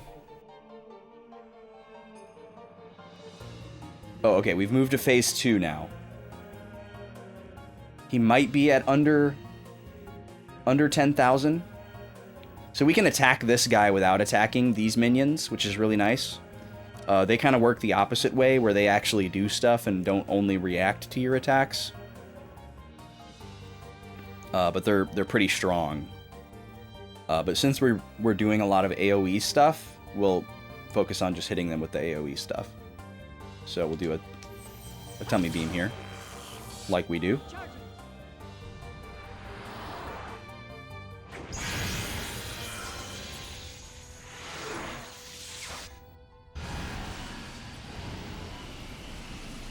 It looks like the special status for Chaos is not going to disappear, so that's very good.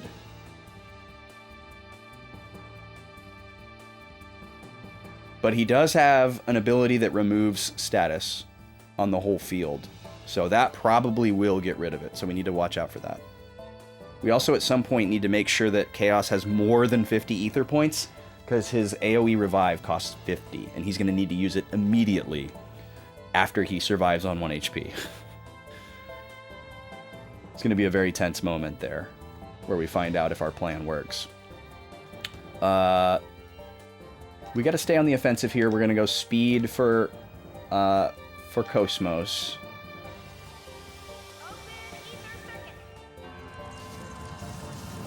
She's going to boost in. Do another tummy beam. It's really great that we get to do this every turn. That's going to make a huge difference. It's a shame that we couldn't also increase the attack power of this attack, but very happy still. No crit. And then this is double angel blow. All the way. Okay, can we get double crits? Might actually be enough to take out the minion. Angel blow. Ooh! Ooh, can I get another one of those? That was beautiful.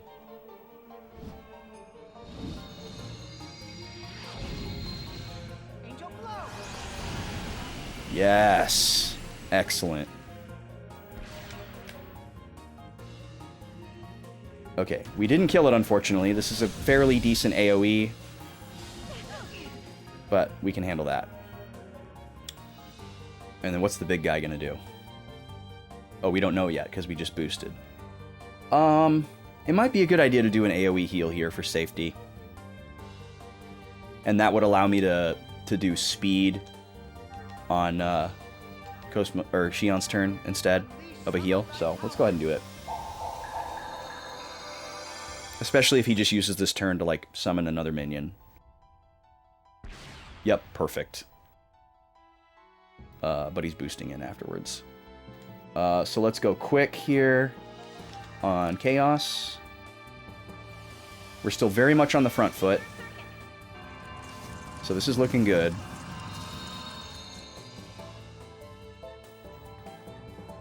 Okay, this is it. This is where we find out if he removes the thing. Yep, it's gone. Okay, so we need to immediately get that back on. And we need to get Chaos's ether points above 50, because he's probably about to do the thing. I'm going to have to assume that he's not going to boost in. He might if I attack, though, so I'm not going to attack. The ether pack mid gives me 20 points, so that would put me over.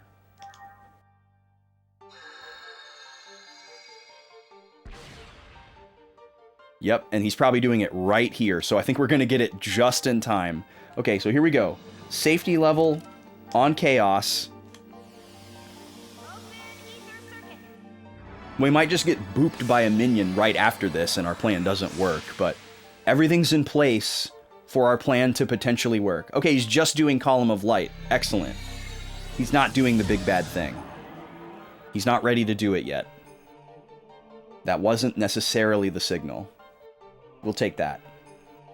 We'll charge here. We should get our other turns after this. Oh no. Okay, is this damage and status? Yeah. Okay, that's a shame.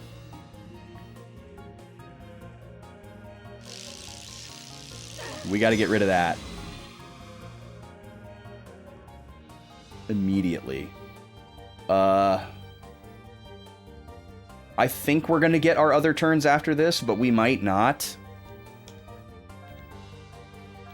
Let's see. We're going to do...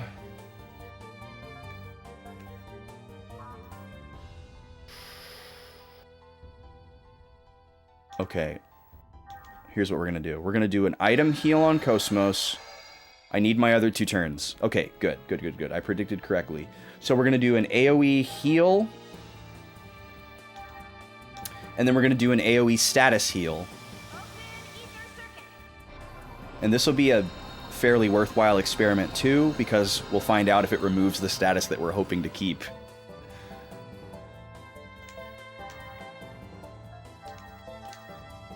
Hopefully it doesn't.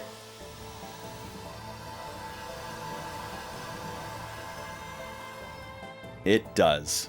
That sucks. And now he's going to immediately inflict me with another status. That's okay. We can just get rid of that with an item.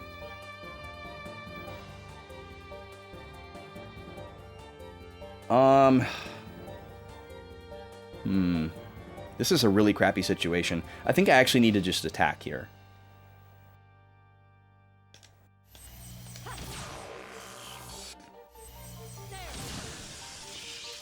I really need this to crit, and hopefully one of these minions will die.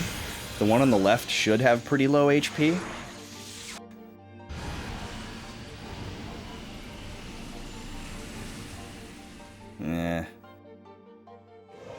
Okay, that was enough.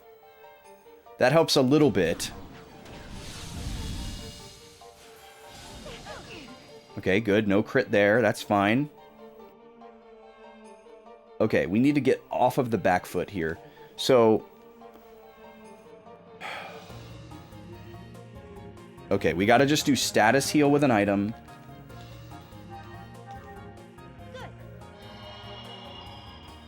And then we've got to heal. And then we need a chill turn from the enemy. Unleash some of thy powers. That's what we need.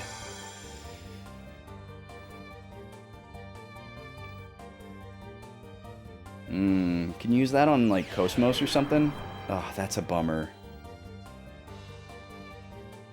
Okay, that's not the worst thing he could have done. But it's pretty annoying.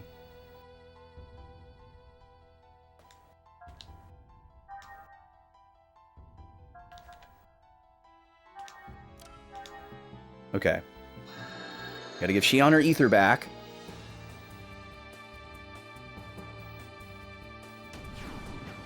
Don't crit. Okay, that's fine. And then I might forego healing here to attack. No, that's a bad idea. Maybe I should W item? That's kind of a weird choice, but...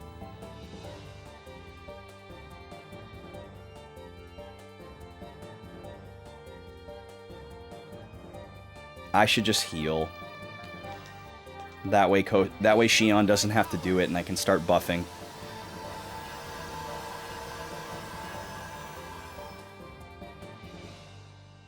Okay.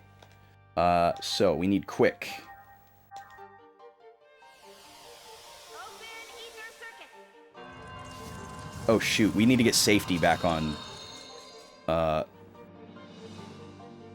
I think we just died. This is... Dang it. This is the thing that we were trying to prepare for. I think we just died. It did do less than last time, though. But we still all died. It didn't do 1,400 damage. That's a big difference. That's survivable. If we had been at full health, everybody would have survived that. Okay. I wonder why it did so much damage that one time. Because there's no way the 10% thing made that much of a difference. We don't have time for another attempt. I would have gone into extra innings to finish the fight and watched the ending and the credits and all that, but I'm not going to go into extra innings to do another attempt. So this is where we're going to call it for the day, which means that next week on Friday, a week from today, we will be going back to it. Everything looks great so far. We unfortunately didn't get to test our most important part of our strategy, but I'm feeling good. I'm feeling good about the build that we put together. I don't think we're going to need to go back to the drawing board and like completely revisit everything. I think it's going to work, but we won't find out for another week, unfortunately. So to remind you all about what's going on, let's put some music back on while we get going here. Not Final Fantasy X, though. There we go. Back to my playlist. So tomorrow, I won't be streaming, but I will be live as a guest with Jackie. I can't imagine any of the regulars here aren't already aware of or following Jackie, but oh, apparently that's not how that command works on my bot. If you're not already following Jackie, make sure you're following Jackie. I'm going to call in as a guest tomorrow on her stream. I don't know what time exactly. She's doing a charity stream to benefit bat conservation, and she's going to be playing some Batman games and doing Batman appreciation. A bunch of people are going to rotate out and call in and talk about Batman and what they like about it and why it's great. So it's a very cool theme stream. I was very delighted to be asked to be part of it. I'm going to call in. We're going to talk about some Batman stuff. I'm really excited about it. I will ping the Discord shortly before it's going to happen so that you all know, but I'm not going to ping at everyone because I try not to do that. I'm going to ping the @streams role. So go into the Discord. If you're in my Discord server, go into the channel that's called Notify. And there's one post in there that you can add emoji reactions to assign roles to yourself so that you get pinged for the things that you want to get pinged for, and you don't get pinged for anything else. Because I don't use the @everyone tag. So if you want to get pinged when I go live, whether it's regular streams or something like tomorrow, click that emoji for the streams role. If you want to get pinged on Monday when I send out my weekly update, add the news role. Or any other time I post something important in the announcements channel or whatever. So know that those are there. Utilize them, please. Especially if you want to be a part of the thing tomorrow. It's going to be a fun time. Otherwise, I'll be back on Tuesday with more Paper Mario Origami King. We're going to continue with the same stream time, 3 p.m. It worked well this week. We're going to keep doing it until it doesn't work well. It's probably going to be the permanent stream time until further notice. If it doesn't work, we'll try something else. And then next Thursday, I will not be streaming. It's Thanksgiving. I will be observing the holiday by vegetating with my most beloved creatures in the house here. We're not going anywhere. We're just going to cook a nice meal and hang out with each other and vegetate. It's going to be great. I will not be streaming, but I will be back on Friday, the day after, and we will have a rematch with Sophie here and beat this game. I feel very confident. I don't think we have seeing that attack do 800 instead of 1400 fills me with a lot of gusto. And everything that we put together in our build today looks really good too. So we did a lot of menuing today. We suffered through a lot of napkin math and stuff like that. On Friday, we're going to go right to the deed. We're going to load the save up. We're going to go right into the boss fight. There's going to be nothing to recap. There's going to be nothing to tweak or change. We're going to go right into attempts. So be here sharp at the top of the stream to catch the final boss fight and probably the end of the game in the credits. So I'm very excited about that. And then that will mean that we'll launch a new RPG poll following the completion of that game. You'll have an entire week of streams to vote, and we will do a filler arc for that week. So that Thursday and Friday, I'll play something else. Maybe my Ocarina of Time ROM hack playthrough, maybe some other thing, maybe some off-stream game that I want to show off to you, whatever. We'll do something to break up the gap between the RPG playthroughs. That's going to be a staple now, I've decided. I really enjoyed it the last time we did it. And I think that's all I have to plug for you for now. So we're going to find someone to raid into and call it good from there. Let's see what's going on over on the friends list here. On a Friday night. Man, I gotta go get me some food. My appetite has really come back with a vengeance. Which bodes well for me finally getting rid of this sickness, but it just does not want to give up. I'm really worried that I'm gonna need to like go get some like antibiotics to get rid of this thing, because it just does not seem to want to go away. Let's raid Space Robot Arm. I don't get to raid Space very often. He's playing Ocarina of Time. It's his favorite game of all time. It's arguably my favorite game of all time. Otherwise, it's Final Fantasy IX. Those are definitely my top two most important favorite video games. Let's go over here. And let's turn off this music and start the raid out music. We're going to go say hello to Space. Thank you all for hanging out with me today, especially if you're new and you're still hanging out from some of those raids. Really appreciate the raids that came through today. That's very nice of you. Oh, the other thing I forgot to say is there's going to be a Sunday bonus stream next week. You all unlocked one this week via subs and resubs. Thank you so much for your support. It means a lot. The lady will be joining me next Sunday, not 2 days from now, to continue our first playthrough of Grim Fandango. Excited about that. So much to look forward to. Wow. Tomorrow, guest on Jackie's stream talking about Batman. Wowie. Tuesday, more Paper Mario. Wowie. Thursday, no stream. Maybe not Wowie. Friday, beat Xenosaga. Wowie. And new RPG poll. Week after that, filler arc. Wowie. All right, let's go say hi to Space. Y'all be good. Thanks for being here.